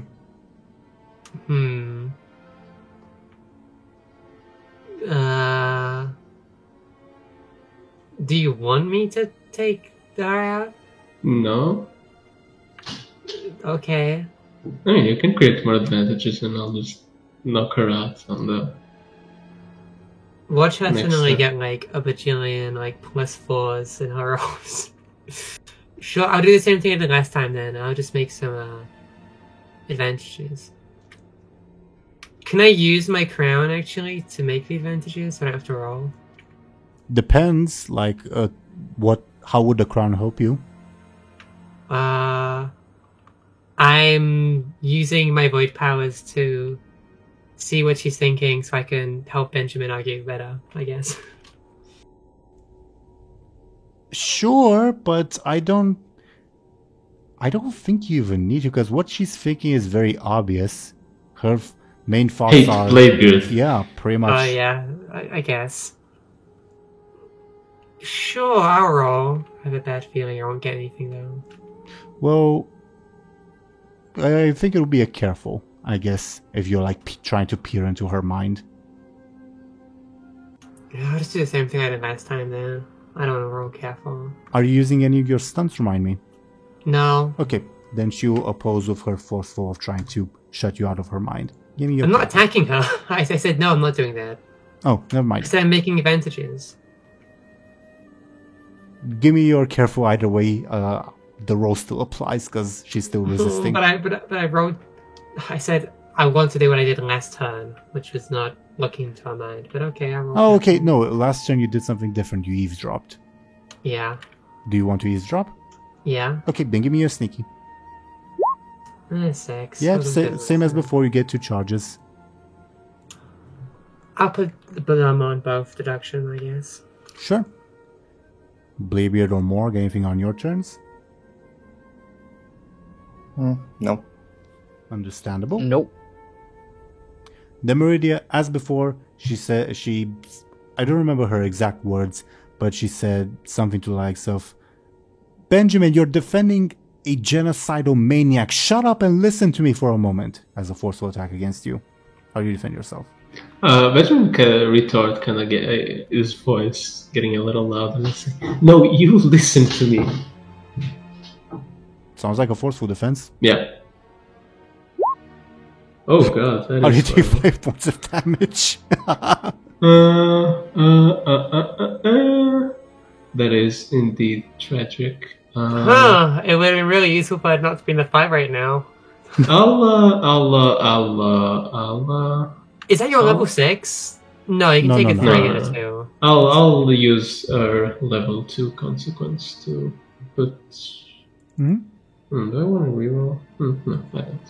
I'll just take my level 3 stress. Sure. Your level 2 consequence will be... No, my level 3 stress. Yeah, you have to take 5 points of damage, you know. 5? No, because if I said I use her consequence, her level 2 consequence Oh, I misheard to you. put it to a 0 and I then take misheard level you. 3 stress. I misheard you. Also, this is a forceful attack. Do you have any stunts that defend you from... Oh, right, you're right. No, I think it's quick defense against forceful attacks. Fair enough. 3 points of damage, level 3 stress. As you're momentarily overwhelmed by the sheer intensity of her hatred. Like you say, no, you listen to me, but you just can't get a word in as she just yells at you how you're just pure evil for supporting a genocidal maniac. It's your turn. Mm-hmm. I kind of... I kind of grab her by the shoulders and sort of like shake her and just say, you have to wake up. This is ridiculous. Forceful or flashy? I'll go with the flashy. A 4-2-2. Okay. She And I'll use her 2 remaining consequences Okay, yeah. to make it a 6. Yeah, I have no ways of improving her roll. So you beat her. Fun story. Her defense was going to be punching you in the face Ouch. because you're like getting up in her face. if that makes sense. But yeah, you beat her. You obviously inflict her level 3 stress. What's the conditions you impose upon her for defeating her? I will say, you can't, since this is not a magical defeat, you can't remove the fact that she hates Bladebeard. You can change her attitude towards her. Yeah, but can she like be aware that this is a spell she is under and this hatred isn't real? Perfectly fine. I think that's reasonable. Yeah. But I will say, even if she knows that academically, clinically, she will still feel that burning hatred inside of her for Bladebeard. Okay, but as long as she knows it's fake, I think that's fair. Okay. Yeah, she deflates, clearly at a loss for words at what's going on, and she says, "So what now? No matter..." Obviously she's defeated, you've won. So this is not her counter-arguing with you. And she says, "So what now? Whatever happens, I still... When I see him, I just get filled with rage. I just want to rip his throat out with my bare hands." Look, if you consent, I'm sure there's something Lyri can do about it. Lyri? Oh, I forgot to mention this. I asked my father to look into her condition. Did he get the chance to mention that to you? His progress? I don't believe it did, no. What would Lyri do to me, if I may ask? Above board, she'll say yes to anything because you defeated her in combat, but she'd still like to know. If I understand correctly, it's to alter your perceptions. You might want to inform her that I'm under your control. So she knows I won't fuck it up. Is this in character? No, I'm saying above board. Okay. Yeah, I don't think Benjamin would remember that, honestly.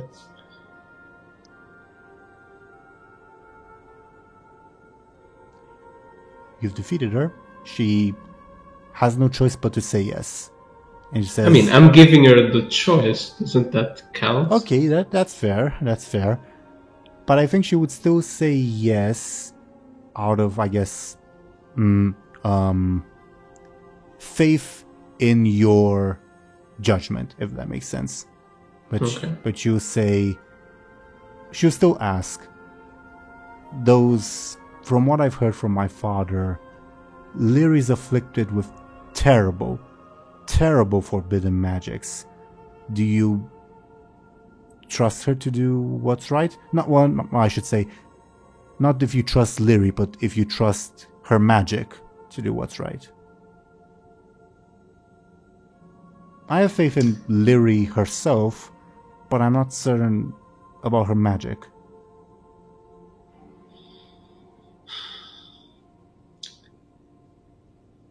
I think we have to believe it.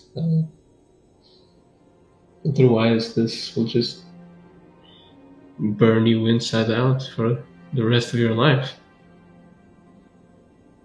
Then very well. If I turn into a zombie with my brain scrambled, just know that I appreciate you, Benjamin. Unwilling to directly say something else. Like too shy for it. Benjamin kind of slowly nods and says, well, I'd rather not be haunted by your ghost, so let's hope that does not happen.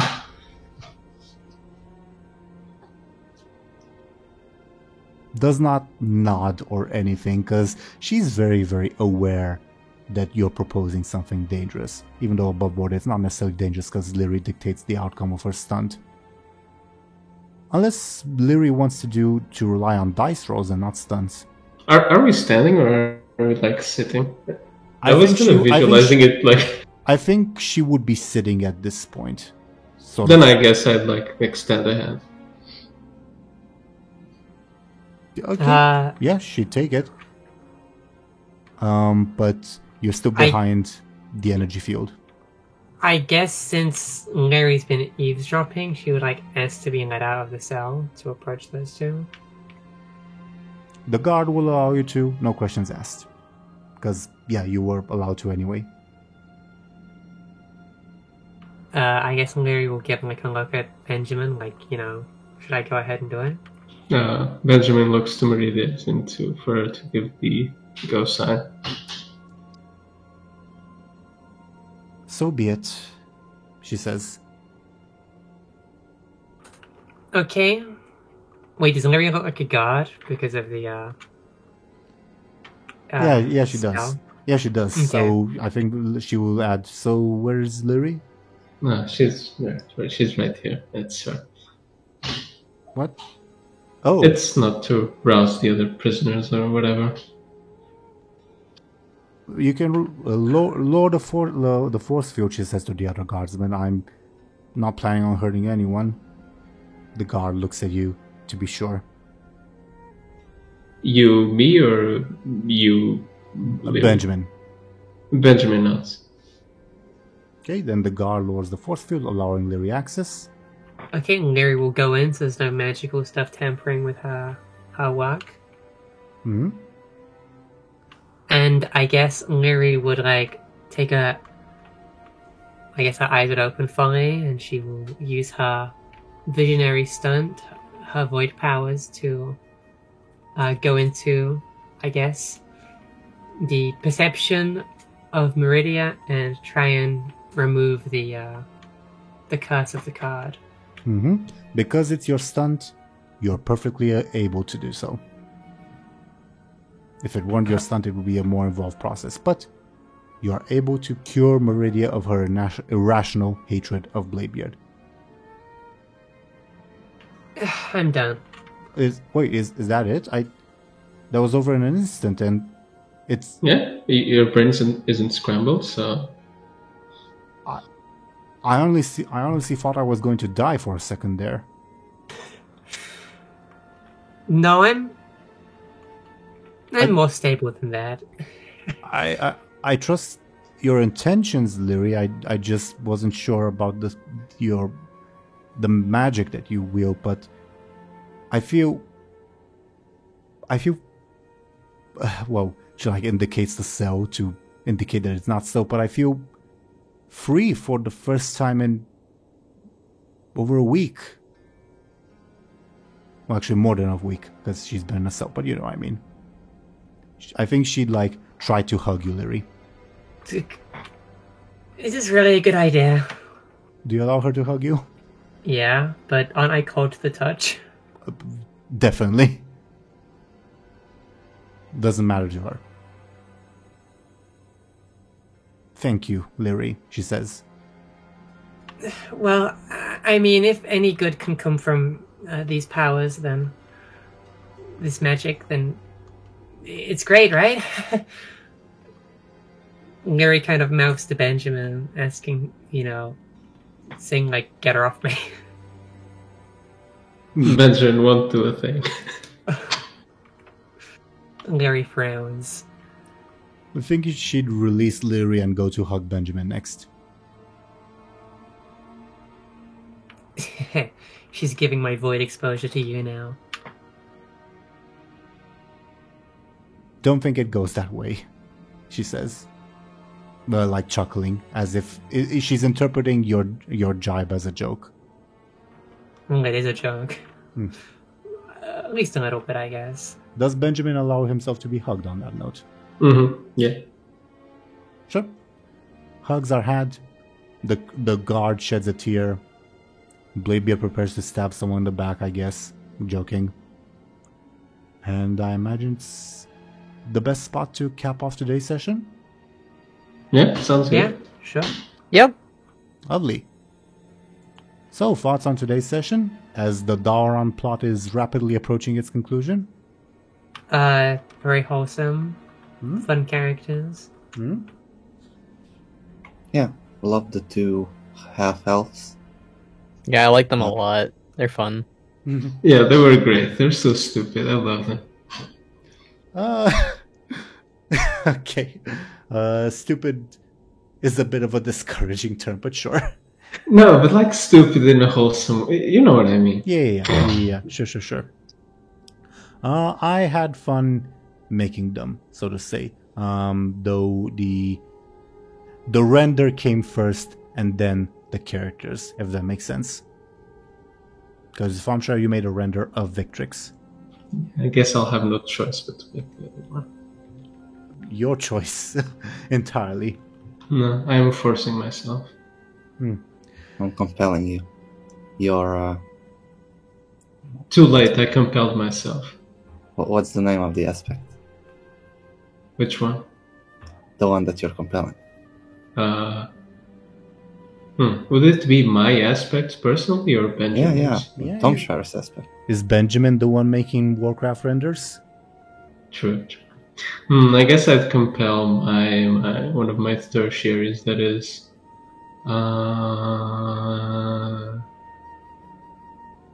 What would it be? No idea, honestly. Sure. It's too late for me to remember something.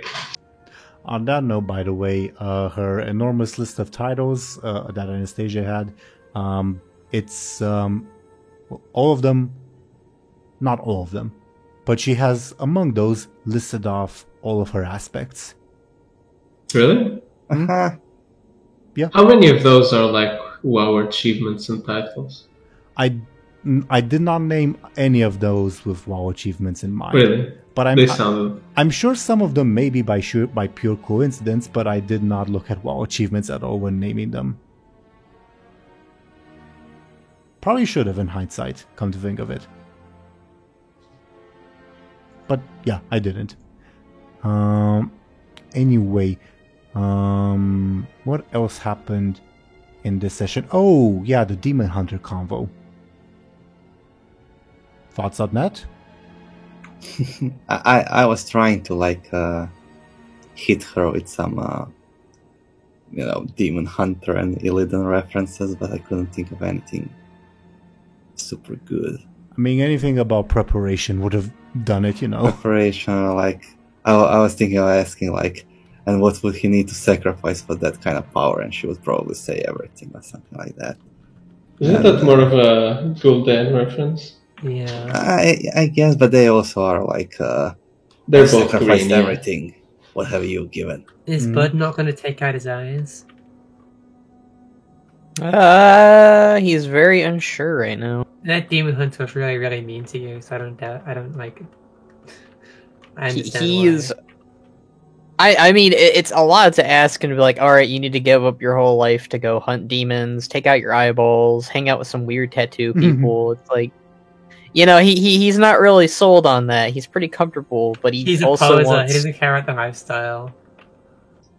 He never wanted the lifestyle.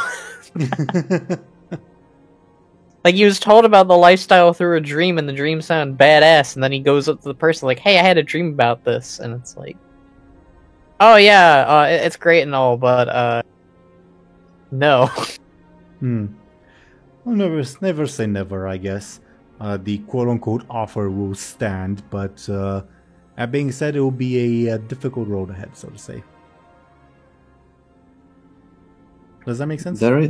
There is another way a blood can be cured. You just need to find an arrow. And not be your scars. A prime Narwhal. Light Moarg. We'll see. We'll deal with it at one step at a time. Obviously, Morg has the other options, and going down one option does not mean excluding the others necessarily, until it's too late, obviously.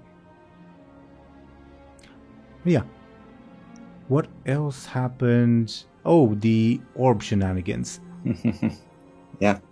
I'm glad I managed to get the orb. I don't think it's this whole drama with it is over, but I think I'm on the good track. I will not forget about the negative consequence I will inflict upon you. Don't you worry. Oh, I thought the negative consequence was her poaching it. I thought it was her stealing it. Yeah. No, that was very much improv. Mm-hmm. What's the negative consequence then? You'll see. Scary. Another one of his cousins dies off screen. Oh no! Rockbeard. Maybe. Rockbeard. Who knows? Sure. It's your shaman cousin. Ah, yes. We did mention an Rockbeard. Anchorbeard in today's session, although that's not Yes. a cousin. What about Anchor Arms from SpongeBob? Never seen that show. What? You never seen SpongeBob? I think we've talked about this not long ago. I think we were talking about how I haven't seen... Was it Pokemon? The one... Anyway, one of those. Anyway. Yeah. Yeah.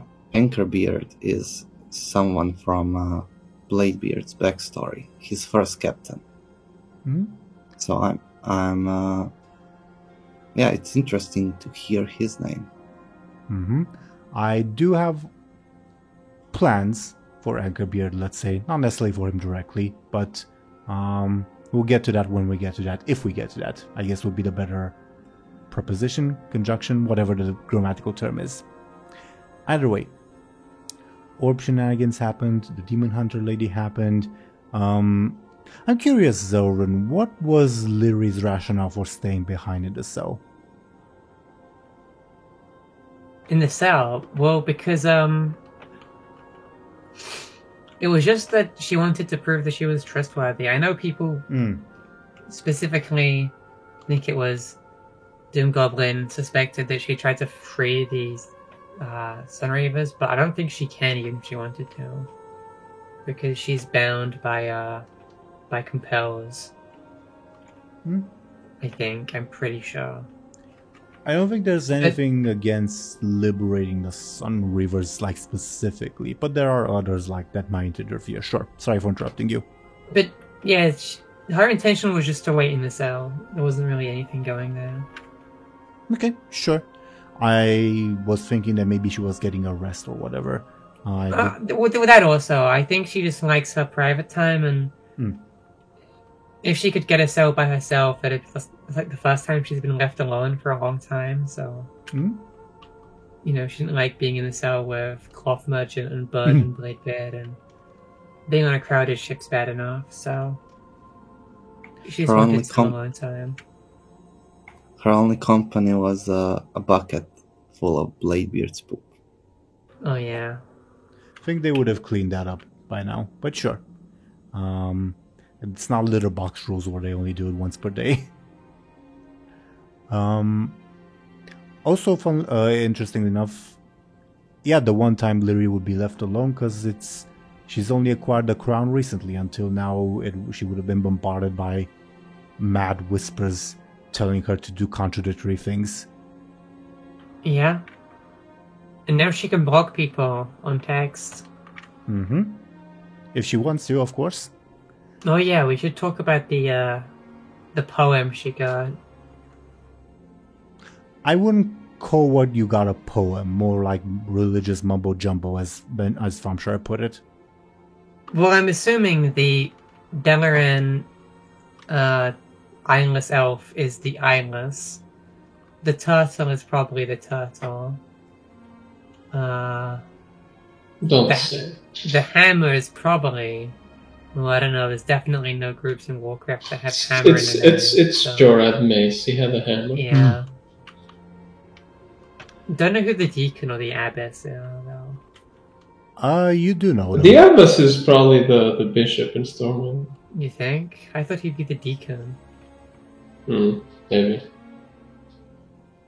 I will only say you've met all four, let's say, leaders of those groups before. I see. It's like a faction warfare thing. Yeah, as we've established the previous session, the Void Worshippers are very much not united.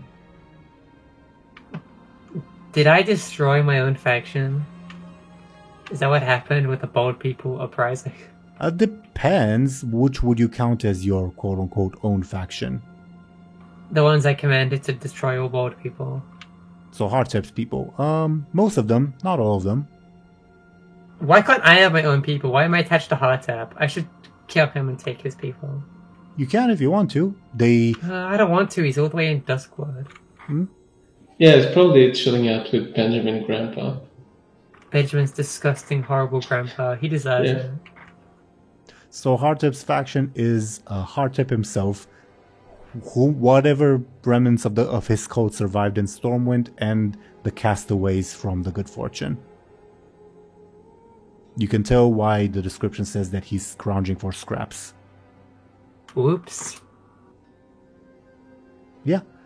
As for the Deacon, the Abbess, and the Eyeless, yeah, you've met all of them before.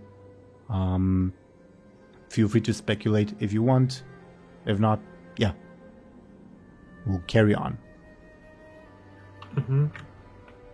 What else happened in this session? Oh, Villeneuve apparently has agents in Dalrondo. I suppose that's not a big surprise. And you met the two half-elves. You got Bladebeard got a ton of counterfeit gold, and apparently there's a whole Broil Apothecary Society thing happening in the sewers. Who cares? Mm-hmm. And what else? What else ought to be brought up? I guess the Meridia thing was touching, I suppose. Yep. I thought it would be more difficult. I think everyone thought that. I thought that too. I thought that too. It's the power of the session ending soon. And it's also the fact that a lot of it happened in just one row, and the row was overwhelming Meridia with arguments, which at first she was destroyed by facts and logic. Okay. Yeah, facts don't carry her feelings. That's why it's called Ben. It's like Ben Shapiro. You say that, but what really won you the row is not the arguments and the fact that they're facts and logic, but the fact that they just overwhelmed her with like volume, not like quantity, not quality, if that makes sense. Yes. So I guess a lot of it got lost in translation, but the most elucidating factor was obviously the stunt that liberated her from the effects of the but to be fair, we've talked about using the stunt to mitigate the curse for a while. Yeah, nothing wrong with that. If you hadn't used the stunt and relied on more typical dice rolls, it would have been more difficult, probably more painful for Meridia, but as you do, and yeah, it worked out in the end. Like, she was legit expecting to die, if that makes sense. And she still couldn't bring herself to really say what she feels about Benjamin, I guess. One day. Yeah. Next session, Council of Six meeting. Meridia was not present at her trial, so that will go badly for her. Oh well. I mean, the guards can probably testify that she was under a spell. I don't think they can blame her for that. Plus, Khadgar could probably vouch for her, because he's the one who did it.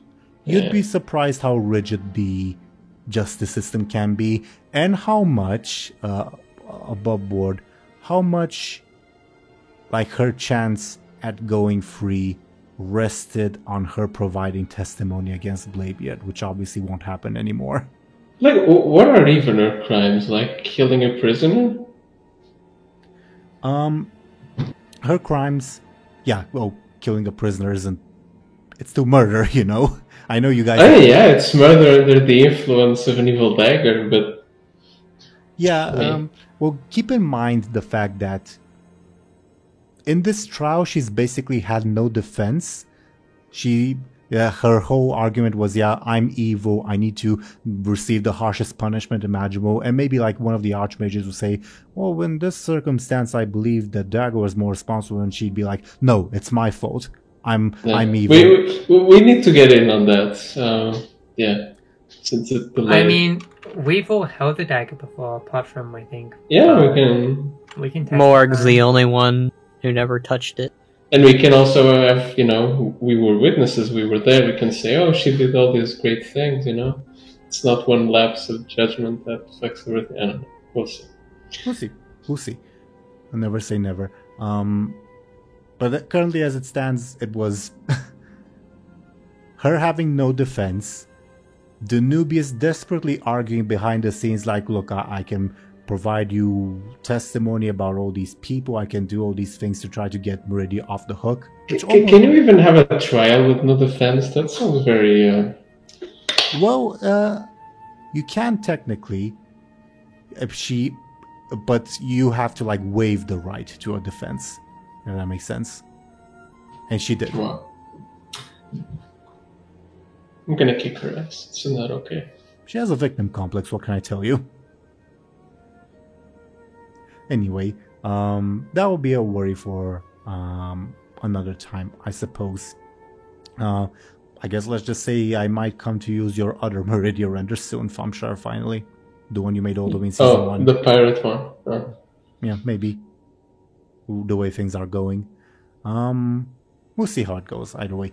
But to answer your other question, her crime is obviously killing a prisoner, using evil, dangerous magical artifacts, botching an investigation. I have a whole list of what she was guilty of. What was her investigation again? Specifically the orb. Then it wasn't botched. We got the orb back. Yeah, but she screwed up the retrieval process, and Khadgar had to bail everyone out. I mean, I don't think she is equipped to fight like 200 fell orcs and demons. She sees it that way. She's stupid, what can I say? We'll have to take care of that. I don't disagree necessarily, but she is very much a, I guess, lawful, let's say, good person. She's lawful, I was gonna find another kind of word, but sure. Yeah.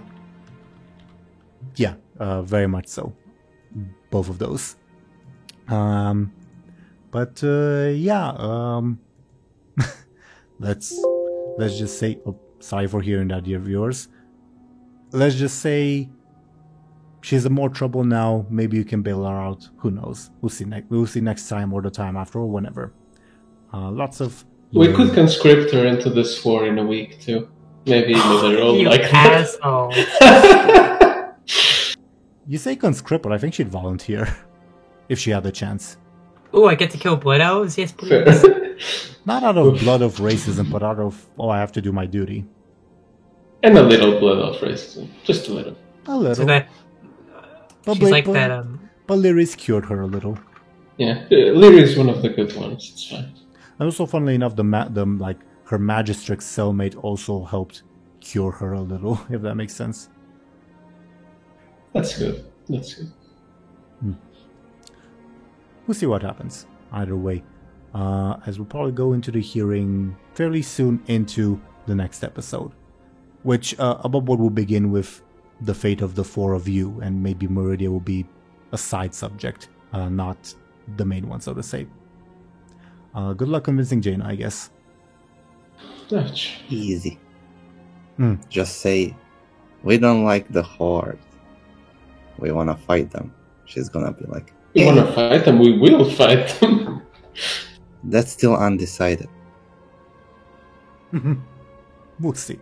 You can't promise something in someone else's name. Apparently I can. When you're prisoners, I guess you don't have the freedom to make that choice. But we've proven that we are not criminals, and we were in prison because of a lie. Yeah, but Benjamin is technically your legal guardian, so he can make decisions for you. Let's just say Modera bet the rules a little. More than a little. They're all kind of suspicious in how they handle rules. Yeah, because they more or less wield absolute power, you know. Yeah, they literally all of them ask me to do backyard favors. That's That's politics. Yeah. Yeah, It do be like that. What can I say? Anyway, do you have any other thoughts before we go into our shoutouts?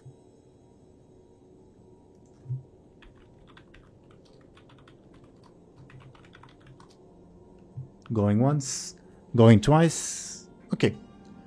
Well then, dear viewers, thank you for watching and listening to us. Let's see what these people are up to. And apparently we ought to start with Sir Farmshire. Could you please go ahead and talk about yourself, then what you are doing? Sure. I'm Sir Farmshire. You can find me both on YouTube and Twitter, where I post renders, machinima, character designs, and all that. As you might know, I posted a video like 3 weeks ago for when this video comes out. I'm working on another video with Benarek that's just kind of halfway done. And I'm working in another project with him and other lovely people. So you should go work on that right after the episode. But yeah, that's kind of it. So stuff coming out. And yeah, no better moment to follow me, I guess. Indeed. Very much so. Thank you very, very much, Farmshire. Next, we would have Zelrin. Could you please go ahead and talk about yourself and what you're doing? Hi, I'm Zarin. I've been conscripted, much like in the story, into doing things other people. So that's what I'm working on right now. You should see some stuff I worked on with other people coming out soon, hopefully. Yeah. And that's it. Thank you very, very much, Zelrin. Next, we would have Benarek. Could you please go ahead and talk about yourself and what you're doing? Hello, yes. I am Benarek. I have conscripted both Thomshire and Zelrin on that machinima project of mine, which should hopefully be soon. I got all the sound stuff done. There's just a few scenes left that need to be done by a certain someone. I don't know why you would out yourself.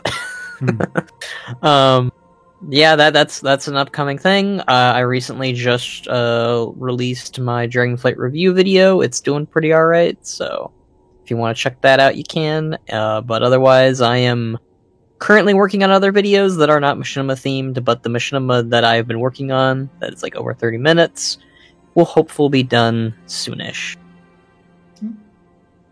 Awesome. Congrats on that. Thank you very, very much, Benarek. Then, of course, we would have Doom Goblin. Could you please go ahead and talk about yourself and what you're doing? Yes, I'm Doom Goblin. I draw things. Sometimes funny things, sometimes cool things. I don't know. All kind of stuff. Yeah. He does. Links on screen and in the description. Thank you very, very much, Doom Goblin. And I, dear viewers, was your Dungeon Master, Game Master Tyranor. I do this series, which as you can see is a lot of fun. I also do another series called Legacy of the Rimland. That's also a lot of fun for a different group of lovely people.